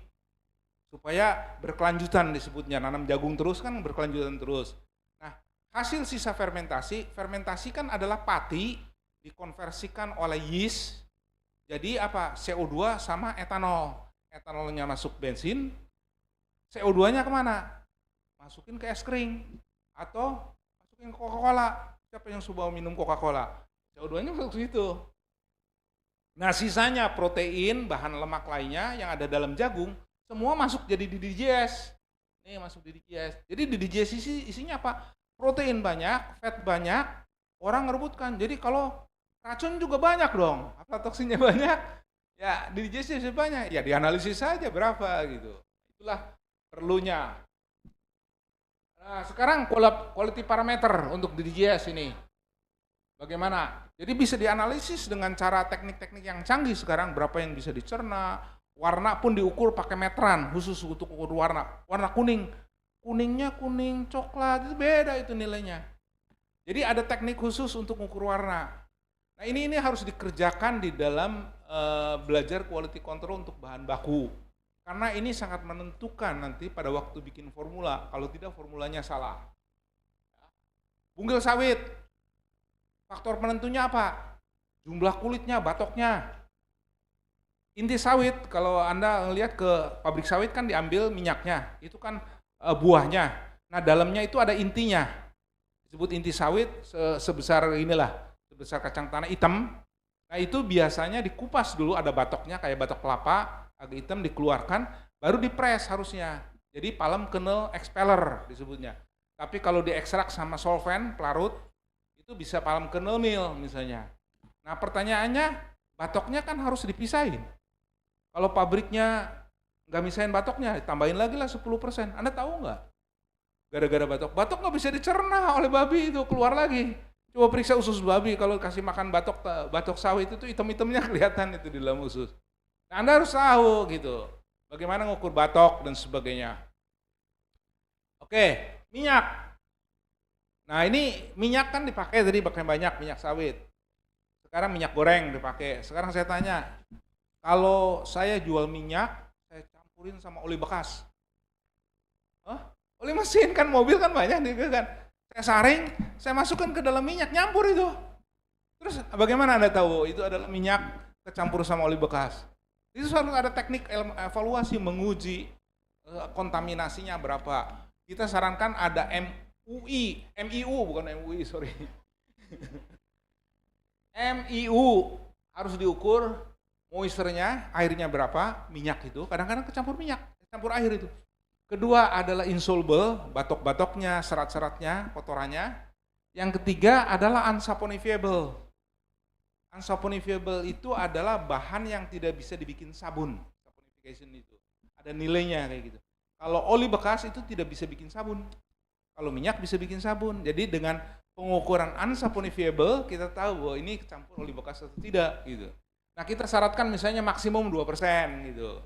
Nah, waktu beli jangan-jangan nanti bikin makanan ayam atau babi atau beli minyak aja. Masuknya oli bekas kita nggak tahu, atau babinya nggak tumbuh aja nantinya. Nah, inilah yang harus dikerjakan daripada quality control. Nah, ini yang menarik lagi. Untuk bikin makan ransu babi itu ada sumber fosfor harus dimasukkan. Sumber fosfornya itu biasanya dari batuan fosfat yang diolah jadi DCP atau MCP, di kalsium fosfat sama monokalsium fosfat. Saya menemukan di lapangan DCP warnanya putih. DCP warna putih. Kalau saya campur sama batu kapur, Anda tahu nggak? DCP harganya 12.000 kilo. Batu kapur berapa harganya? Pakai batu kapur 350 perak. Itu giling. Kalau saya campur DCP itu 10% dengan batu kapur. Wah, saya bisa dagang kan, untung kan? Untung nipu kayak gitu. Nah, ini ada teknik nguji dengan cara karbonat tes namanya, ditetesin sama asam. Tetesin sama asam sulfat atau HCl. Nanti kalau keluar gasnya kayak Sprite kayak gitu, itu indikasi ada karbonat. Karbonatnya itu adalah dari batu kapur. Karena kalau DCP murni, itu tidak akan muncul Sprite-nya. Nah, inilah teknik-teknik quick test yang bisa dipakai untuk memeriksa. Temukan bisa kaget itu. Orang ngeluh peternakan ayam petulung, peternakannya produksinya ambrol Pak, kayak gitu. Tanyain ke saya di sana di dekat Surabaya. Nah, inilah yang menjadikan kendala. Oke, tepung ikan. Oke, jangan dibahas lah. Tepung ikan ini terus terang aja nggak mau pakai. Jadi ilmu nutrisi babi udah modern sekarang ini. Kalau kita perhatikan semua yang dicerna, vitamin apa, tidak perlu pakai tepung ikan pun nggak masalah. Tepung ikan itu mahal sekarang dan kualitasnya bisa naik turunnya luar biasa. Ada tepung ikan gaplek, ikan dikeringkan saja, ikan tuh harus direbus dulu, dimatangin dulu sebelum jadi tepung ikan. Ada dipres, dikeringkannya dengan anas, dengan matahari dan sebagainya. Belum ikannya ikan busuk. Bagaimana kalau tahu ikan busuk atau tidak yang dipakai? Nah, itulah makanya banyak ditinggalkan. Nah, teknik yang makin modern tadi saya sebutkan, ada namanya near infrared spectroscopy. Ada mesin nih sebelah kanan. Jadi cara modern, jadi disinari bahan itu dengan near infrared pada panjang gelombang tertentu, terus refleksinya itu ditampung oleh optik. Nah, dari scanning dari berbagai panjang gelombang, di scanning akan ketahuan spektrumnya, spektrum refleksinya itu. Nah, ternyata dari penelitian spektrumnya itu berkorelasi dengan zat gizi. Oh, spektrumnya kayak gini, tingginya sekian. Jadi kita bisa ngukur protein gara-gara rumus kimianya nih CH, NO, OH. Dengan cara itu kita bisa ngukur protein secara cepat sekarang. Jadi dimasukin ke dalam mesin kayak gini nih, tinggal ditutup, di scanning, dalam waktu setengah menit, saya udah dapat kandungan protein. Bukan hanya protein, kandungan asam amino. Bukan hanya asam amino, yang dicerna asam amino pun bisa. Kandungan lemak, asam lemak, semua bisa dianalisis. Asal alatnya itu dikalibrasi dulu. Nah ini butuh penelitian untuk kalibrasi, nggak mudah kayak gitu. Tapi sekarang alatnya udah tersedia. Feed mill sekarang hampir semuanya pada pakai ini. Nah ini kalau kita ketinggalannya kita nggak tahu gitu. Padahal data-data dari hasil NIR ini bisa dipakai untuk formula, nanti datanya dipakai untuk formulasi sehingga formulanya makin benar sesuai dengan bahan baku yang dipakai gitu.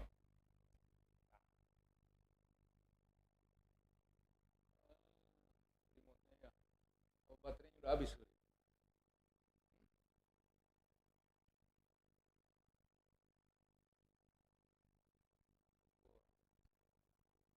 Oke, tadi kalau hati-hati ketika menggunakan alat NIR ini, kalau kalibrasinya nggak diperiksa dengan benar, ngaco hasilnya ngaco, gitu aja.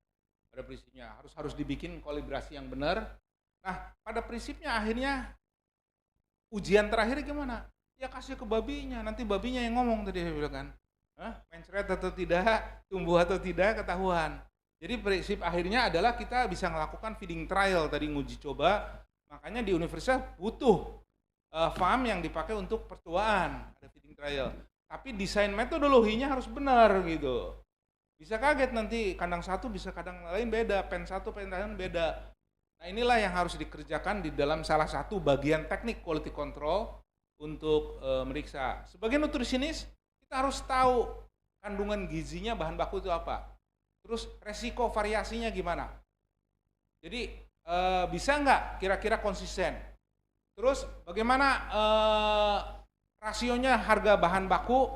Kalau jagung harganya 6.200, kalau beli singkong harganya berapa ya? Gimana ngitungnya? Dihargain berapa ini supaya bisa lebih baik kayak gitu? Lebih baik bukan hanya lebih baik kualitasnya, tetapi lebih baik berapa harga 1 kilo babi ongkosnya yang paling murah, tujuannya harus ke sana orang bikin makanan ya. Terus berapa maksimum yang boleh dipakai? Oh kelebihan itu nggak mau makan babinya. Oh kelebihan ini racun misalnya. Jadi pengetahuan ini belum kalau saya pakai banyak-banyak resiko tinggi misalnya kayak tadi tepung ikan, saya nggak mau pakai lah. Resikonya terlalu tinggi. Nah hal-hal gini harus dipertimbangkan oleh nutrisionis ketika mau bikin makanan. Ini kalau saya ini harga Argentina 10.000, Brazil 10.300, bugil kedelai Amerika 10.200. Anda beli yang mana? Anda beli yang mana? Oh, kalau hanya bugil kedelai, oh yang Argentina dong. Tapi ketika dianalisis proteinnya beda-beda gitu. Satu 45,5, 47, 46,5. Terus yang mana? Bingung kan? Orang itu dibagi per persen protein. Jadi per persen protein yang paling murah adalah Brazil gitu kan. 219. Pertanyaan apakah itu caranya? Padahal tadi saya katakan energi lebih mahal daripada protein. Di dalam bungkil kedelai itu ada energinya. Kalau cerita hanya protein, Anda jangan beli jagung nih. Jagung itu mahal sekali. Per persen proteinnya 775.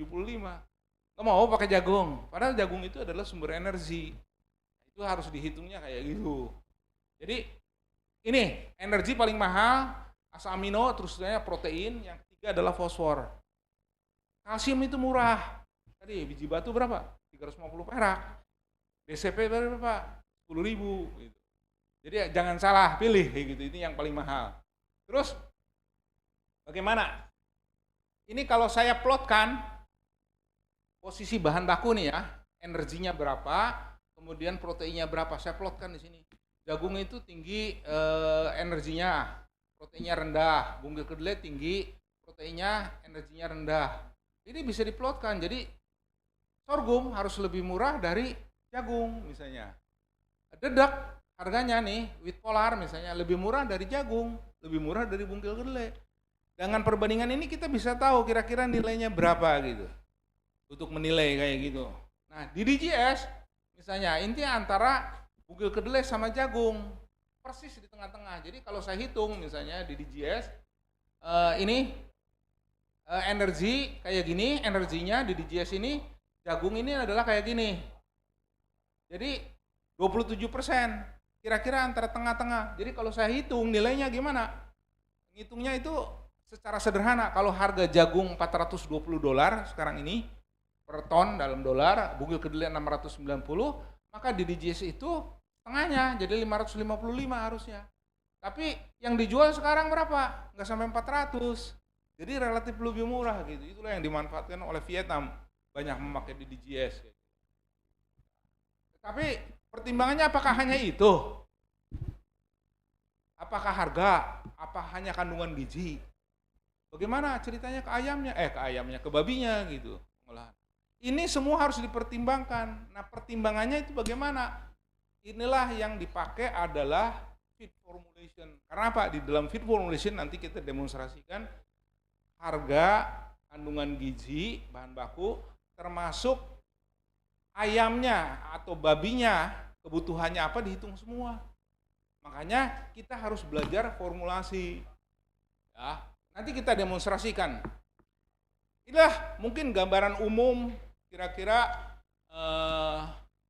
kuliah saya mengenai bahan baku yang ada di Indonesia, kendalanya apa, masalahnya di mana, bagaimana quality control harus dipelajari supaya bisa menghasilkan langsung babi yang stabil kualitasnya, dan yang penting lagi yang paling murah menghasilkan 1 kilo babi.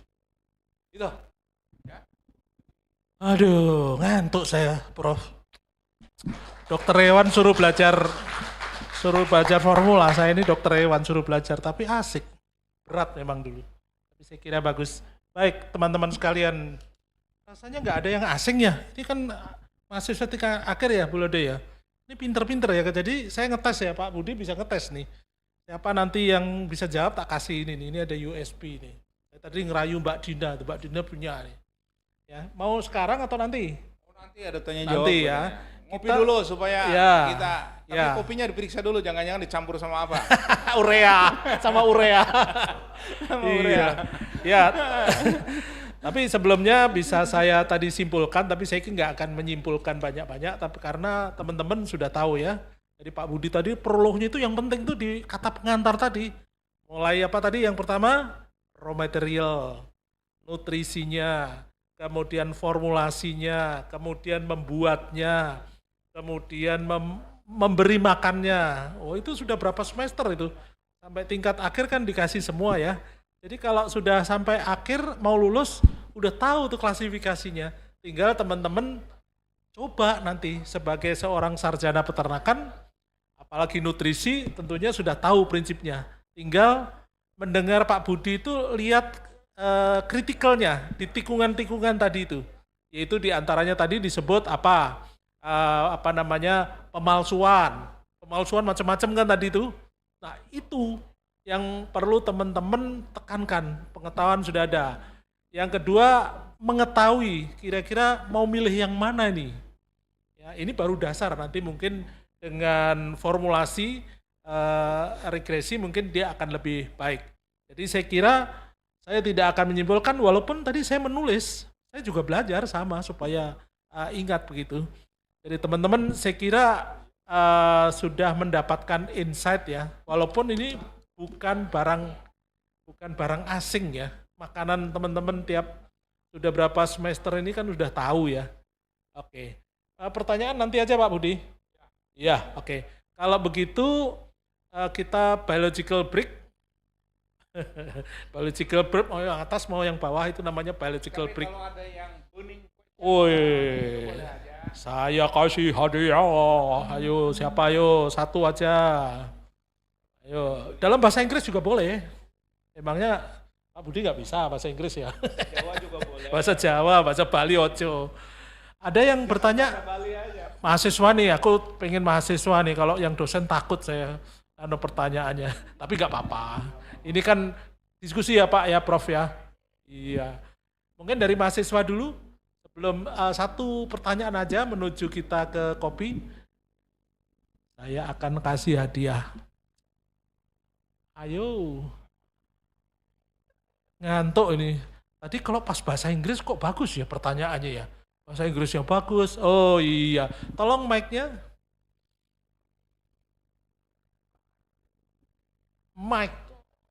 Mike Tyson. Sebutkan nama, tanggal lahir, status yang jelas. Wetone, wajah Jawa wetone ya. Silakan Mbak. Baik, perkenalkan nama saya Deborah. Jadi pertanyaan saya ini, saya pernah membaca di sebuah jurnal bahwa asam amino seperti lisin, metionin, triptofan ini ada 3 bentuk gitu. Bentuk L, bentuk D, dan bentuk DL. Apa sih yang membedakan jika dilihat dari fungsi untuk pertumbuhannya atau daging yang dihasilkan oleh babi? Ini biokimia ini, Pak Budi jagonya ini. Ya, ini belajar kimia organik nggak dulu? Berapa semester? Kita belajar kimia organik 3, kemudian kimia pangan, kimia analitika. Jadi kalau kita lihat struktur sama, lisinnya sama misalnya, atau DL metionin lah, DL, struktur kimianya gimana, ada sulfur, ada COH, ada amin di sini. Nah itu ada yang disebut D sama L, levulosa sama dextrose. Jadi posisinya kalau dilihat cermin ini, barangnya sama kayak kita, tapi kelihatannya yang sebelah kanan beloknya ke sini gitu kan. Posisinya itu kalau dilihat di cermin itu kiri kanan. Itu yang disebut D sama L kalau dari struktur kimianya. Karena 3 dimensi kalau kita lihat belajar kimia organik itu 3 dimensi posisinya. Nah, umumnya adalah semua biological kayak kita manusia, babi itu hanya bisa memproduksinya dalam bentuk L. Bukan DL. Nah, cuman untuk bisa menghasilkan yang L, entah L-lysin, kemudian L-metionin juga ada sekarang, L-trionin, kebanyakan itu dari hasil proses fermentasi. Itu proses biologis. Jadi hasilnya L. Tetapi kalau dibikin sintesis pakai kimia, contohnya adalah DL-metionin sekarang ini satu-satunya yang disintesis kimia, itu adalah DL-metionin. Itu dari cyanida dengan acrolein, bahan bakunya ada itu padahal di minyak bumi dulunya. Nah itu disintesis reaksi kimia, nah yang munculnya itu campuran DL untuk metionin ini, nah, makanya disebut DL metionin. Kalau lysin, treonin semua L, karena itu hasil fermentasi biologis, makanya bentuknya L. Yang DL hanya DL metionin. Nah pertanyaannya, bisa dipakai enggak? Bisa. Kalau kita lihat biokimia, metabolisme lagi, DL metionin misalnya, ketika diserap masuk ke dalam tubuh, ke dalam darah, di metabolisme itu akan dideaminasi namanya. Jadi aminnya diambil dulu, backbone-nya itu dipakai. Begitu aminnya diambil, semuanya jadi hidroksisis kayak gitu. Jadi semuanya sama. Jadi DL sama L ketika dideaminasi diambil untuk metabolisme, itu munculnya jadi sama, jadi bisa dimanfaatkan. Jadi mau DL sama L, itu kalau di metabolisme itu akan jadi sama sehingga DL metionin pun masih bisa dipakai sekarang. Kenapa sih harus pakai sintesis kimia? Paling murah. Sekarang kalau fermentasi, Anda bikin fermentasi seleksi bakteri Bravobacterium misalnya untuk menghasilkan lysin. Itu fermentasi paling tidak 2 hari, 48 jam, ada 60 jam, lama. Kalau reaksi kimia kan tinggal pup, jadi kayak gitu. Jadi yang bisa direaksi sintesis kimia ya bisa dijual dengan harga murah. Kalau kita pakai L-metionin dijual juga sekarang dari fermentasi. Ya silakan, mana yang paling murah. Pada akhirnya kan tadi kasih makan babi, babinya ngomong, oh saya bisa memanfaatkan ini hasilnya bagus, murah. Nah itu yang harus dicari. Jadi DL sama L itu adalah untuk metionin sama saja. Cuman tadi beberapa orang yang memproduksi L, oh gara-gara alami. Kalau saya bikin babi organik, babi organik itu tidak boleh pakai DL-metionin, bahan kimia. Itu, jadi pakainya harus L-metionin. Itu paling-paling kayak gitu. Ya silakan. Yang mau makan babi organik, kalau saya bilang kan, kalau makan babi organik jangan kasih garam dong. Karena garam itu adalah inorganic chemistry kan, kimia anorganik, NaCl. Jadi babinya nggak kasih makan garam, ya nggak tumbuh. Bagaimana? Jadi gimana disebut dengan babi organik? Saya tanya. Oke lah, nggak mau cerita lama-lama. Itulah kembali kepada prinsip mengenai kimia biokimia. Saya belajar biokimia senang dulu kayak gitu. Jadi strukturnya kayak gitu, apa disebut organik, apa anorganik. Ya, kira-kira gitu ceritanya. DL sama L itu. Oke, terima kasih ya. Jadi pertanyaan berikutnya, kalau babi halal gimana dong? Disunat katanya, kata Pak itu tadi itu, Pak. Tuh kan, babi itu disunat jadi halal katanya, dikebiri. Hus, udahlah gak harus dilanjutkan. Semua itu. babi banyak kan dikebiri sekarang loh. Jadi halal ya? Beda, kebiri sama sunat beda. Oke, supaya nggak ngantuk. Oke, kalau gitu teman-teman kita break dulu 10 menit. Kita akan masuk lagi jam 2.25 ya. 2.20, 2.25. Oke. Silakan teman-teman. Saya juga harus ke toilet dulu.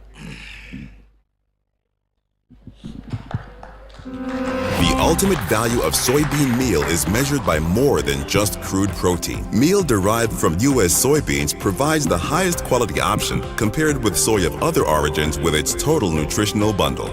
Whole soybeans of U.S. origin have less damage and lower moisture, a key factor impacting soybean meal production and quality. Meal derived from U.S. soybeans is also more consistent. This means better diet formulation for nutritionists, leading to more efficient, sustainable use of soybean meal and lower costs. Meal derived from U.S. soybeans has an advantage on amino acid content, especially the 5 essential amino acids. These are more digestible for optimal use by the animal, maximizing performance and profitability. Meal derived from U.S. soybeans provides superior levels of energy. This contributes to reduced diet costs, increased supply chain efficiency, and lower business operating costs. Meal derived from U.S. soybeans is going further to deliver sustainable meal solutions and better animal performance at greater value for you, your customers, and the planet.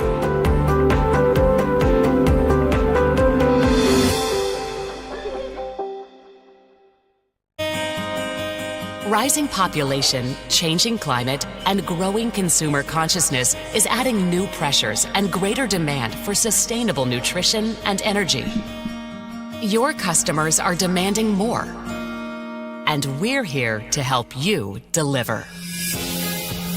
U.S. soybean farmers grow and develop sustainable solutions to today's biggest problems, producing feed, food, and fuel for a growing world, and preserving the planet we live on for the future. We're committed to leading on sustainability. In fact, U.S. soy has the lowest carbon footprint when compared to soy from other origins. Since 1982, U.S. forest land increased 2.1 million hectares, while cropland decreased 21.3 million hectares. We're leading by advancing key UN Sustainable Development Goals, a shared map for peace and prosperity now and in the future. Our story is one of continuous improvement. Since 1980, U.S. soy farmers have significantly improved resource use efficiency per bushel, while increasing soy production by 130%. We won't stop there. U.S. soy is going further to deliver sustainable solutions for you, your customers, and the planet.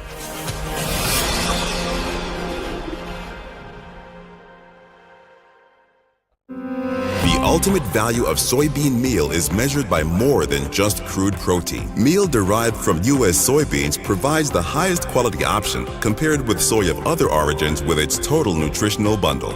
Whole soybeans of U.S. origin have less damage and lower moisture, a key factor impacting soybean meal production and quality. Meal derived from U.S. soybeans is also more consistent.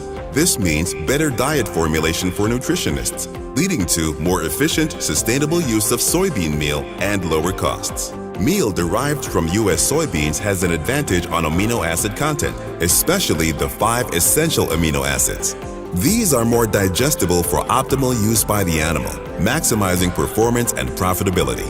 Meal derived from U.S. soybeans provides superior levels of energy. This contributes to reduced diet costs, increased supply chain efficiency, and lower business operating costs. Meal derived from U.S. soybeans is going further to deliver sustainable meal solutions and better animal performance at greater value for you, your customers, and the planet.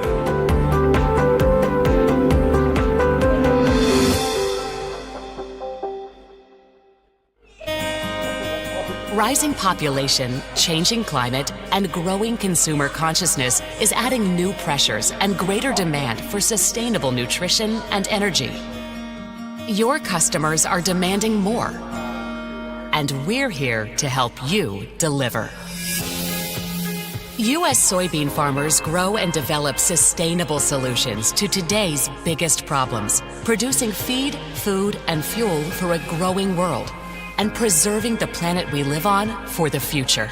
We're committed to leading on sustainability. In fact, U.S. soy has the lowest carbon footprint when compared to soy from other origins.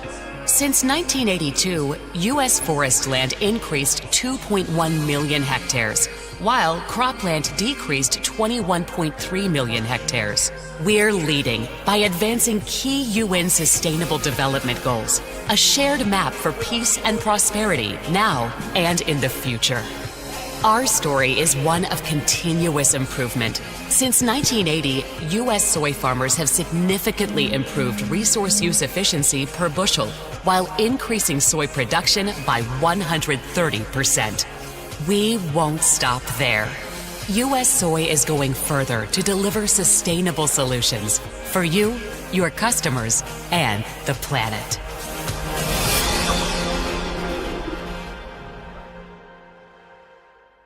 The ultimate value of soybean meal is measured by more than just crude protein. Meal derived from U.S. soybeans provides the highest quality option compared with soy of other origins with its total nutritional bundle. Whole soybeans of U.S. origin have less damage and lower moisture, a key factor impacting soybean meal production and quality. Meal derived from U.S. soybeans is also more consistent. This means better diet formulation for nutritionists, leading to more efficient, sustainable use of soybean meal and lower costs. Meal derived from U.S. soybeans has an advantage on amino acid content, especially the 5 essential amino acids. These are more digestible for optimal use by the animal, maximizing performance and profitability. Meal derived from U.S. soybeans provides superior levels of energy. This contributes to reduced diet costs, increased supply chain efficiency, and lower business operating costs. Meal derived from U.S. soybeans is going further to deliver sustainable meal solutions and better animal performance at greater value for you, your customers, and the planet.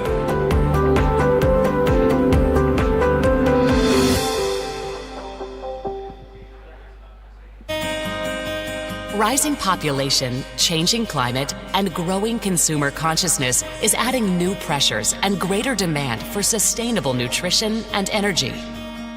Your customers are demanding more, and we're here to help you deliver. U.S. soybean farmers grow and develop sustainable solutions to today's biggest problems, producing feed.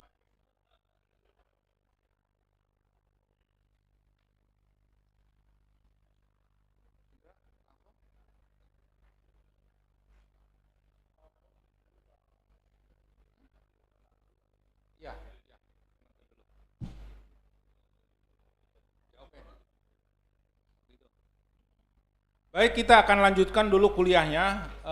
Saya akan mengajarkan, tadi kan dari bahan baku harus dibikinkan formula. Nah, formula itu harus benar. Nanti kenapa harus demikian?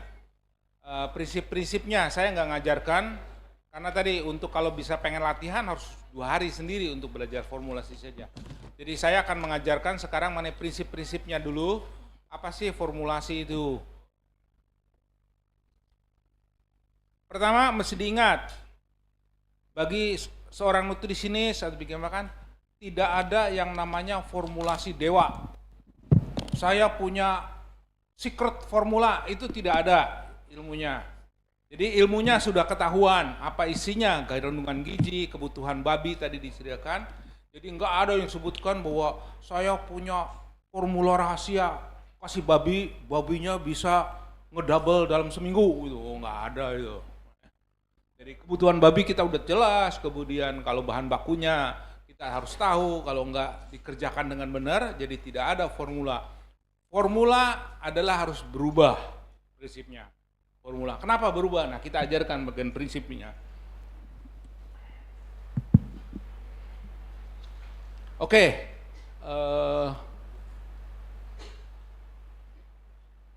Nah, sekarang saya punya farm babi.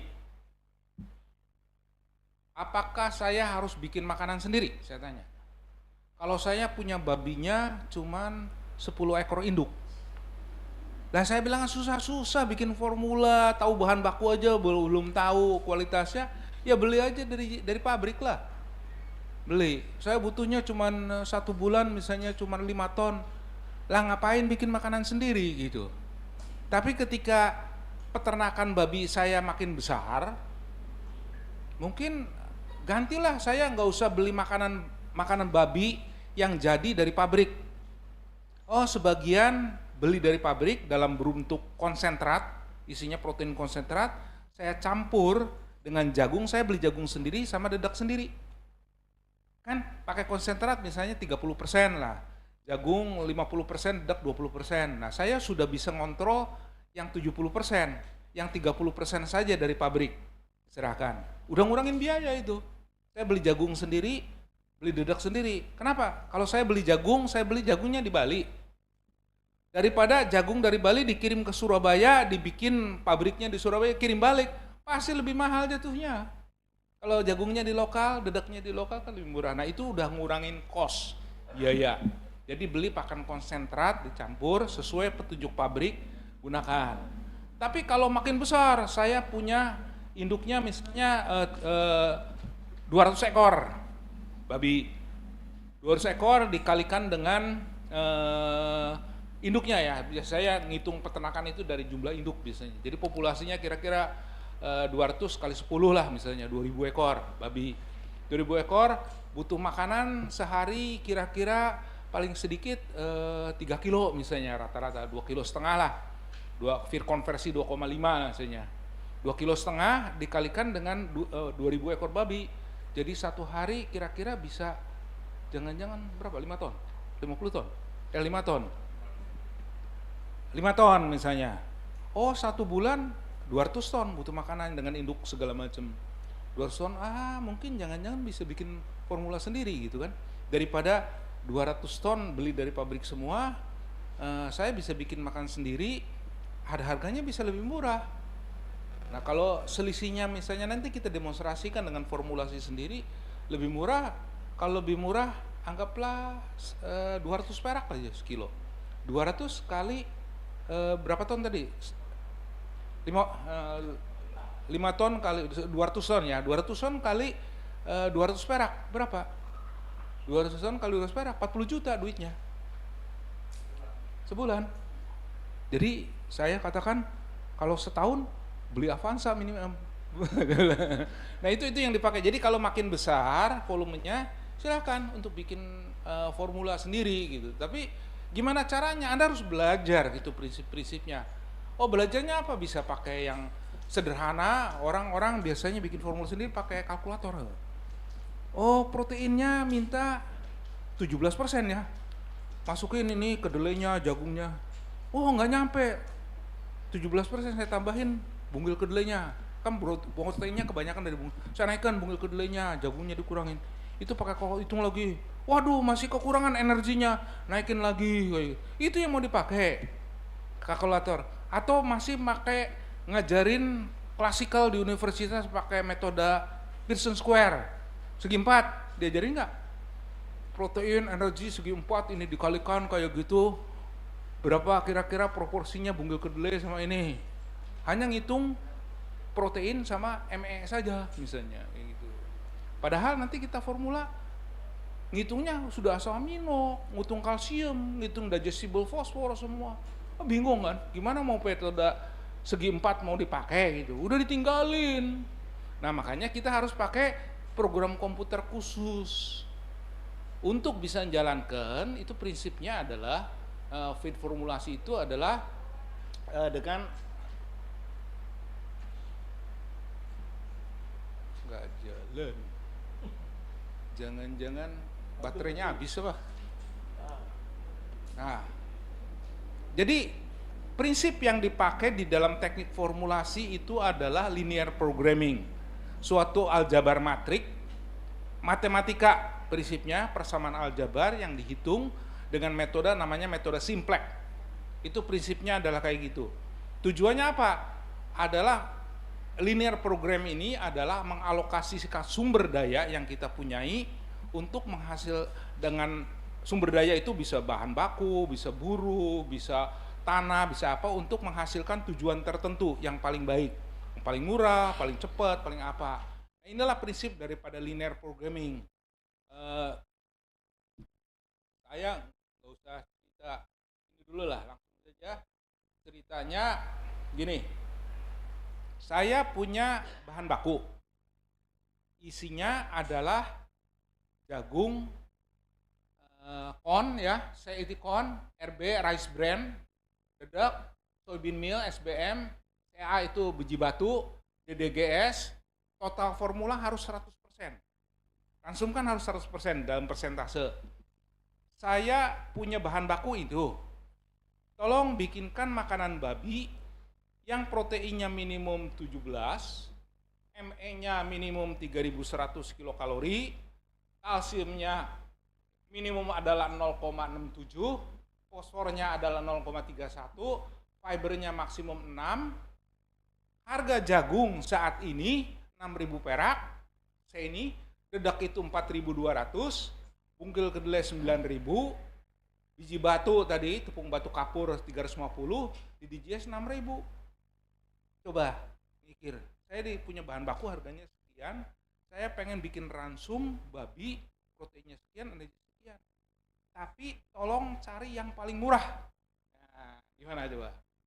Pakai kalkulator yang nggak bisa. Pakai kalkulator lagi, udah nggak bisa lagi. Karena untuk bikin matematika linear programming, prosesnya itu adalah metode simplex, butuh aljabar matrik. Repotnya, Universitas nggak ada yang ngajarkan aljabar matrik lagi. Masih ngajarkan ya Udayana? Dulu tahun 72 saya belajar aljabar matrik dengan Andi Hakim waktu itu. Harus semua kan, aljabar matrik. Waktu berkuliah ketika persiapan bersama belajar itu aljabar matrik. Nah, ngebalik matrik di dalam proses linear programming itu harus ada ngebalik matrik. Matriknya kalau 2x2, ME sama protein, energi sama protein aja kayak segi 4, ya gampang kan? Tinggal ngitung pakai tangan bisa kan? Kalau 3x3, sekarang gimana? Ngebalik matriknya. Susah. Sekarang formula itu, kalau ngitungnya 25x25. Oh, pakai tangan. Wah, sampai setahun nggak selesai itu bikin formula. Makanya butuh program komputer untuk membantu menghasilkan program linear programming dimasukkan dalam komputer, patokan-patokan ini. Protein 17. Protein kan ada dari jagung, ada dari dedak, ada dari bungkil kedelai, ada dari biji batu kan tidak ada proteinnya, CA-nya 0. Kalau energi misalnya, energi dari jagung 3.400, dedak itu 3.000, bungkil kedelai 3.300, biji batu kapur kan nggak ada energinya. Di DJS ada sekian, nah nilainya sekian. Nah, inilah persamaan yang harus dibuat di dalam linear programming. Dengan persamaan ini nanti koefisien ini yang dicari berapa persen itu dicari sehingga muncul ketika dibalik matrik itu muncul dapatnya sekian ini sekian dengan harga yang paling murah. Harganya yang paling murah, tidak ada lagi nanti kalau ketemu harganya lebih murah dari itu. Nah, butuh makanya tadi program komputer. Nah, untuk memecahkan masalah ini butuh aljabar matrik, butuh balik matrik, butuh komputer, tidak bisa lagi menggunakan kalkulator atau Excel biasa. Nggak bisa, harus ada program komputer yang punya linear program namanya. Silakan, banyak program khusus yang dijual di pasaran ada yang harganya dari $5.000 sampai $25.000 harganya. Kayak gitu. Nah, agar bisa dihitung prasyaratnya untuk linear programming, data-datanya harus benar. Tadi bahan baku sama komposisi gizi-gizinya. Nah, kalau saya punya bungkil kedelai, proteinnya dari database 47. Apa betul 47? Beda. Ya harus dirubah datanya. Karena komputer itu hanya hitung-hitungan. Yang kedua, harus ada constraint, disebutnya constraint atau batasan, limitation. Ada data yang harus dimasukkan. Pertama adalah constraint-nya kandungan gizinya. Berapa sih tadi ME-nya untuk babi, berapa proteinnya minimum 17 misalnya, itu harus dimasukkan. Jangan tanya komputer tuh nggak tahu apa-apa. Jadi kita yang menentukan, yang bikin formula ini, menentukan termasuk pembatasan penggunaan bahan baku. Oh, saya pakai minyak misalnya. Saya nggak bisa pakai 5% kok, lengket semua misalnya kayak gitu. Nah, itu kita yang menentukan. Jadi berikutnya adalah harga. Harganya berapa? Nah, semua ini 3 data ini harus disiapin lebih dahulu untuk bikin formula. Kalau datanya salah, garbage in disebutnya garbage out. Formulanya formula salah. Itu makanya saya katakan formula itu dinamis. Kalau harga dedek yang tadinya 4.200, tahu-tahu bulan depan jadi 5.000. Formulanya sama? Ya tidak, diganti. Nggak bisa sama. Terus punya jagung. Beli jagung kadar airnya 14. Dapat dikirim 1 truk kadar airnya 17. Ya dirubah, formulanya rubah lagi. Harganya berubah lagi. Nah inilah prinsip formulasi itu kayak gitu. Jadi kalau Anda tidak tahu, Anda harus cari tahu. Tahunya dari mana sekarang?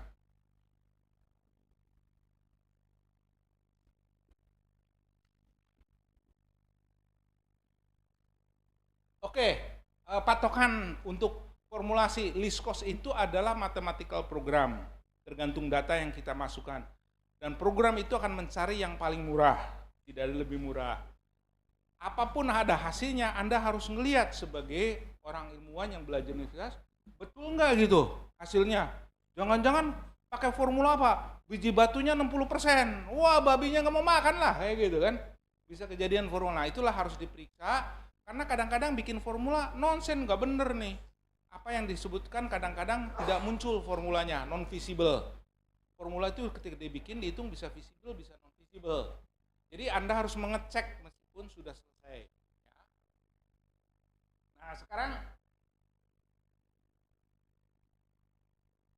prinsip formulasi. Semua yang dibatasi ada biayanya. Jadi kalau saya minta protein 17 sekarang. Oh saya bikin lagi proteinnya naikin Pak 18, ada duitnya itu. Semua pembatasan ada duitnya.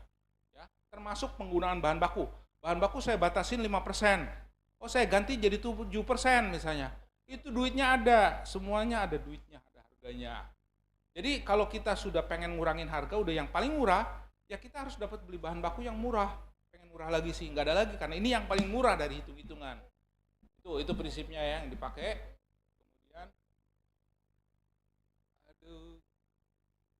Nah sekarang bahan baku nih. Nah bahan baku itu dari mana dapatnya?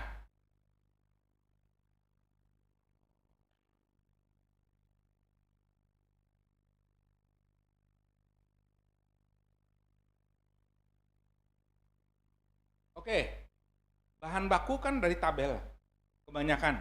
Komposisi bahan baku, ada buku NRC. Anda pernah mesti diajari nih buku NRC, buku nutrient requirement untuk babi, itu belajar. Nah, lihat bukunya, ada tabelnya di situ. Jagung ini ME-nya sekian, lisinya sekian, dedok itu sekian. Itu kan yang standar. Yang di Indonesia kan tidak banyak yang tidak standar, jadi aneh-aneh. Bisa berubah. Nah, itu bisa diambil data-datanya itu. Kalau nggak tahu, gimana? Ya dianalisis. Lab mana yang mau bisa analisis? Saya pernah ditanya sama teman saya dari Kalimantan. Pak Budi katanya bilang kan, saya punya biji tengkawang. Opo ya biji tengkawang, dicari di semua tabel di seluruh dunia nggak ada yang namanya biji tengkawang. Terus gimana? Ya dianalisis. Saya analisis kandungan lisinya berapa, kandungan kalsiumnya berapa dipakai. Kalau nggak tahu, jadi bisa dianalisis di laboratorium. Laboratorium mana yang bisa analisis? Kita semua laboratorium yang bisa analisis. Ini yang dipakai. Jadi silahkan banyakkan. Nah ini tabel gizi apa saja yang sudah dihitung di dalam formulasi. Jadi kita bicara mengenai dry matter, kadar air langsungnya berapa.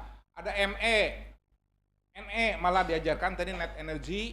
Kemudian ada protein, ada lemak, ada linoleat, maksimum tepung fiber, ada kalsium, fosfor juga dibagi dua, available sama total, ada sodium, ada lysine, methionine, methioncysteine, tryptophan, arginin, serin dan sebagainya. Terus yang tercernanya, yang tercernanya berapa persen? Terus sampai kepada mili ekuivalen elektrolit balance, kombinasi sodium sama potasium dan klorida. Jadi kalau dilihat itu ada lebih dari 30 zat gizi yang dihitung. Nah, kalau Anda bikin aljabar matik persamaannya 30, apa nggak mabok gitu. Makanya harus pakai foto komputer itu. Oke, sekarang rasanya baterainya kali ya. Nah, terus tadi kandungan gizi kan biasanya diambil dari bahan baku dari tabel. Tabel itu adalah yang ideal rata-rata. Hidup itu tidak pernah ideal gitu kan. Dedak aja bisa ditipu gitu kan. Jadi Anda harus bikin quality control, makanya untuk bikin formula Anda harus belajar quality control supaya bisa dikoreksi. Kalau dedak ini kecampur sekamnya adalah 10%, harus dikoreksinya berapa gitu. Itu harus dipelajari. Ya. Kemungkinan resiko kayak gitu. Jagung kadar air tinggi, bunggil kedelai protein beda. Nah, terus batasannya berapa? Batasannya bagaimana kita tahu? Kan mau ditujukan makanan babi ransumnya. Kebutuhannya berapa? Itu yang diajarkan tadi pagi oleh Pak Silabo berkaitan dengan berapa sih kandungan gizi untuk babi. Nah, ternyata kebutuhan kandungan gizi kan beda-beda. Babi anak, babi starter, babi grower 1, grower 2, finisher 1, finisher 2, sampai lactation, beda-beda semua kandungan gizinya. Anda harus belajar.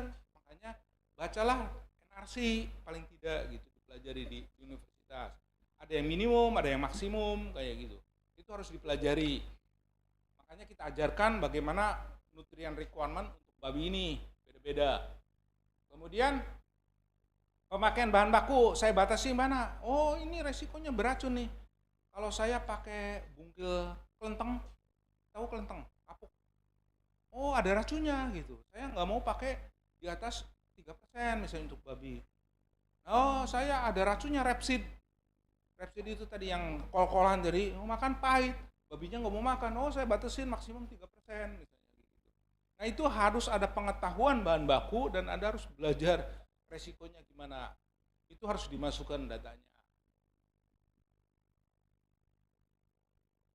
Nah, ini saya sudah memasukkan, kalau dari training, saya sudah memasukkan di dalam bahan kuliah saya berapa maksimum bahan baku yang boleh dipakai nih. Data-datanya berbagai bahan baku. Misalnya ada yang 100%, jagung itu tidak pernah dibatasin. Biar komputer yang milih gitu. Apakah saya harus pakai jagung minimum 40%? Nggak ada ilmunya. Biarlah komputer milih. Nggak ada jagung, ya saya ganti pakai sorghum. Nggak ada sorghum, saya ganti pakai gandum misalnya kan. Kayak gitu. Jadi tidak ada batas. Bunggil kedelai misalnya, tidak ada batasnya. Pakai sebanyak-banyaknya. Tapi kalau ada yang lebih murah ya diganti, silakan. Nah, bagaimana tahu gantinya? Ya itulah program formulasi yang memandu, nanti kita demo. Kemudian zat gizi tadi yang harus diperlukan tidak hanya protein, tadi saya katakan, udah ditinggalin protein. ME pun udah ditinggalin, sekarang ngarahnya kepada net energy. Protein ditinggalin, udah asam amino udah digestible amino acid, sekarang sudah rasionya kayak gitu. Mineral itu bukan kalsium, fosfor bukan hanya total fosfor, sekarang fosfor yang bisa available untuk babi gitu, supaya jadi tulang yang benar. Udah ngitungnya udah ke sana. Jadi sampai lebih dari 25 zat gizi yang dihitung. Nah, ini kalau kita lihat zat gizi yang dihitung, jadi jangan hanya protein ya, lain-lain banyak sekali sekarang.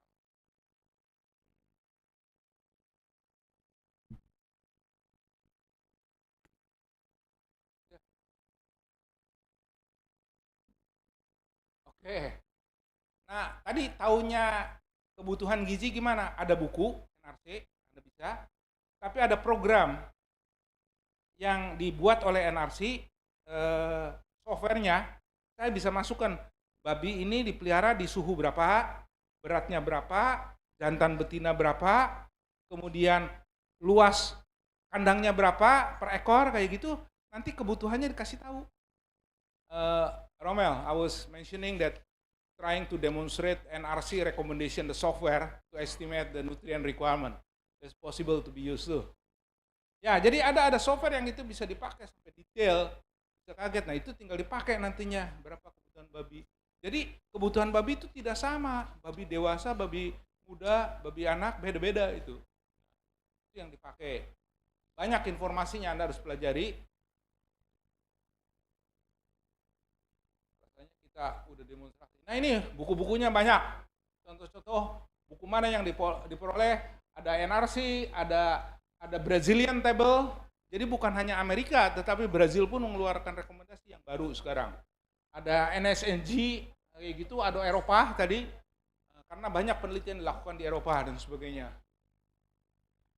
Oke, nih rekomendasi dari NRC yang terbaru, rekomendasinya berapa? Babi berdasarkan umur. Bersihnya bukan berdasarkan umur, berdasarkan berat badan. Berat badan 25 sampai 50, 50 sampai 75, 75 100, 100 sampai 120. Itu kebutuhannya beda-beda. Jangan disamakan semua. Karena apa? Kalau dikasih kebanyakan, apa yang terjadi? Dibuang oleh babi. Jangan harap kalau saya gizinya makin dinaikin gitu, babinya makin cepat gede, enggak, udah mentok ya enggak akan bisa gede lagi kan. Tapi kalau kekurangan, tumbuh babinya. Jadi nutrisi itu harus presisi disebutnya sekarang ini. Ya, harus presisi.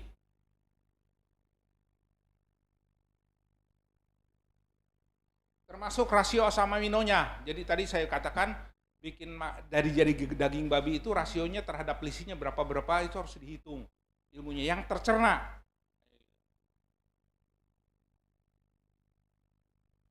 Ini rekomendasi dari Brazil, tolong Anda telusuri, cari di internet bagaimana rekomendasi Brazil bisa berbeda. Karena apa? Brazil memberikan rekomendasi tahun 2017 itu. NRC 2012 atau Eropa. Silahkan bandingkan rekomendasi-rekomendasi tersebut. Nah, kalau dilihat rekomendasi Brazil misalnya, suhu berperan. Jadi piara babi di Kintamani beda sama Tabanan. Kebutuhannya bisa beda, suhu berbeda, jantan betina beda, umur beda. Nah itu harus dimasukkan sampai kayak gitu. Jadi detailnya harus ke sana. Karena makin detail, makin presisi, makin untung kita nantinya.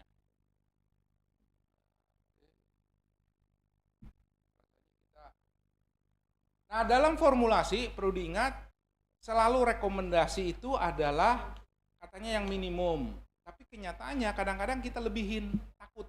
Si nutrisinis suka takut, wah jangan-jangan nanti dikomplain peternak babinya, jadi saya tambahin sedikit. Ingat, tambahan itu ada duitnya. Sekarang 100 kilokalori mungkin 150 perak, 1% protein itu mungkin sekarang bisa 80 perak. Jadi Anda kelebihan tadi 1% protein 80 perak kali berapa ton duitnya. Oke, safety margin. Udahlah, cerita. Nggak bisa. Cukup kita demonstrasikan aja. Coba kita sambungkan ke Zoom. Kita demonstrasikan. Nih, saya akan demonstrasikan software yang dibuat dengan Excel, tetapi linear programmingnya ada di dalamnya. Jadi tidak hanya Excel biasa, ada linear programmingnya yang digabungkan dengan Excel. Rasanya sudah nyambung nih. Keluar, saya share screen kan? Ya, nanti bahan-bahan saya siapkan ya dalam bentuk link. Jadi teman-teman ambil. Tapi syaratnya itu sampai besok selesai ya. Sebenarnya udah disiapin. Nah, saya nggak tahu, kita rayu Pak Budi boleh nggak itu di copy gitu. Itu hak patennya Pak Budi. Jadi nanti kita lihat nanti.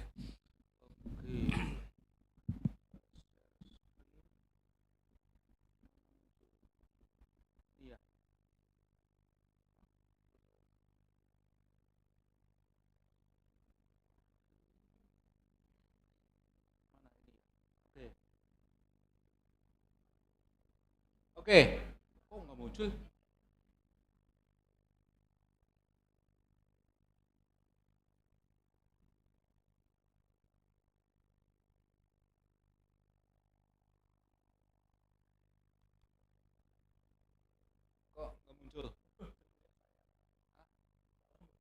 Mungkin ditutup di sananya.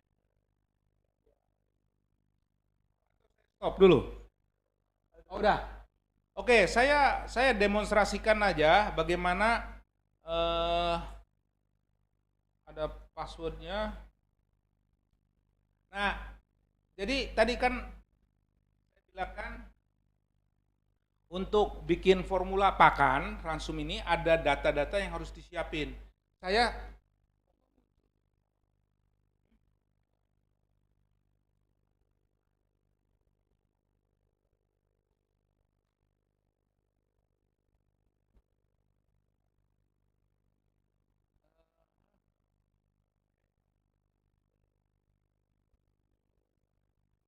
dari sananya. Di sini ada udah.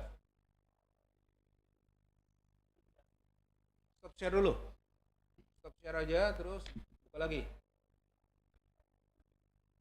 Lagi. Ini.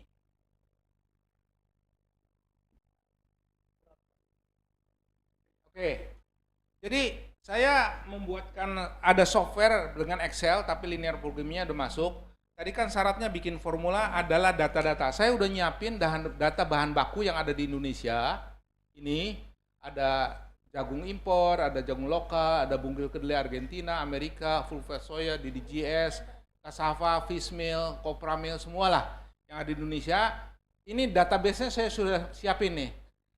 Ini dari data-data yang dikumpulkan, termasuk kalau nggak ada di Indonesia, ya kita ambil dari luar kayak gitu. Ini kita data-datanya kita kumpulkan, bahan bakunya lihat ada ME, ada NE, net energy system, ada protein, ada fiber, ada fat, ada lysine, methionine, methylcysteine, threonine, tryptophan, semua sampai sebelah kanan itu ada digestibility-nya.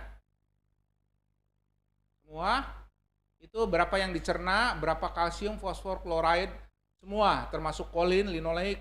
Jadi datanya udah disiapin, data bahan baku, kemudian harganya saya sudah masukkan, ini data yang saya minta dari USEC yang dikumpulin, harga jagung 6.200, misalnya bungkil kedelai 10.000, sekarang full fat soya 11.000, DDGS 6.000, singkong semuanya udah masuk dari data pasar. Nah, kemudian itu kan ada dua, satu data harga, satu data komposisi bahan baku. Yang ketiga adalah data-data yang dimasukkan itu kebutuhan gizi sama batasan zat gizi. Jadi kalau saya lihat misalnya swine grower lah, saya udah punya swine starter 1, starter 2, grower 1 sampai lactation, gestation udah bikin. Nah ini yang saya siapin data. Yang ketiganya satu adalah bahan baku sebelah kiri yang tadi dimasukkan transfer di sini. Ini harganya udah masuk. Ini yang hijau ini adalah batasannya yang saya bikin. Oh, kalau saya pakai meat bone meal misalnya ini, oh maksimum 5% gitu. Karena risikonya nanti kalau variasinya gede meat bone meal, kalau saya pakai banyak-banyak, kualitasnya nanti up and down gitu. Saya batasin 5% misalnya. Yang sebelah kiri adalah bahan baku, yang sebelah kanan gizi tadi saya minta protein 17, digestible lysine 0,8, methionine 0,235. Nah, data-data ini saya ambil rekomendasinya dari NRC. Jadi udah ada. Jadi kita udah masukkan di sini energi yang pakai lebih rendah karena daerah panas. Di daerah Bali 3050. Kalau NRC minta sampai 3000, terlalu tinggi saya bilang panasnya. Nah, inilah kalau bahan ini sudah disiapkan, constraint bahan baku sama constraint gizi sudah disiapin, bikin formula gampang. Kalau udah disiapin, harga sudah masuk, bahan baku udah masuk, constraint udah masuk. Jadi tinggal saya klik yang merah ini, tinggal saya klik, kemudian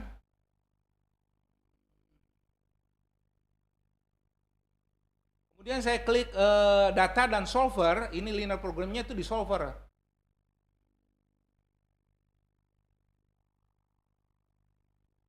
Data, kalau saya klik solver, maka saya bikin formula nih sekarang. Dia tanya nih, formulasi ini constraint-nya. Apakah kamu mau pakai simplex? Katanya dia bilang kan, pakainya simplex method. Misalnya, ya. Begitu saya mintakan, oke lah kita bikin formula sekarang, solve, bikin formula. Nah dapat, jadi komputernya bilang bahwa solver find the solution, jadi formulanya ditemukan. Jadi bikin formula tuh cuman beberapa detik saja. Jadi engkau usah ngitung sampai berhari-hari kayak gitu pakai ngebalik matrik. Sekarang ini. Nah inilah formulanya apa? Formulanya ketahuan nih.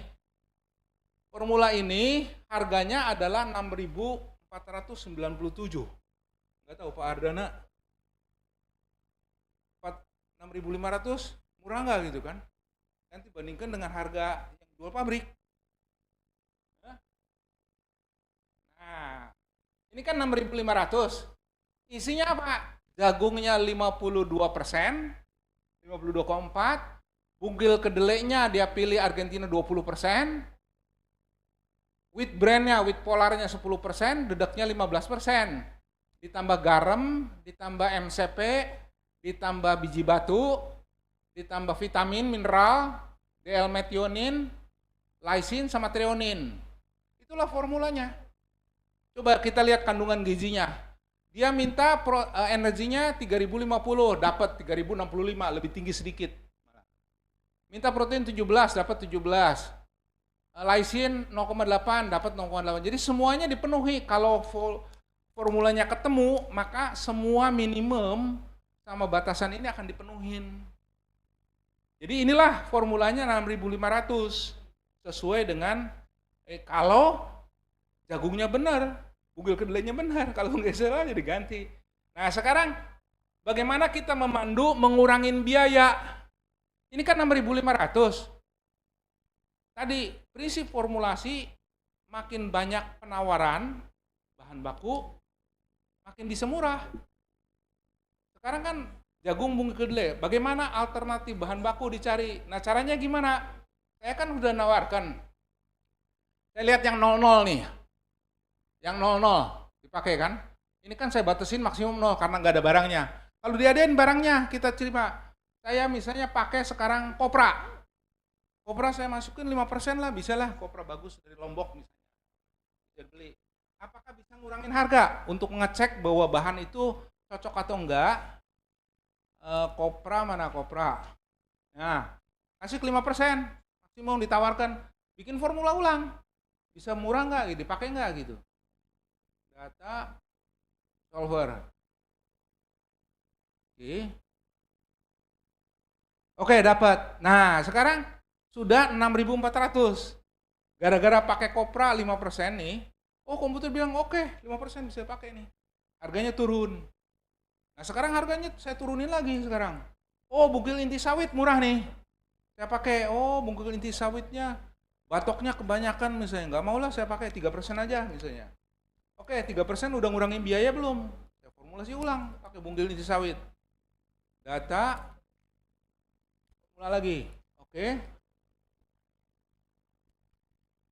Nah, oh pakai bugil inti sawit harganya turun kira-kira Rp7.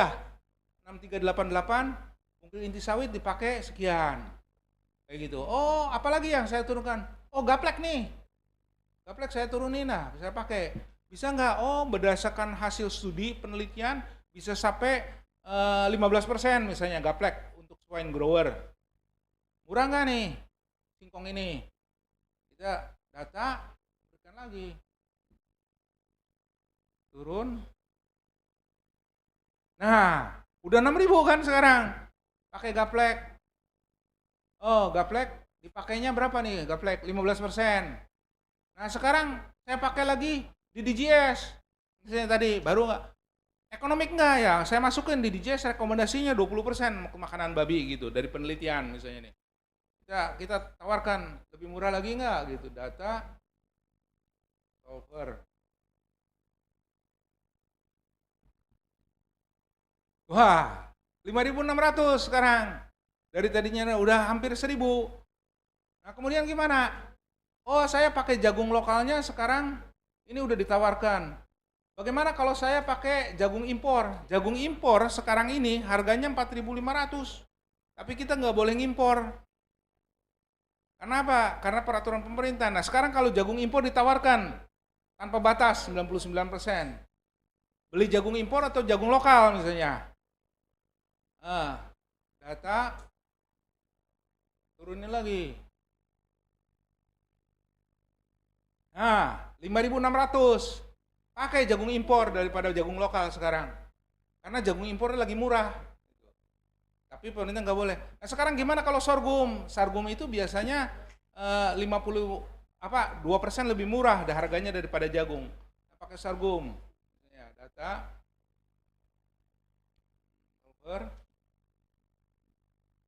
Tawar-tawarkan kayak gitu. Wah, udah 5.000 sekarang. Coba, inilah caranya bagaimana pabrik pakan mengurangi biaya pakan dengan mencari alternatif bisa dipakai atau enggak, berdasarkan gizinya, kebutuhan babinya, bisa ekonomis atau enggak. Bisa harganya bisa berubah. Misalnya singkong yang tadinya pakai 15% bukan mungkin udah diturun pakainya. Nah, inilah sekarang 5.000, kalau selisihnya 1.500 kali berapa ribu ton, silakan, duitnya banyak. Nah sekarang itu kan dari bahan baku. Sekarang saya tanya misalnya, oh saya nggak butuh protein, formulasi nggak butuh, turunin prosennya 16 nih, proteinnya diturunin 16, turunin 1%, tapi asam aminonya nggak pernah dirubah. Jadi hanya nurunin protein, Pak, asam aminonya nggak dirubah, saya formulasikan ulang misalnya. Apain banyak-banyak protein, malah babinya bau, bau amonia nanti kandangnya. Bisa nurunin nggak? Wah, lihat. Banyak. Protein itu nggak ganjel, sekarang di bawah 5.000, 4.900, hanya nurunkan 1% protein, duitnya itu udah 150 perak tadi. Sekarang ini, nilainya untuk makanan babi. Tadi untuk makanan ayam saya hitung 80 misalnya. Nah, inilah permainan-permainan bagaimana formula itu dinamis untuk dalam rangka mengurangi biaya. Nah, saya sudah ngitung di sini. Ini makanan swine grower 1, grower 2, grower finisher 1, finisher 2, gestation, lactation, sampai biaya. Ini saya linkkan, muncul biayanya. Jadi kalau saya muncul biayanya, ini harga yang dari hasil formula itu sudah ditransfer ke sini. Ditambah biaya ongkos bikin makanan. Misalnya 150 perak. Satu hari, untuk makanan grower butuh 30 kilo misalnya. Untuk sampai babinya siap panen, total makanan ada 300 kilo. Total makanannya. Biayanya berapa? 2.150.000. Jadi sekilonya apa? 18.700 kalau bikin makanan sendiri. Nah sekarang gimana? Ngurangin biaya lagi nih beratnya. Biayanya bukan 18.000, performanya diperbaiki. Saya kan dapetin nih kira-kira 115 kilo panennya. Dengan konversi 2,6. Tadi Dr. Sulabo tadi pagi, wow lebih modern harus 2,5. Kenapa? Beratnya udah dikasih makan sekian itu udah 120 kilo. Kalau saya ganti ini, beratnya 120 kilo, karena babinya makin bagus, nah konversinya 2,5, biaya produksinya 18.000 turun. Jadi berapa pentingnya tadi milih bibit babi, bikin makanan yang benar, bagaimana ngurangin biaya, bahan baku, dalam rangka tujuannya mengurangi seminimum mungkin biaya produksi untuk menghasilkan 1 kilo babi. Supaya kita bisa makan babinya banyak. Kalau babinya sekarang minta 170.000 sekilo, wah makan babinya nggak banyak-banyak lah, kemahalan. Nah, inilah dinamikanya supaya gambaran apa yang terjadi real di lapangan secara praktis tuh kayak gitu dalam rangka mengurangi biaya produksi babi. Ya, jadi gimana dinamikanya? Indra, rasanya cukuplah demonstrasi ini. Jadi saya nggak bisa ngajar detailnya, banyak sekali di dalamnya itu rumus-rumus, detailnya harus dipelajari kayak gitu, termasuk bagaimana perubahan gizi. Di sini ada belum dijelaskan quality itu bagaimana berubah gara-gara harga jagung basah gitu yang dipakai, formulanya berubah gimana, itu diajarin waktu kursus 1,5 hari dulu tahun lalu. Oke, hanya demonstrasi supaya tahu lah bayangan inilah kira-kira industri itu kenyataannya kayak gini. Baik, sebagai pembekalan, Indra. Kita beri tepuk tangan. Masih pengen Kak ngotek-ngatik gini? Kemarin tahun lalu peternak aja bisa loh, masuk mahasiswa gak iso. Ayo, peternak yang diajarin Pak Budi itu langsung 2 hari klik. dan diperiksa satu-satu, ada ujiannya, exercise-nya. Ini nggak ada loh ya, jadi sangat menarik itu, perlu. Jadi Anda kalau nanti sudah lulus, paling tidak itu ya begitu menolong atau melakukan sendiri kalau nanti punya perusahaan babi sendiri. Oke, kita masih ada waktu Bu LD sampai jam, kalau ada pertanyaan, kita masih ada waktu, masih kok. Oh, diskusinya nanti, tapi kita masih ada waktu dari Pak Budi 15.15, sekarang jam berapa? Sekarang 15.15? Pas ya? Oh, oke. Oke, kita catat dulu apa yang diinginkan atau ditanyakan, menarik sekali. Kita tambah satu ilmu lagi, satu jurus lagi dari Pak Alfred. Silakan Pak Alfred. Ya, sebenarnya saya bukan ini ya, bukan nambah ilmu, tapi kita mau sharing aja. Kita mau sharing aja, benar. Ini ya Pak Budi ya, harus arahkan ke sana ya.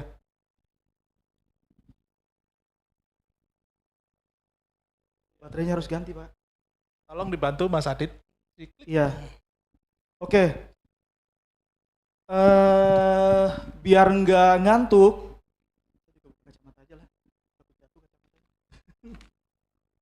Biar tidak ngantuk, kita agak sedikit partisipatif ya. Kita agak sedikit partisipatif.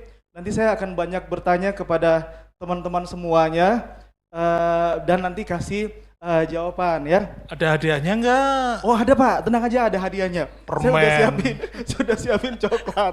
Saya sudah siapin coklat nih buat yang mau bertanya. Ya buat yang mau bertanya saya sudah siapin coklat. Nah topiknya itu good manufacturing practice buat pakan ternak. Buat pakan ternak ya. Ini buat gambaran saja. Sudah dapat nggak di kuliah? Coba saya tanya dulu. Sudah dapat nggak di kuliah?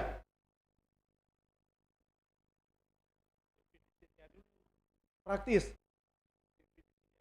Iya bentar, biar saya yang arahin. Sudah pernah dapat nggak materi ini di kuliah? GMP.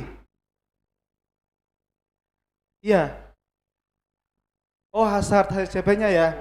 Nah, baik HCCP itu lebih tinggi lagi ya, Pak Indra ya. Kalau ini GMP-nya yang lebih praktis. Nah, oke. Kira-kira yang teman-teman ketahui GMP itu apa sih? Yang teman-teman ketahui GMP pakan ternak itu apa? Saya mau bertanya ke biar aktif ya. Kita sharing aja ya. Saya mau bertanya ke Mbak yang sibuk dengan handphonenya. GMP itu apa Mbak? Ayo ngomong, nggak apa-apa. Saya nggak tahu Pak. Oh, coba kasih pendapat aja. Akan ada pengertian good manufacturing practice. Nah, kalau diartikan ke bahasa Indonesia apa? Mungkin kayak pakan yang baik Ya. itu diformulasikan gitu Pak. Oke, bagaimana Kita membuat pakan yang praktis itu Ya. untuk peternakan gitu. untuk peternakan? Nah, 100 tepuk tangan dong. Nah, nggak tahu aja bisa jawab loh. Nggak tahu aja tadi nggak perhatiin bisa jawab. Nah, Mbak mau nunjuk siapa lagi nih untuk membantu Mbak menjawab? Menyempurnakan jawabannya, ayo. Siapa kira-kira? Yang lain dong Mbak. Yang kira-kira ngantukan. Yang saat ini mungkin sedang ngantuk-ngantuk. Gak apa-apa, tidak ada yang salah ya. Jawabannya tidak ada yang salah. Pak Fandri. Fadri yang mana? Itu yang baju biru itu Pak. Yang baju biru. Oke. Kalau Mas Fandri, kira-kira GMP itu apa?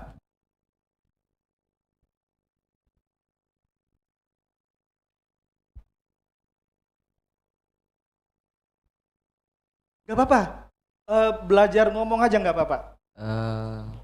Mungkin menurut saya Iya. GMP itu pakan yang baik untuk pemeliharaan babi. Pakan yang baik untuk pemeliharaan babi. Iya. Bisa juga, tepuk tangan dong buat Fandi. Nah, kalau dikaitkan, kan ada good manufacturing practice untuk pakan ternak. Dia apanya itu? Pakan yang baik itu diapain? Diformulasikan Diformulasikan atau buat di diformulasikan supaya supaya apa Mbak? Kalau kita sudah buat formulasi, terus kita mau jadi apa itu? Ada identitas di label. Selain ada identitas berarti di apa? Kalau ada formulasi habis itu di apa nih? Sebelum dijual? Di apa? Diuji. Sebelum dijual ada uji. Nah, setelah diuji ada produksi ya. Ya, ada produksi dulu dong sebelum dijual. Kan tadi ada formulasi nih dari Probudi. Terus ada pengujian. Setelah itu ada produksi sebelum dia dijual. Sebelum dia dijual. Nah, siapa yang mau merangkum tadi yang sudah disampaikan oleh 3 orang ini? Siapa yang mau merangkum? Tadi udah benar semua loh. Tadi sudah benar semua yang disampaikan oleh 3 orang ini. Kira-kira siapa yang mau merangkum? Siapa yang mau berikan pemahaman dari 3 teman-teman tadi yang sudah menyampaikan? Ayo siapa angkat tangan yuk. Ya, pintar. Ayo silakan Mbak.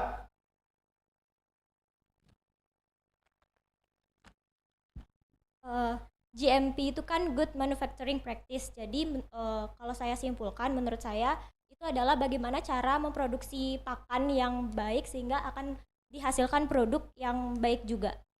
Ya, tepuk tangan. Produk yang baik dan bermutu ya. Iya, bermutu. Mbak siapa namanya? Ardina. Ya, saya kasih gift kecil aja buat Mbak Ardina. Oke, tepuk tangan buat Mbak Ardina. Nah, lanjut ya. Mbak Ardina tadi sudah merangkum apa yang disampaikan oleh Mbak siapa? Adinda, terus Mbak siapa? Nia, dan yang berikutnya siapa tuh? Fandi ya? Sorry saya nggak kebaca ininya agak jauh. Nah, kita lihat ya. Nah, yang kita akan bahas bersama di sini yaitu bagaimana apa itu pengantar GMP itu seperti apa, manfaatnya bagaimana, lingkupnya GMP itu apa saja dan kesimpulannya bagaimana. Saya akan lebih banyak bertanya ya. Jadi nanti apa yang teman-teman sampaikan, saya yang merangkum. Saya yang merangkum dalam sebuah PPT biar kita nggak ngantuk. Tadi juga saya sudah sempat tertidur di situ. Karena kita semuanya melihat saja. Memang sih materinya cukup rumit ya, cukup rumit yang sebelumnya, dan itu sangat diperlukan. Pada saat pembuatan pakan. Ya lanjut.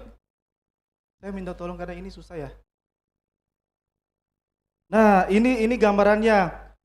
GMP itu ya pedoman produksi pakan yang aman, bermutu, dan layak untuk dikonsumsi. Standarnya yaitu kondisi di mana pakan diproduksi, bukan kondisi setelah pakan jadi. Tadi ada produksi ya, makanya tadi penekanannya bagaimana pakan diproduksi. Nah, ini juga ada waktu minimum yang harus dipenuhi pada setiap rantai produksi pakan, dari bahan baku hingga produk akhir. Produk akhir yaitu pakan. Kalau kita bicara pakan babi, ya produk akhirnya pakan babi ya. Nah, ini gambaran umum bagaimana kondisi dan prosedur apa yang digunakan oleh perusahaan atau feed mill yang memproduksi pakan tersebut. Lanjut Mas. Nah, persyaratan GMP itu pada dasarnya ada 3. Pertama, menyediakan pembuatan pakan yang benar dan dengan komposisi konsentrasi dan semuanya sesuai dengan yang dilabelkan. Tadi benar tuh yang kata Mbaknya. Terus yang kedua, menghasilkan praktik bisnis yang baik berdasarkan tata kelola dan ada yang di sini semua. Gak perlu saya baca ya, teman-teman baca semua ya, biar ikut membaca bareng-bareng saya. Dan yang ketiga, membantu manajemen untuk membangun sistem penjaminan mutu yang lebih baik. Nah, tadi yang diajarkan oleh Prof. Budi, bagaimana formulasi pakan itu menghasilkan pakan yang standar mutunya sesuai dengan kebutuhan apa? Sesuai dengan kebutuhan babi ya? Ya, sesuai dengan kebutuhan babi, yang simpel-simpel aja jawabannya. Sesuai dengan kebutuhan babi, yang kedua apa? Harganya sesuai, terjangkau. Ya, harganya sesuai, terjangkau, dan konsumennya juga happy menggunakannya. Jangan pikir yang susah-susah dulu. Ya, lanjut Pak, Mas. Nah, tadi ini kenapa saya tanya, apakah sudah pernah diajarkan oleh GMP? Ini kaitannya ada semuanya untuk menghasilkan pakan yang aman, aman itu baik untuk makhluk hidup ya. Itu ada kolerasinya antara HACCP, GMP dan SSOP. SSOP ada yang tahu nggak? Gimana Bu?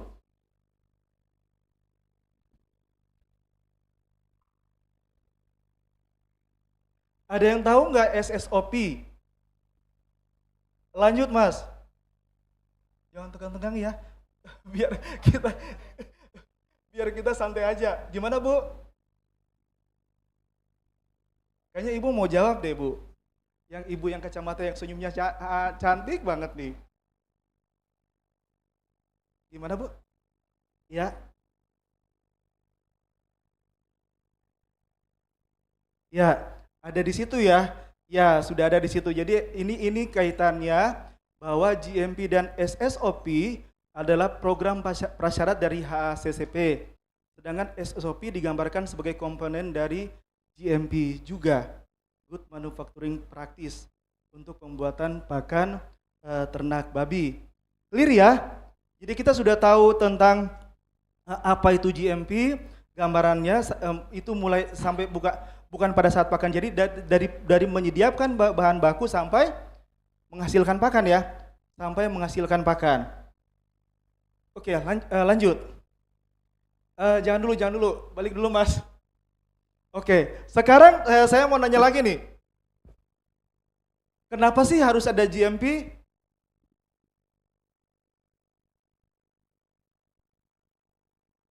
Atau lebih spesifiknya, apa sih manfaat GMP?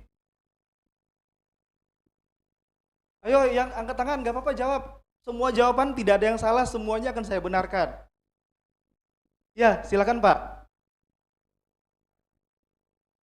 Untuk meningkatkan,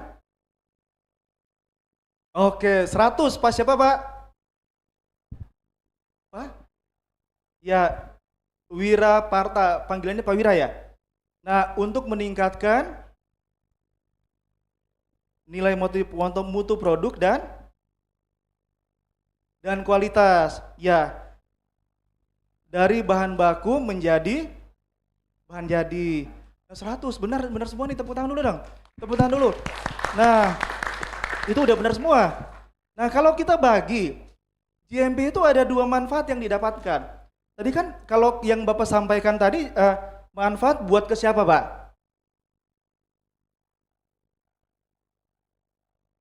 Dan konsumen. Untuk perusahaan dan konsumen ya. Nah, oke. Sekarang kalau kita bagi dulu, manfaatnya buat pemerintah apa? Dan stakeholder. Ayo, yang mau cerita nggak apa-apa, nggak usah takut, nggak usah takut. Kalau di metode partisipatif, saya juga sudah lebih banyak bertanya. Bahkan peternak juga gitu. Mereka ngomong langsung loh, Pak di farm kami seperti gini, Pak yang kami lakukan seperti gini, yang Bapak bilang itu udah benar, tapi biasanya kami begini, nggak apa-apa, nggak apa-apa. Ayo. Nah, kalau misalnya ada GMP, manfaatnya buat pemerintah apa? 100, Ibu siapa nih Bu? Ibu Joan, melindungi konsumen, apalagi? Selain melindungi konsumen, Mas yang di tengah, apa nih manfaat buat pemerintah? Selain dia melindungi konsumen, apa nih Mas?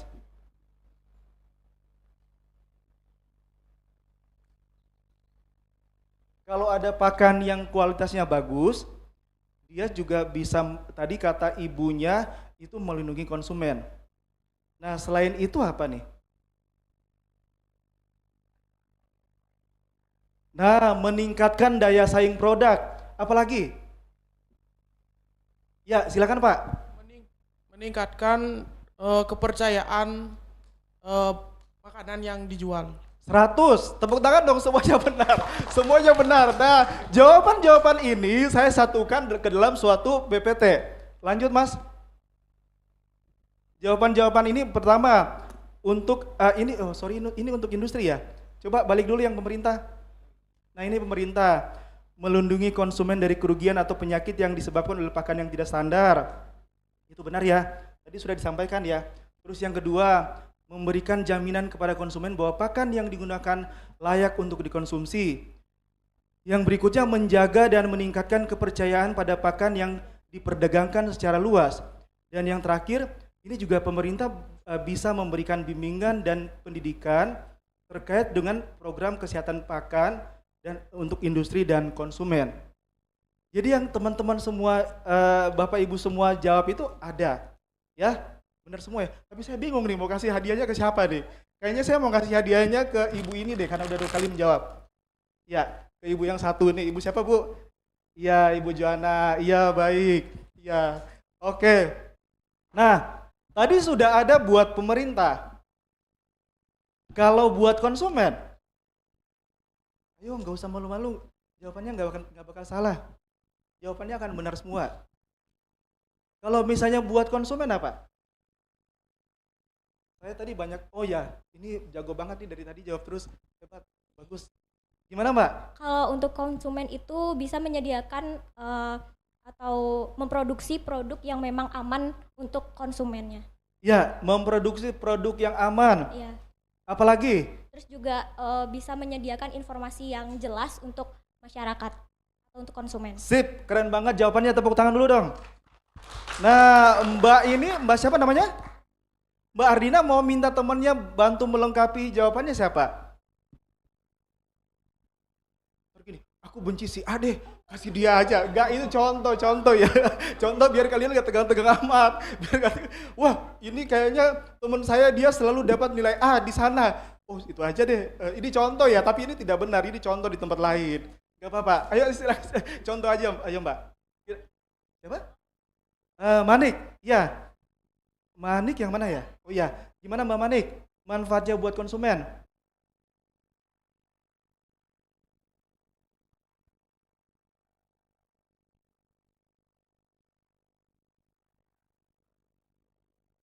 Iya, 100 meningkatkan kepercayaan terhadap produk yang sudah dihasilkan dan dia mau beli lagi ya. Ya, dia mau beli lagi. Ada lagi nggak yang mau tambahin? Cukup. Udah pas ya. Lanjut Pak. Manfaatnya buat industri. Oh, ini buat industri ya. Tadi sudah buat konsumen atau industri ya, benar. Nggak apa-apa dah. Itu memproduksi atau menyiapkan pakan yang aman dan layak bagi konsumen. Terus yang kedua, memberikan informasi yang jelas dan singkat kepada konsumen untuk melindungi pakan dari pencemaran dan kerusakan. Yang berikutnya, ya benar tadi yang dikatakan oleh Mbaknya, menjaga atau mendapatkan kepercayaan lebih dari bukan di lokal sendiri ya, tapi juga sampai ke tingkat dunia akan produksi pakan yang dihasilkan.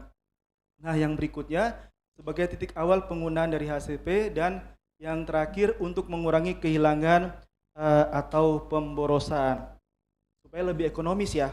Tadi Prof Budi itu sampaikan bagaimana dia mengutak-ngatik formulasi yang ada supaya menghasilkan pakan yang lebih ekonomis. Tapi standar gizinya tetap terpenuhi ya. Standar gizinya tetap terpenuhi dengan baik. Nah, kita udah dapat nih apa itu GMP, terus sudah punya gambaran tentang GMP, terus yang berikutnya manfaatnya buat industri dan buat pemerintah apa saja. Kira-kira nih GMP itu skopnya apa saja?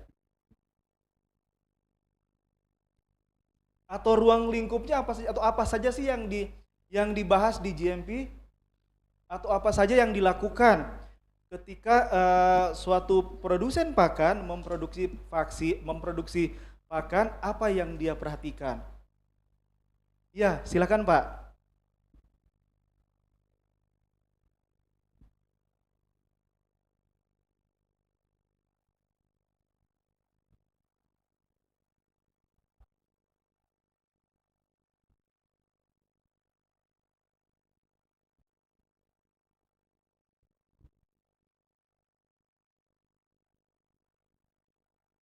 Ya, betul.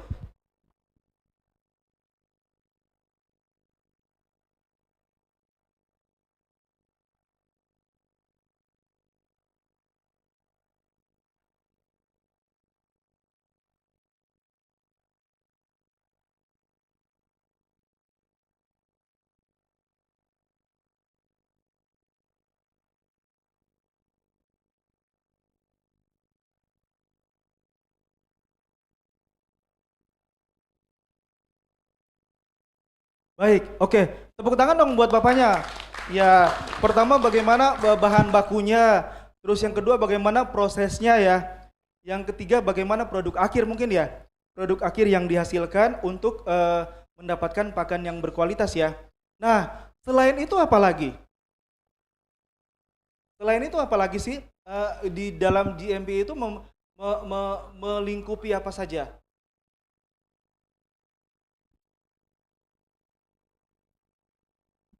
Ayo, nggak apa-apa.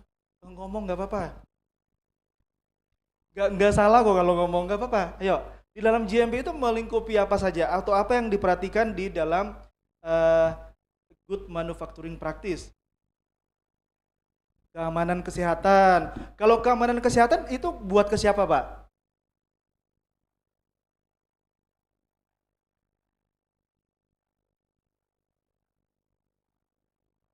Iya, keamanan dan kesehatan ternak, terus apa lagi? Masyarakat. Nah, kalau keamanan dan kesehatan yang membantu operasional di pabrik itu apa? Ah, karyawan, ya. Karyawan. Berarti dia juga melingkupi bagaimana personel atau karyawan yang terlibat di dalam proses pembuatan pakan tersebut. Apalagi ayo. Apa, Mas? Kebersihan dan sanitasi. Apalagi? Gak apa-apa browsing, gak apa-apa ayo. Ayo gak apa-apa, gak apa-apa. Apalagi gak apa-apa ayo. Kenapa Pak? Oh iya, gak apa-apa, gak apa-apa ayo sambil browsing gak apa-apa. Biar kita diskusi aja. Nanti yang semua teman-teman yang sampaikan itu, saya tinggal menyimpulkan di dalam sebuah PPT. Apalagi? Kayaknya harus saya tunjuk ya kalau nggak ada ya. Tadi udah berani-berani loh. Ini, terus bapaknya sebelah sini deh, yang belum. Terus ujung sana yang belum. Apalagi Bu? Standar dan kemasan. Operationnya ya. Operation atau standar dan kemasan. Apalagi?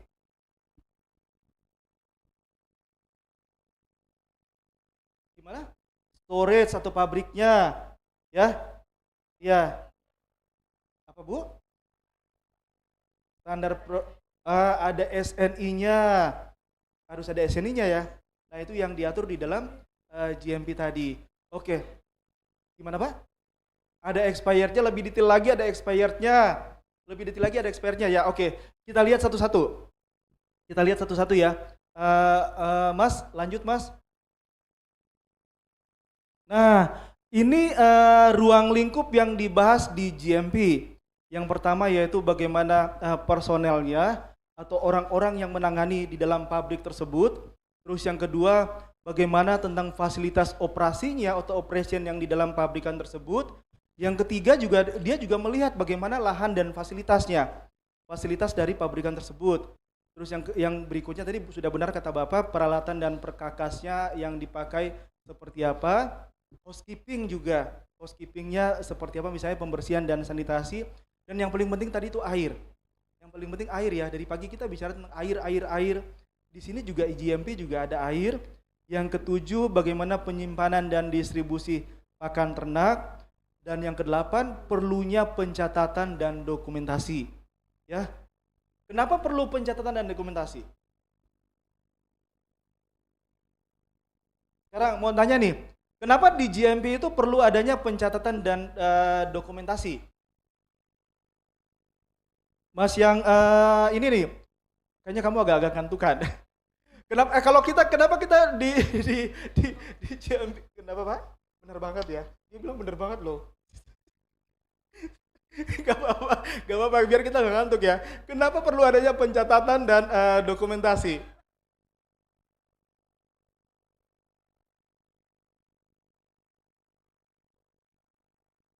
Untuk pemasaran.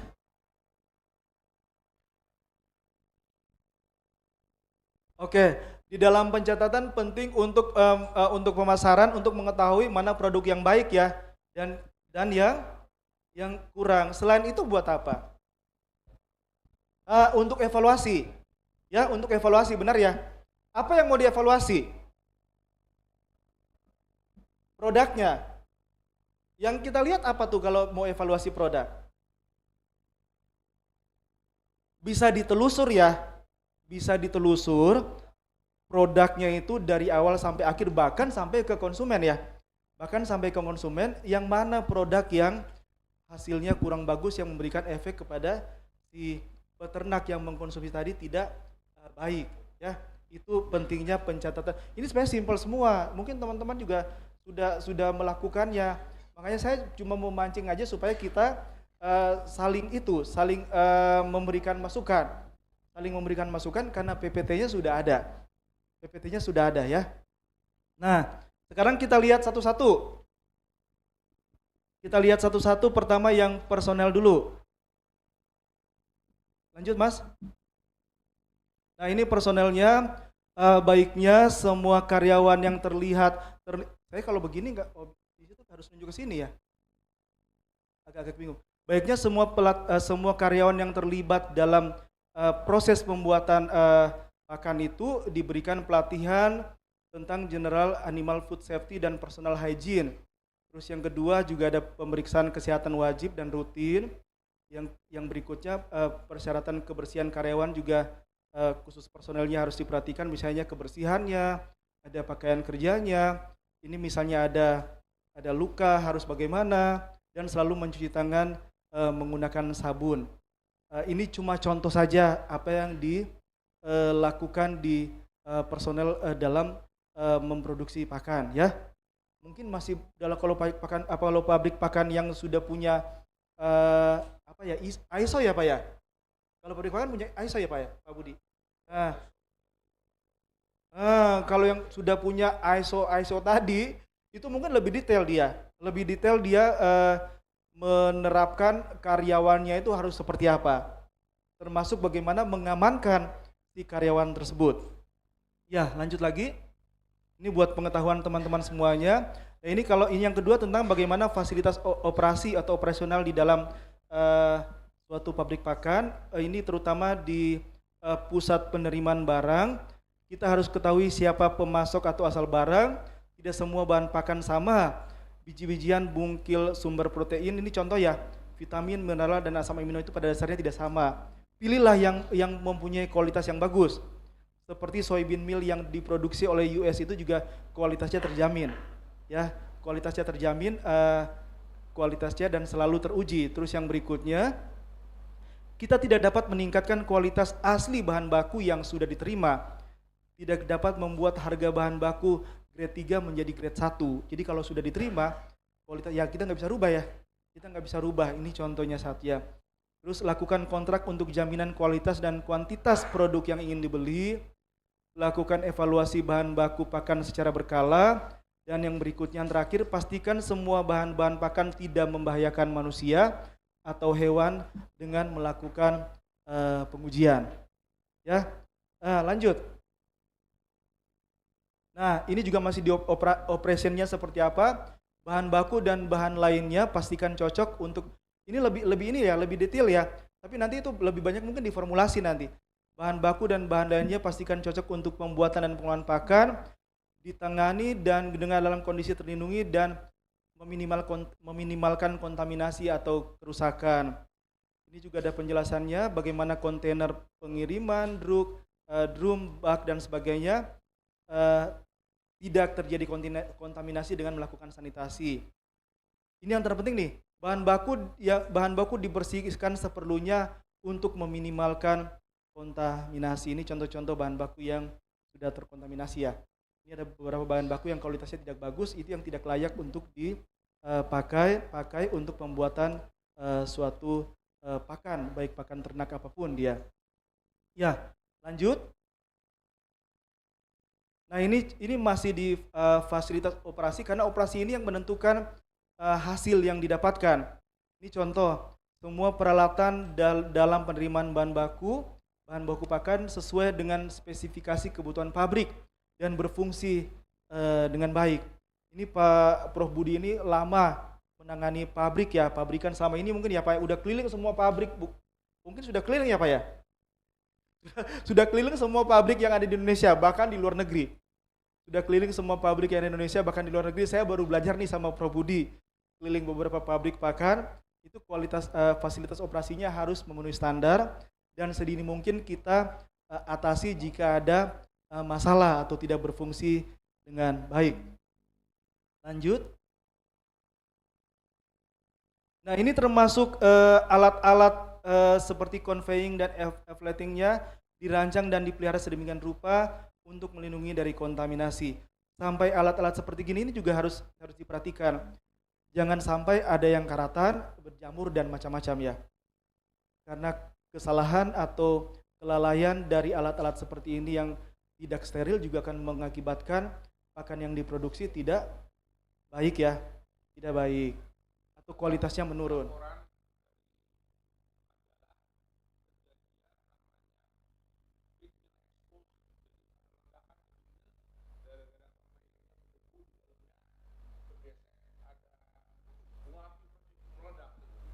Nah, itu. Nah ini Prof. Budi bilang sampai ada feed mill explosion, sampai kebakaran ya Pak ya? Sampai kebakaran karena mungkin tidak pernah dibersihkan ya Pak ya? Debu kena percikan api. Tuh, ya. Jadi alat-alat seperti gini juga harus selalu dibersihkan dan pastikan tidak ada selalu berjalan dengan baik operasionalnya. Lanjut. Nah ini contoh lagi fasilitas operasi di dalam pabrik pakan. Fasilitas operasi harus sesuai dengan ukuran, konstruksi dan desain untuk proses pembuatan, pembersihan, pemeliharaan dan pengendalian hama untuk mengurangi potensi kontaminasi terhadap pakan. Sampai ke pengendalian hama juga harus diperhatikan untuk fasilitas pembuatan pakan yang ada seperti ini. Lanjut lagi Pak. Nah ini kenapa di operasi banyak banget? Saya juga kemarin ketika melihat presentasi ini presentasinya Yusek nih. Ini banyak banget dia bahas di fasilitas operasinya, fasilitas pembuatan pakannya. Karena di sini yang paling vital. Karena di sini yang paling vital untuk menghasilkan suatu produk yang baik. Dan ini contoh lagi salah satunya pemrosesan pakan seperti penggilingan, pencampuran, ekstrusi, pembuatan pelet dan pendinginan harus dilakukan dengan tepat dan hati-hati. Prof. Budi, itu ekstrusi apa ya Pak?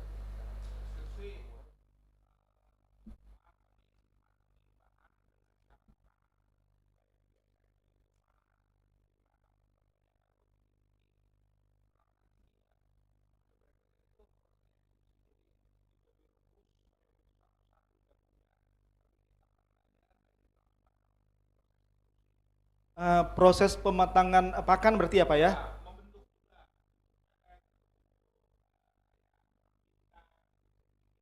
Ya, proses pematangan dan pembentukan pakan sesuai dengan kebutuhannya, untuk si ternak. Kalau ada kata-kata yang sulit, yang mungkin itu apa sih Pak? Langsung tanya nggak apa-apa ya. Mumpung ada ahlinya di sini, yang sangat senior terkait dengan bagaimana proses pembuatan pakan yang baik. Langsung tanya aja, saya tadi mancing aja biar Bapak Ibu sekalian atau adik-adik sekalian paham itu ekstrusi apa sih gitu. Ya, lanjut. Nah, ini termasuk pengisian kantong tadi ya. Oke. Nah, sekarang kita masuk ke pabrik dan fasilitasnya. Ini kondisi pabrik pakan dan fasilitasnya itu di bawah kendali manajemen dan harus dijaga dari adanya kontaminasi. Nah, kalau kita lihat, ini dari tadi dia selalu bicara kontaminasi. Sampai di sini ya, bahkan sampai ke pabrik dan fasilitas ya. Tadi operationnya banyak banget. Terus saya juga baca bahan ini, dia selalu kata kontaminasi itu banyak banget dari literaturnya yang ada. Kenapa sih? Ini kembali lagi nih simpel banget pertanyaannya. Kenapa mulai dari proses bahan baku sampai ke pabrik dan fasilitasnya banyak sekali kata kontaminasi untuk menghindari? Kenapa? Karena ada proses. Oke, Mbak yang pakai jilbab hijau, kenapa dari tadi ada banyak kata kontaminasi?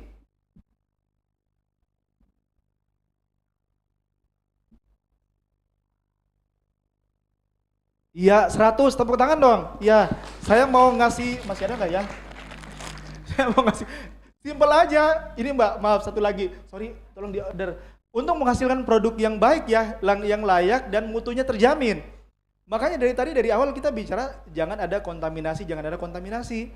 Mulai dari bahan baku yang datang, bagaimana proses pembuatannya atau operasi dalamnya, bahkan sampai ke pabrik dan fasilitasnya.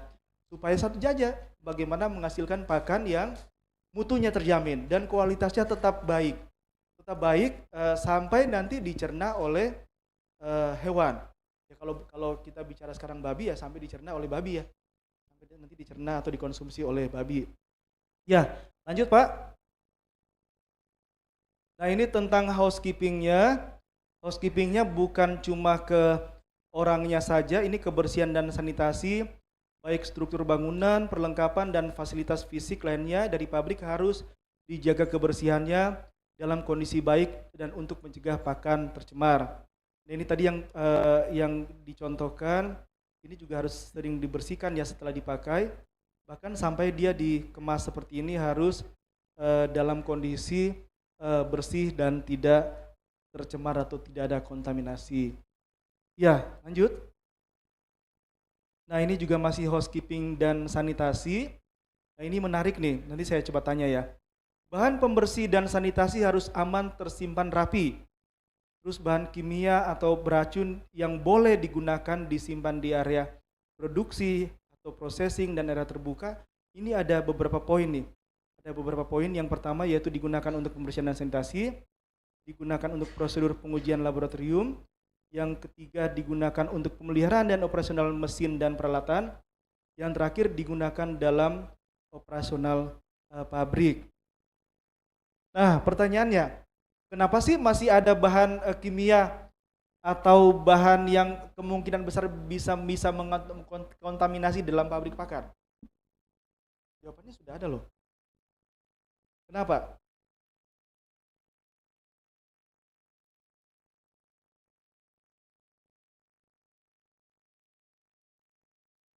Kenapa masih ada bahan kimia atau beracun yang boleh digunakan? Jawabannya udah ada. Tinggal teman-teman merangkai kata-kata aja lebih baik lagi.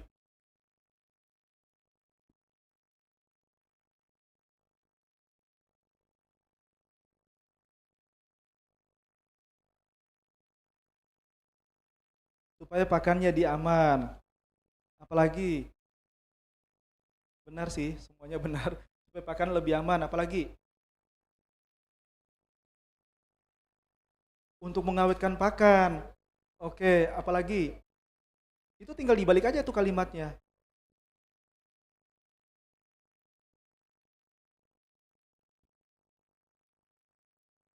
Kenapa?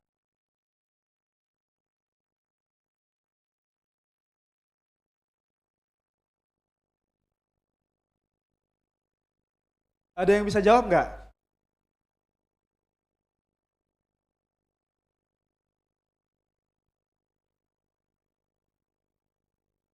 Kayaknya udah ngantuk semua ya. Nggak ngantuk kan? Jadi nggak ngantuk kan? Jadi nggak ngantuk kan? Nah, karena jawabannya cuma satu, karena bahan kimia yang ada, bahan kimia atau beracun yang ada itu dipergunakan sesuai dengan kebutuhannya. Dan pastikan apa? Pastikan aman dan tidak mencemari. Itu aja jawabannya. Saya cuma membalik kalimat yang di situ. Saya cuma membalik kalimat yang ada di PPT ini. Itu dipakai dan untuk sesuai dengan kebutuhannya. Dan pastikan aman, tidak mencemari ketika proses pembuatan pakan terjadi. Bahkan sampai ke ini nih, bahan kimia lain seperti pupuk dan pestisida disimpan di area tanaman, tidak di area produksi, processing atau bagian pengemasan. Ya, lanjut Pak. Nah, ini juga dia memperhatikan air yang ada di pabrik pakan tersebut, yaitu air dari sumber yang terjamin kualitasnya, bebas dari kontaminasi dan selalu dipantau kondisinya. Suhu dan volume air cukup untuk kegiatan operasional. Air daur ulang pun dapat digunakan dan dipastikan kualitasnya. Bahkan air daur ulang juga bisa digunakan dan harus dipastikan kualitasnya. Kalau di kita, Prof. Budi mungkin bisa sharing, ada nggak yang seperti gini sampai air daur ulang digunakan, Pak?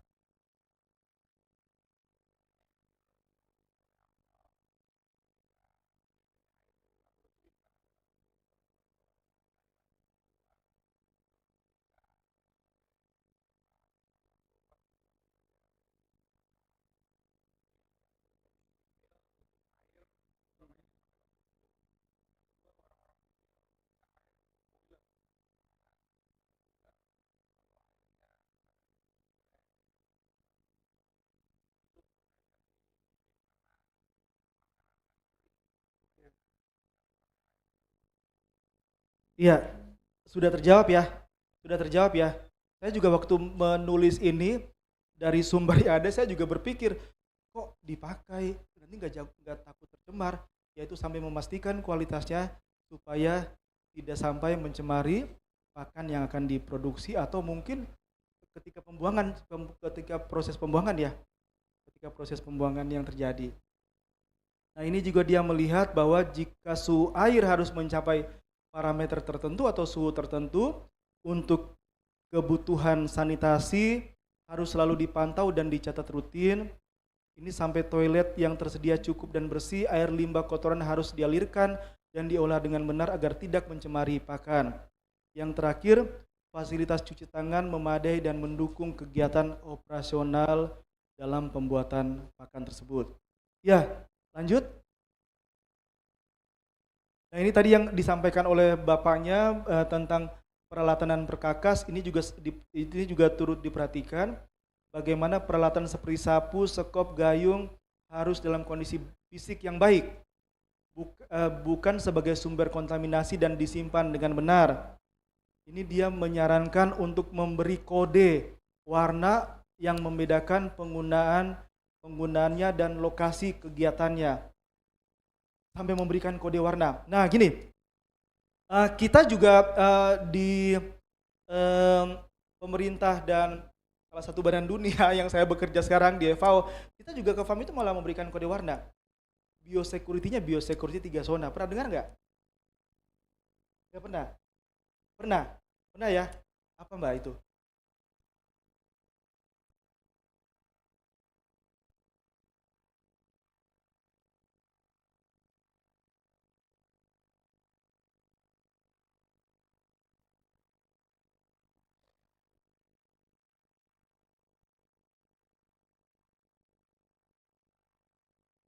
Ya, kalau area hijau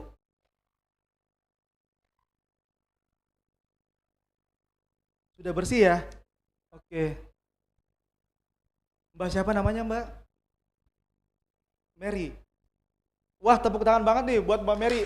Mbak Mary tahu dari mana biosecurity 3 zona? Sebentar, saya mau ngambil sesuatu buat Mbak Mary.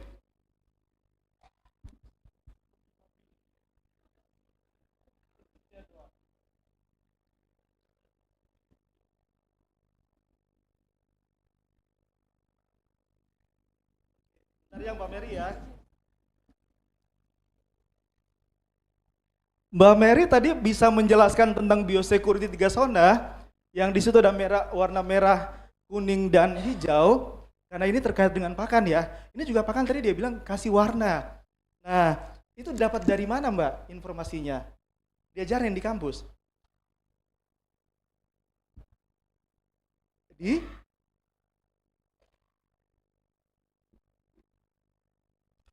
Oh, anak usaha Jatva juga sudah menerapkan itu, biosecurity ke sana. Mbak Mary menjawabnya benar sekali, dan itu sebenarnya yang temukan kita. Saya nggak apa-apa sebut merek ya Pak ya. Yang temukan itu Kementerian Pertanian bersama dengan FAO. Ya, nggak apa-apa. Buat Mbak Mary, terima kasih. Nah, kita juga begitu ke yang simpel-simpel di farm juga buat seperti itu. Bagaimana memberikan warna atau untuk mengatasi supaya tidak ada kontaminasi. Dari tadi kan ada kontaminasi ya. tidak ada kontaminasi langsung ke ayam, ke hewannya dengan warna tadi.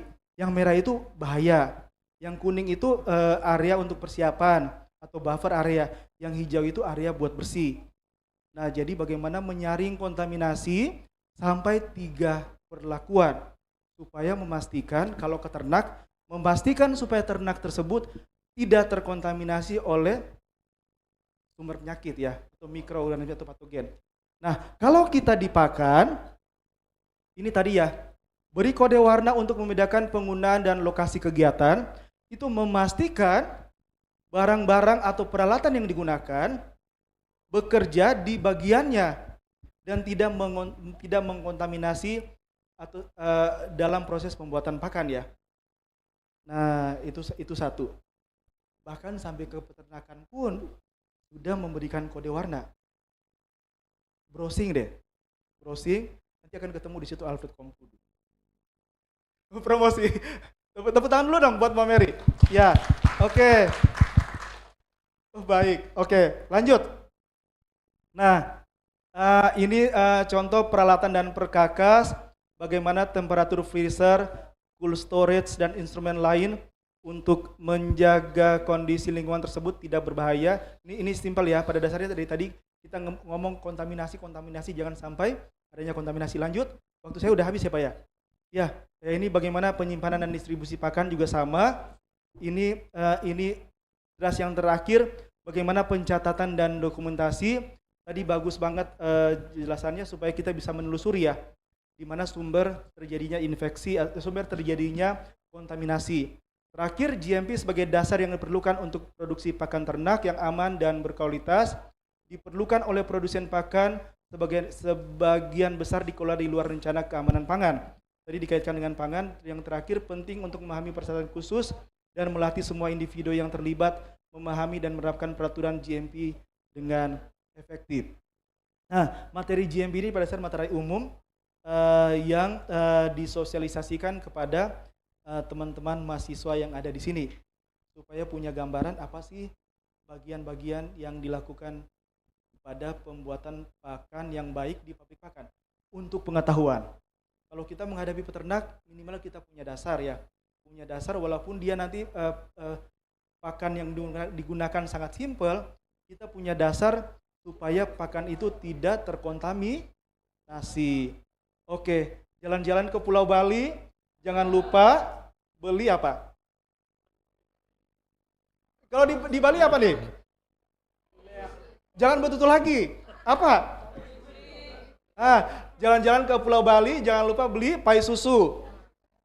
Ya, pai susu ya? Jangan susu ya. Kalau bilang pai susu, yang perempuan agak sensitif pada susunya katanya.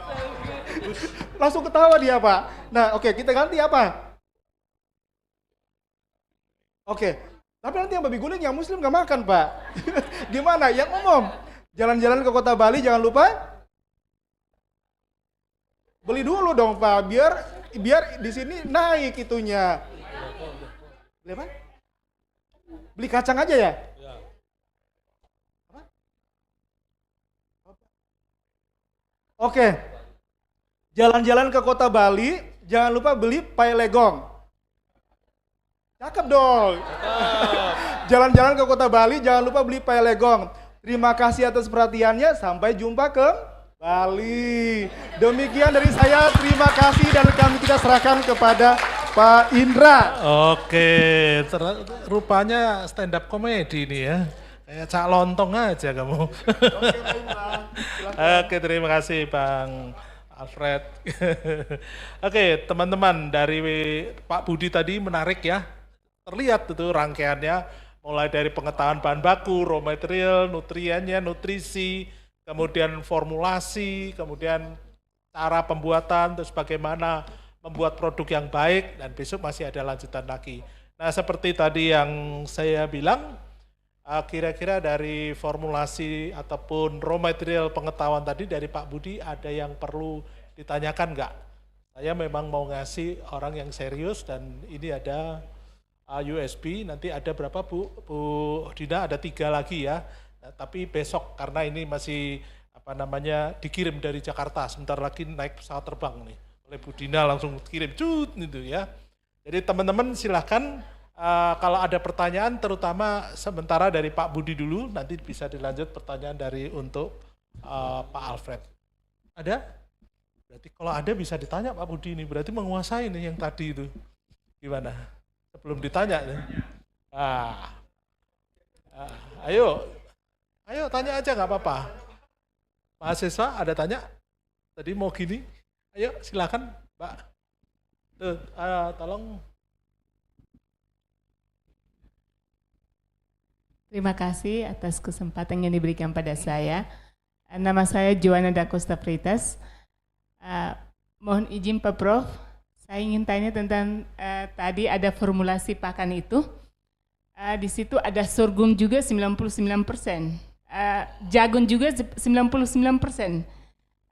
Apakah jumlah pakan yang begitu banyak tidak berdampak pada dilihat dari segi ekonominya? Karena tadi saya lihat jumlah pakan begitu banyak dan komposisi juga yang sama. Terima kasih. Tadi waktu kuliah setelah makan mengenai bahan baku, pada waktu formulasi saya ada slide ditunjukkan, nggak tahu bisa dimunculkan nggak slide-nya, dari kuliah yang formulasi ini, slide keberapa, saya memberikan rekomendasi berapa banyak bahan baku yang bisa dipakai untuk makanan babi, entah babi starter, grower, maksimumnya. Nah kalau kita lihat dari di formulasi Pak, dari awal Pak, yang bahan baku terus sebelumnya. Terus, oke, terus, yang tabel kecil-kecil, kelihatan. Terus satu lagi, ya, satu lagi, bahan baku, ya ini. Nah ini kan ada rekomendasi berapa batas pemakaian bahan baku dengan pertimbangan palatabilitas, kemungkinan ada racunnya. Oh kalau ada racunnya kayak Repsid saya katakan saya pakai 3%, ada racun glukosinolatnya misalnya. Nah untuk bahan baku tertentu yang tidak ada racunnya, yang sudah diolah dengan benar, itu bebas, malah ada yang 100% kan. Tuh, kayak jagung sampai 100%, demikian pula sorghum bisa sampai 40-50%. Tadi bunga kedelai juga 100%. Itu kan artinya tidak terbatas gitu di dalam formula. Tapi komputer gara-gara harus gizinya, lisinya 0,8%, ME-nya 3100, nggak akan mungkin milih cuma satu jenis bahan baku, pasti nggak ideal. Makanya dibikinlah ransum, formulasi ransum itu kombinasi bahan baku yang totalnya 100%, tapi dalam prinsip jagung tidak dibatasin, bungkil kedelai tidak dibatasin, sorghum dibatasin sampai 40-60%, nggak masalah. Kayak gitu. Nah kalau mau saya memudahkan saja, saya tidak dibatasin itu 99 gitu. Itu memudahkan supaya, tapi berapa tidak akan mungkin dicapai karena keterbatasan gizinya, tidak mungkin pakai sorghum, paling-paling cuma 30% diambilnya oleh komputer, itu yang sesuai dengan kebutuhan babi dan harga yang paling murah. Itulah prinsip-prinsip formulasi, tapi ada bahan baku yang tidak bisa dipakai terlalu banyak. Tadi saya masukkan misalnya kayak bungkil meat bone meal, tepung daging 5%, karena apa? Variasinya tinggi. Kalau saya pakai terlalu banyak 10%, suatu saat kebetulan dapat bagus, makanannya bagus. Suatu saat dapat jelek, wah dikomplain gitu. Nah itu menjadikan kendala, makanya kita batasin. Inilah perlunya seorang nutrisionis memberikan judgement, penilaian bahan-bahan baku mana berdasarkan tadi kandungan gizinya, berdasarkan resiko, berdasarkan racunnya. Ada beberapa bahan yang tidak ada racunnya. Misalnya kalau saya pakai minyak, saya pernah bikin, dibebaskan lah minyaknya, dapat minyaknya murah katanya, nggak usah beli 0 rupiah. Nanti komputer pakainya banyak-banyak tuh, 10%. Kalau pakai 10% nanti diaduk, jadi bubur makan babinya nggak mau makan nanti gitu. Nah itulah pertimbangan-pertimbangan ini. Nah inilah tabel yang disarankan, tinggal digunakan di dalam nanti kalau pelatihan formulasi kayak gitu. Ya, mirip seperti kayak konser ya. Jadi stringnya sekian, suaranya, drumnya dan sebagainya. Ada yang ikut paduan suara atau musik pasti tahu tuh Itu cuman gerakan gini tahu, oh segini aja. Atau dia drumnya harus kencang dan sebagainya. Ini kayak konser sebenarnya. Mirip sekali. Jadi, seperti ini. Ada yang lain? Ayo. Iya Bu, silakan Bu.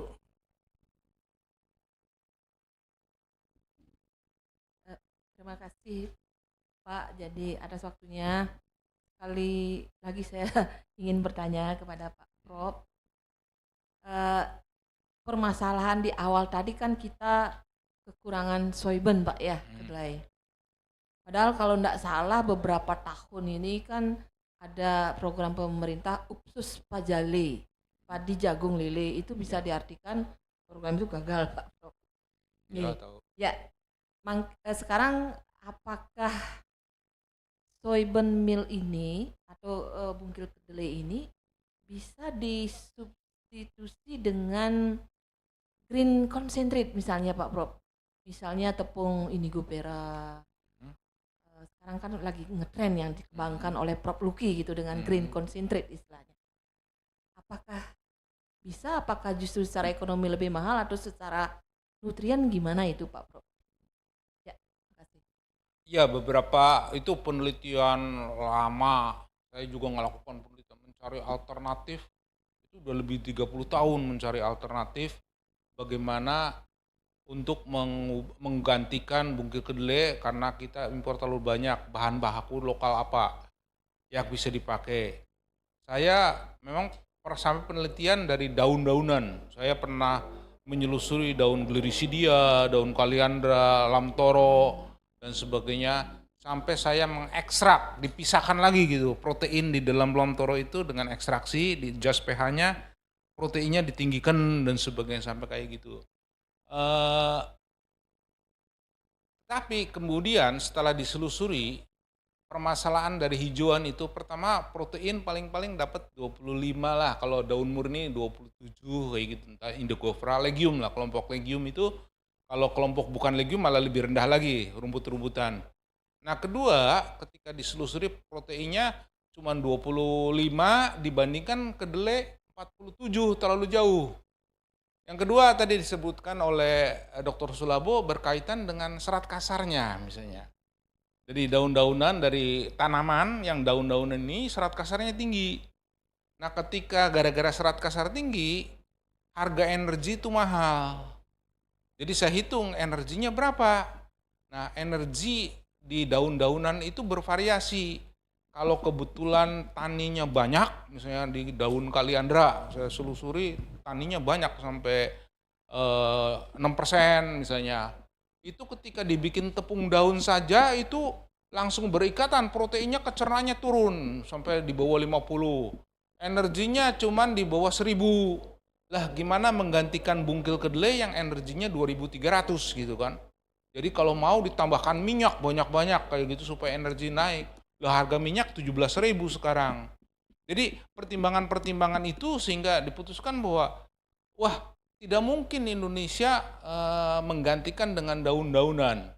Karena butuhnya itu banyak sekali, 5,3 juta ton bungkil kedelai saja diimpor setiap tahun. Jadi yang paling baik adalah dikembalikan ke pertanian, menanam tanaman yang menghasilkan protein banyak-banyak. Nah kalau kita hitung yang bisa menghasilkan protein banyak-banyak per hektar lahan, itu leguminosa dan berupa legiumnya bukan daunnya. Misalnya tadi saya nelusuri kacang gude, tahu nggak kacang gude? Orang Jawa misalnya, kajanus kajan, kayak gitu, ya. Ini, namanya. Ada pernah saya nyelusuri kacang koro, lab-lab purpurus dan sebagainya. Oh ada racunnya. Nah ternyata yang mendekati kita pernah nyelusuri daun biji saga, kacang kecipir dan sebagainya. Yang mendekatin itu misalnya oke lah kacang gude nih. Penelitian kira-kira 30 tahun. Oke lah kita cari kacang gude. Ketika dicari buat penelitian aja saya butuh kira-kira 1 ton. Nyari ke Jogja itu nggak dapat Pak. Itu kadang. Jadi terus gimana mau juta-juta ton menggantikan bungkil kedelai gitu. Menjadikan kendala. Itu menjadikan permasalahannya di Indonesia, defisit protein segitu banyak, mau dipenuhinya dari apa? Apakah mengkonversikan dari tanaman? Untuk tanaman legium buat ruminan di musim kering aja kurang gitu. Jadi saya berkesimpulan bahwa tanaman-tanaman leguminosa akan lebih baik energinya itu diberikan kepada ruminan. Jadi diberikan kepada ruminan, kontribusinya mensuplementasi supaya sapinya tumbuhnya lebih baik gitu, deligenya bisa dapat 1 kilo dan sebagainya. Itu hitung-hitungannya lebih baik. Sama dengan bungkil inti sawit, kan kita ada. Saya ngitung, ADF-nya sangat tinggi, acid detergent fiber. Jadi ketika dimasukkan menjadikan kendala gitu. Nggak bisa dipakai banyak-banyak. Digestibility-nya rendah, energinya rendah. Jadi tadi dimasukkan komputer ya bisa 5%. Tapi 5%, 3% sudah menguntungkan, sudah mengurangin biaya tadi. Kan saya masukin 3%, udah turun. Jadi silakan ada barangnya, harganya memenuhi, bisa dipakai, betul. Tinggal nanti komputer menentukan. Kalau tadi indigofera, misalnya protein 25, digestibility-nya cuma sekian, energinya sekian, harganya jangan-jangan harus turun misalnya baru 600 perak bisa dipakai. Siapa yang bisa kan kayak gitu. Butuhnya yang harganya lebih mahal supaya bisa dijual karena kos produksinya berapa gitu. Jadi itu menjadi realistisnya. Saya sih analisa saya bahwa kebanyakan tanaman-tanaman untuk daun-daunan akan lebih baik dipakai sebagai suplemen untuk ruminan gitu. Ideal. Jadi nggak mungkin dipakai menggantikan bungkil kedelai. Jadi kalau mau pakai bungkil kedelai, nanamlah kedelai itu banyak-banyak, yang 1 hektar 1 ton dapat proteinnya itu. Persoalannya adalah lahannya ada enggak. Saya ingin hitung untuk nanam kedelai saja, kalau setahun panen 2 kali, itu 3 juta hektar harus disiapin lahan. Kalau memenuhi kedelai, belum masalah jagung. Saya memprediksi dalam 20 tahun mendatang, kebutuhan jagung ngedouble. Kalau 10 juta ton, 1 hektarnya 5 ton, berarti paling tidak ada 2 juta hektar tambahan. Untuk padi saja, beras kita kekurangan. Kalimantan Tengah dengan food estate-nya yang dikelola oleh Pak Prabowo kayak gitu, sampai sekarang berapa ribu hektar, tadi targetnya 0,5 juta hektar, berapa yang betul-betul dipakai untuk menghasilkan tanam pangan? Jumlah yang berhasilnya. Nggak mudah untuk membuka pertanian sampai establis menghasilkan bahan baku untuk manusia, untuk hewan, yang banyak ini butuh bertahun-tahun. Makanya saya sangat menyesalkan kalau punya sawah yang bagus, berubah jadi rumah, jadi pabrik, jadi apa? Jadi mau mencetak sawah itu mahal sekali biayanya, sampai stabil hasilnya menghasilkan. Itu kendala di Indonesia. Jadi saya memprediksi kalau pertaniannya nggak diperbanyak untuk menghasilkan bahan baku yang cukup, kayak gitu kita akan tetap ketergantungan daripada impor. Kalau nggak mau ketergantungan ke impor, bayarlah mahal kayak jagung, harga di luar negeri 4.500, di kita harus bayar 6.200. Konsumennya yang akan bayar lebih mahal. Itu kalau lihat globalnya situasinya kayak gitu di Indonesia.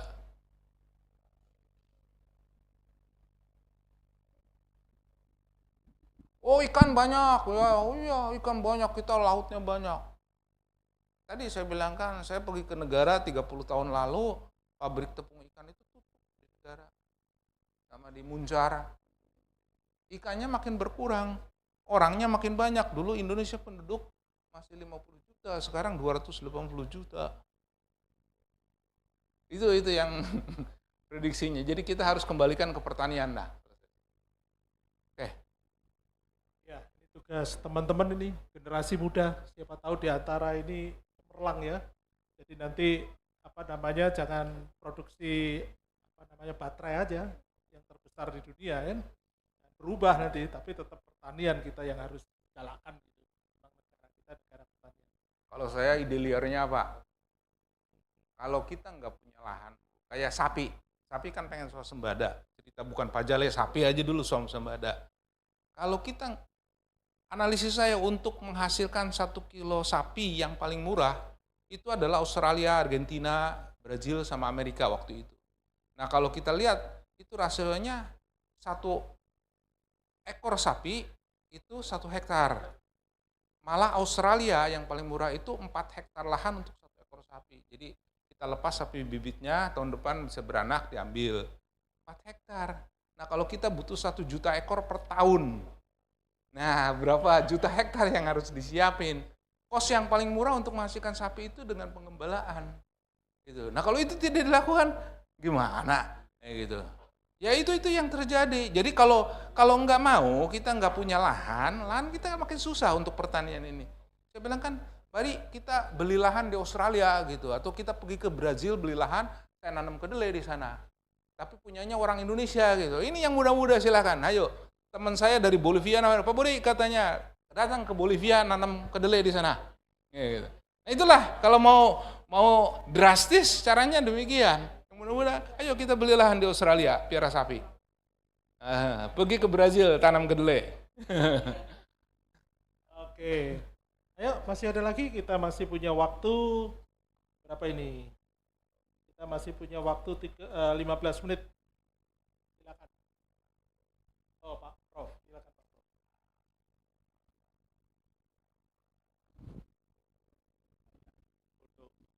Ini pertanyaan untuk Prof Budi. Jadi pertama, selamat datang Prof Budi. Ya, jadi yang saya ingin tanyakan kan begini Pak. Ini dedak ini permasalahan yang luar biasa. Jadi pemalsuan dedak. Saya ingin tahu aja Pak. Ini Pak Budi kan sudah lama di pabrik pakan. Ini apakah pabrik pakan masih menggunakan dedak lokal kita? Nah kemudian yang kedua, ini kan kita import barang yang bagus ini di kita, jadi Pak Budi kan dari dulu memkampanyekan di kita.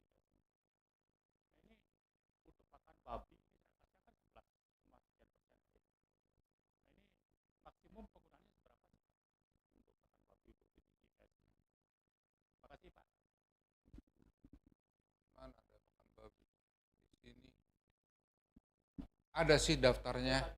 Jadi dari hasil penelitian di DGS ini pernah dicobakan untuk babi dari mulai misalnya dari starter cuma 10%, 15%, habis itu growernya bisa naik sampai 20%, finishernya bisa sampai 30%. Malah di gestation, babi bunting, kalau ekonomik sampai 50%. Nah persoalannya ketika di DGS dipakai sampai 30% waktu itu, untuk finisher, waktu itu di DGS-nya minyaknya banyak. Ada minyaknya itu kira-kira 10%-an, 9%. Sekarang minyaknya udah turun. Waktu minyaknya banyak, dikeluhkan daging babinya, katanya dibilangkan, terlalu empuk. Jadi fatnya itu terlalu empuk. Orang bule kan pengen makannya kan bacon.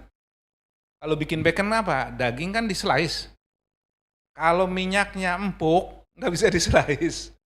Itu yang terjadi. Artinya apa yang terjadi? Dilakukanlah, dikurangin pada waktu finisher hanya maksimum 20% supaya bisa di-slice.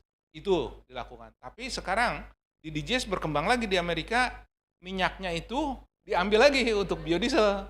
Jadi di centrifuge minyak, sehingga di DGS-nya minyaknya cuma 5-7%. Nggak ada masalah sampai 30% ini. Kayak gitu. Nah itu yang terjadi. Tergantung konsumennya. Kalau saya bicara ke Vietnam, saya masak babi kecap gitu kan, direbus, ditambahin bumbu-bumbu, wah yang empuk yang enak. Gitu. Beda sama orang makan bacon kan yang di-slice-slice. Ya nggak masalah dia bilang kan, nggak masalah Vietnam pakai banyak-banyak. Tergantung konsumennya. Di konsumen Amerika pengennya bacon, jadi silakan dipakai kayak gitu. Formulasi nanti menentukan, mungkin tidak bisa dipakai full misalnya. Tapi kadang-kadang dalam situasi yang sulit, saya lepas itu. Kayak petelur, lagi harga jagung mahal sekali waktu itu. Saya bilang kan dia lepas aja, kita batasin. Oh diambil 60% Pak, bisa untuk makanan petelur. Ada datanya, kebetulan udah dicoba di Iowa State University, kasih 60%, nggak ada masalah gitu, asal diformulasikan dengan benar. Formulasinya sangat menentukan. Itu jadi silakan di DGS, saya nggak bicara banyak lah, cukup kira-kira itulah rekomendasinya yang ada sampai saat ini. Nah pertanyaan yang pertama tadi berkaitan dengan dedak. Dedak itu udah lama, puluhan tahun. Jadi kita ngajarin semua feed mill, sudah ngajarin itu dari tahun 85-an. Sampai ke Filipina waktu itu diajarin, bagaimana menguji dedak, mengklasifikasikan sekamnya 5%, 10%, 15% bisa keukur. Akhirnya feedmill mengambil tindakan, saya hanya mau untuk makanan ini maksimum 10%. Saya rekomendasikan kalau bisa 5% gitu. Tapi kadang-kadang sulit katanya Pak. Gimana feedmill? Jadi kita rekomendasi toleran sampai 10% tapi dikoreksi formulanya. Karena energi berubah, nah itu dikoreksi dan sebagainya silahkan. Nah kalau dipakai sampai 20%, komputer kalau gizinya dikoreksi, nggak mau Pak untuk makanan ayam, makanan sapi. Kalau sekamnya sampai 20%, akibatnya apa terjadi? Feedmill sekarang ini kebanyakan, mereka memilih dedak yang bagus diperiksa, begitu lewat 10%, 15%, kalau kepaksa, kalau nggak ditolak. Apa yang terjadi? Jadilah dedak sapi namanya. Jadi untuk makanan sapi, itu sebagian 50% sekam giling dimasukin. Itu yang terjadi. Dedak sapi namanya. Jadi, dulu peternak layer yang bikin makanan sendiri, dedaknya jelek-jelek. Saya bilang kan, ini nilainya jelek sekali, percuma pakai ini. Betul, laporan dibantu, kotorannya basah, produksi ambruk, dan sebagainya. Begitu diperiksa sampai 30%, 40% sekamnya. Jadi saya katakan untuk makanan babi atau ayam, jangan pakai dedak yang sekamnya tinggi. Jadi paling-paling toleran untuk sapi, tapi dihitung secara gizi pun sebenarnya jelek. Jadi feedmill udah tahu klasifikasikan, peternak-peternak yang harus mulai bekerja untuk bisa memilih bagaimana yang ekonomis nilainya, kualitasnya, supaya bisa dipakai untuk menghasilkan babi yang paling murah kembali akhirnya. Tadinya kan ke situ. Ya butuh dididik. Nah repotnya dedak jelek itu ada dua penyebabnya. Sekamnya tinggi. Yang satu adalah penggilingan padi kita, kan bikin gabah itu digiling menjadi beras pecah kulit, beras coklat itu. Harusnya sekamnya dipisah dulu, penggilingan 2 tahap, baru disosoh itu dipoles, baru hasilnya dedak. Jadi sekamnya dipisah dulu. Nah repotnya pemisahan 2 kali penggilingan ini, itu dijadiin satu di Indonesia dan seringkali tidak efisien. Jadi langsung apa? Kalau kita lihat sekamnya itu dikeluarkan tidak sempurna, masih ada gabah-gabahnya, itu langsung dipoles, akhirnya dedaknya kecampur sama sekam. Begitu penggilingannya makin gede, biasanya penggilingan gede yang saya survei sampai ke Sumedang waktu itu, hasilnya lebih bagus. Tapi penggilingan kecil-kecil seringkali kontaminasi terhadap sekam. Nah yang parah itu tadi, ada pabrik di Jember yang khusus bikin sekam giling, dicampurin, dijualin kayak gitu. Itu yang bikin nyampur. Saya bilang kan pabriknya harus ditutup itu.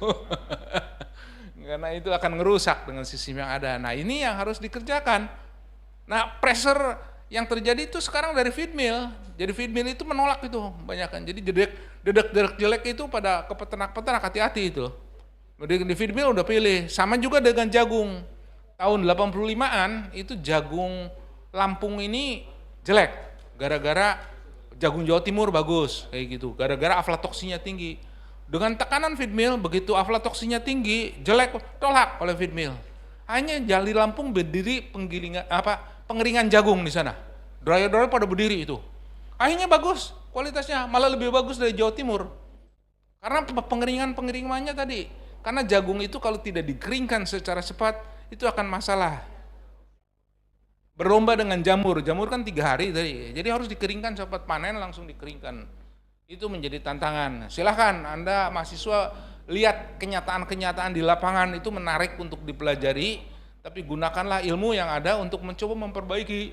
Kalau enggak Indonesia, wah kasih aflatoksin nantinya. Ya itu. Ada lagi. Jadi kuncinya mencari mertua kaya ya.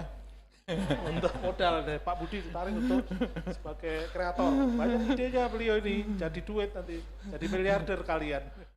Satu lagi, ayo satu lagi.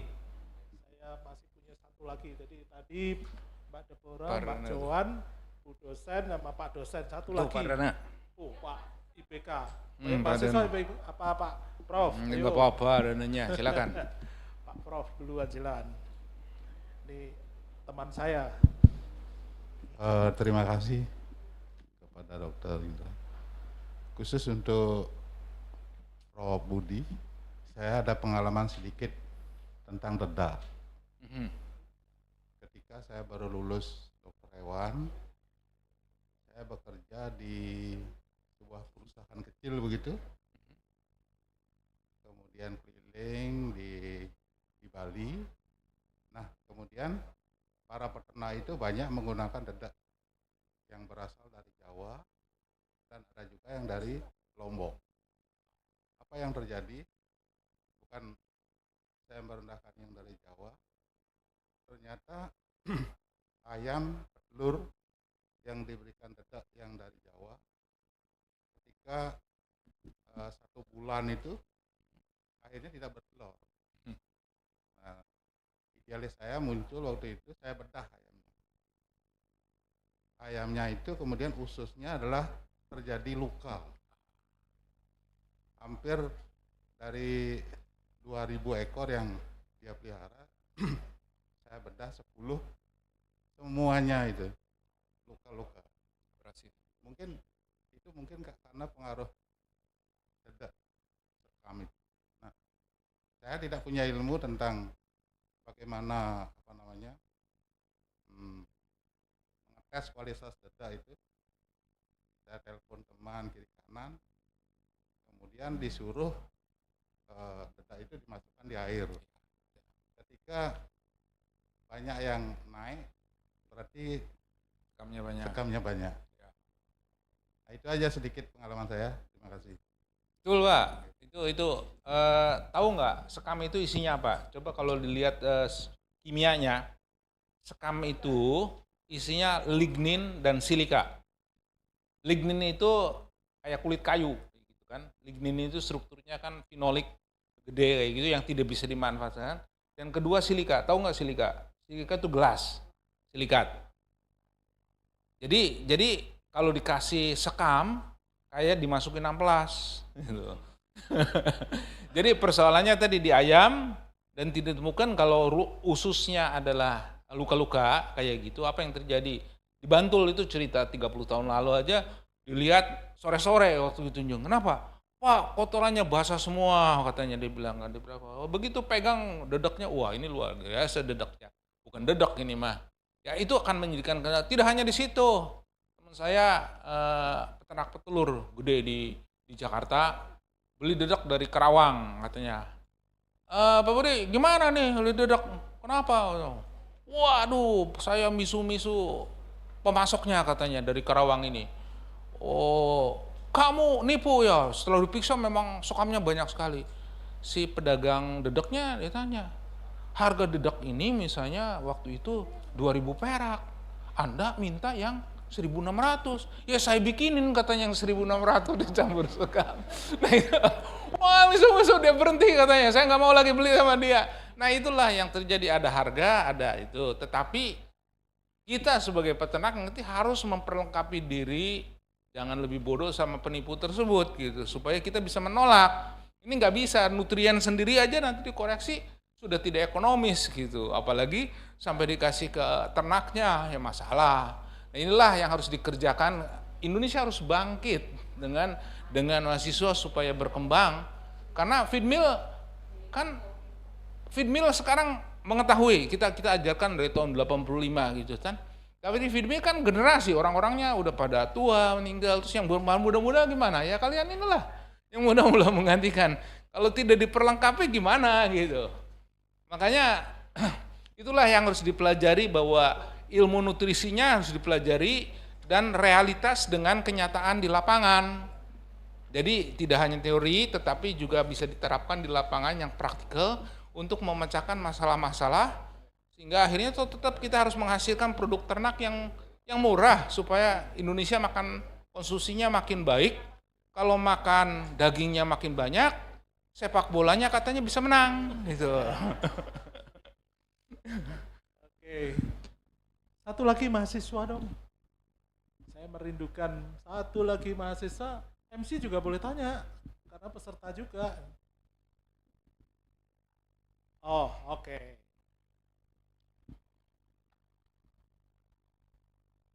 Baik, perkenalkan nama saya Gita Ramadhaniala.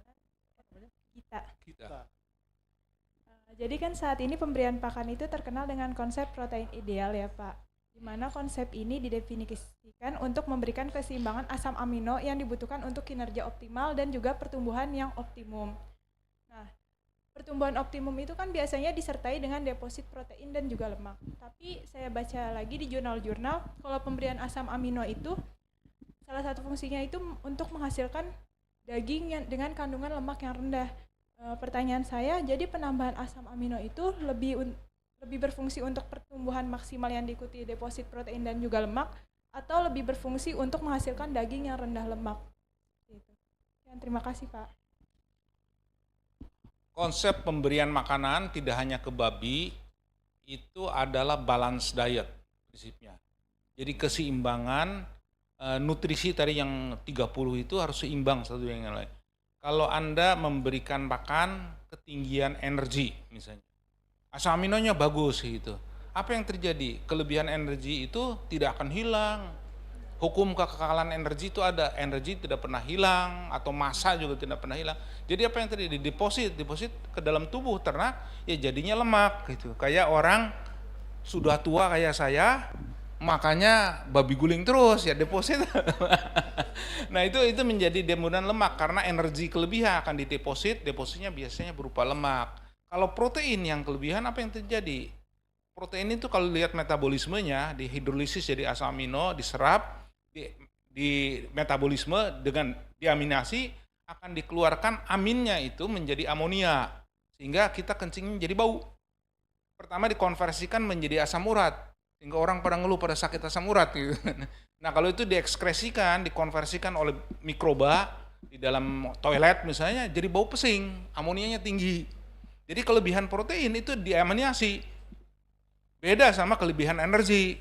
Sehingga haruslah konsep balance diet. Nah keseimbangan ini harus dipentingkan, kelebihan energi tidak baik, kekurangan energi juga tidak tumbuh buat ayam. Karena untuk sintesis protein, entah daging atau telur, jadi telur, daging, proteinnya itu butuh energi juga. Nah itu harus seimbang, makanya balance diet tadi formulasinya. Nah sekarang kembali kepada profil asam amino. Untuk jadi daging kita misalnya, atau daging ayam, daging babi, atau telur, itu kayak jari nih, supaya bisa ngangkep gini, kayak gitu kan. Ini ada yang tinggi, ada yang rendah, kayak gitu. Nah kalau formula ininya adalah untuk nangkep ini sama nangkep gelas misalnya kan beda. Untuk telur sama daging itu beda. Makanya rasionya untuk babi beda sama ayam, untuk telur sama broiler pun beda. Nah itu harus seimbang gitu. Supaya menjadi komplit jadi daging, jadi protein telur, protein daging, broiler atau protein babi. Nah itu yang dikonsep dengan ideal amino acid tadi pattern. Basisnya adalah lysine, karena lysine yang paling defisien pada babi, semuanya dikaitkan dengan lysine, berapa persen lysine, supaya komplit. Nah kalau kelebihan, salah satu kelebihan misalnya, jari saya lebih panjang yang sini, ya tadi akan dipotong, keluarlah dari amonia. Nah sekarang, terus terang aja, dengan masalah lingkungan, kalau kandang babi Anda punya, kotorannya kebanyakan nitrogen, kelebihannya itu, saya denda. Di Skandinavia, Denmark, di mana udah didenda, Indonesia belum. Kalau saya jadi dirjen, saya bikinkan peraturan suatu saat, saya bilang kan udah mulai perhatikan lingkungan. Karena kelebihan protein tadi menjadi kelebihan nitrogen. Bukan hanya protein, nitrogen tetapi fosfor. Formula saya kelebihan fosfor keluar melalui kotoran. Kotorannya dipakai untuk pupuk di tanaman. Hujan datang, masuk ke dalam perairan, algae bloom, macam-macam pencemaran lingkungan. Di luar negeri sudah dibatasin kelebihan kayak gitu akan kena penalti. Makanya muncul sekarang konsepnya low protein diet. Ransumnya adalah proteinnya direndahkan serendah-rendahnya, tapi asam aminonya dipertahankan gitu. Yang ideal yang levelnya itu. Sekarang arahnya ke sana. Ya, itu perkembangan nutrisi yang baru kira-kira ke sana. Belum cerita nanti bagaimana sistem pencernaan memperbaiki usus. Besok dia bicara mengenai gut health ya. Besok bicara gut health. Oke, jadi jarinya yang jempol semua siapa? Pasti nggak bisa ngangkat kayak gini tadi. Makanya jarinya harus yang sekatu pendek, jangan jempol semua ya. Oke, intermezzo saja. Baik, teman-teman, Bapak dosen, Ibu dosen, hari ini luar biasa. Semoga tidak, kalau capek-capek tapi sukacita, tetap gembira ya, karena mendapatkan banyak pengetahuan. Siapa tahu, kita kan tidak tahu ya.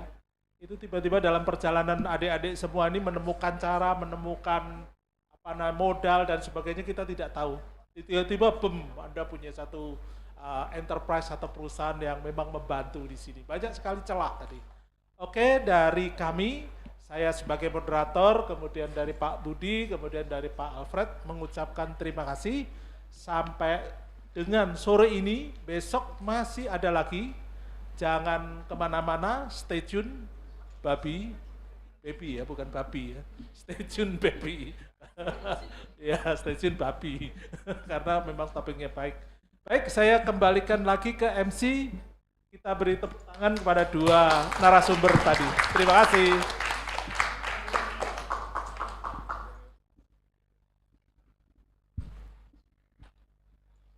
Terima kasih kami ucapkan kepada pemateri yaitu Profesor Dr.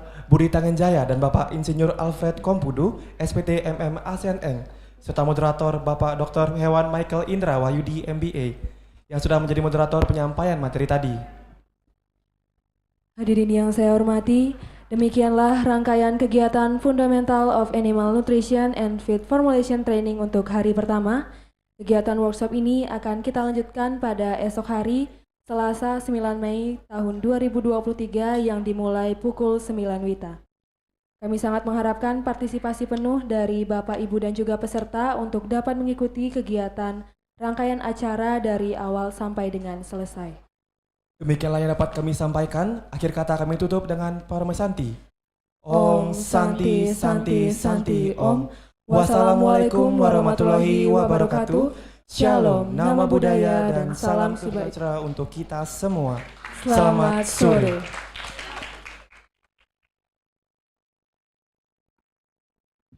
Tambahan sedikit aja, semua materi nanti akan dibagi kepada semua peserta ya. Ya, jadi jangan khawatir, nanti semua materi juga akan dibagi ke semua peserta yang mendaftar.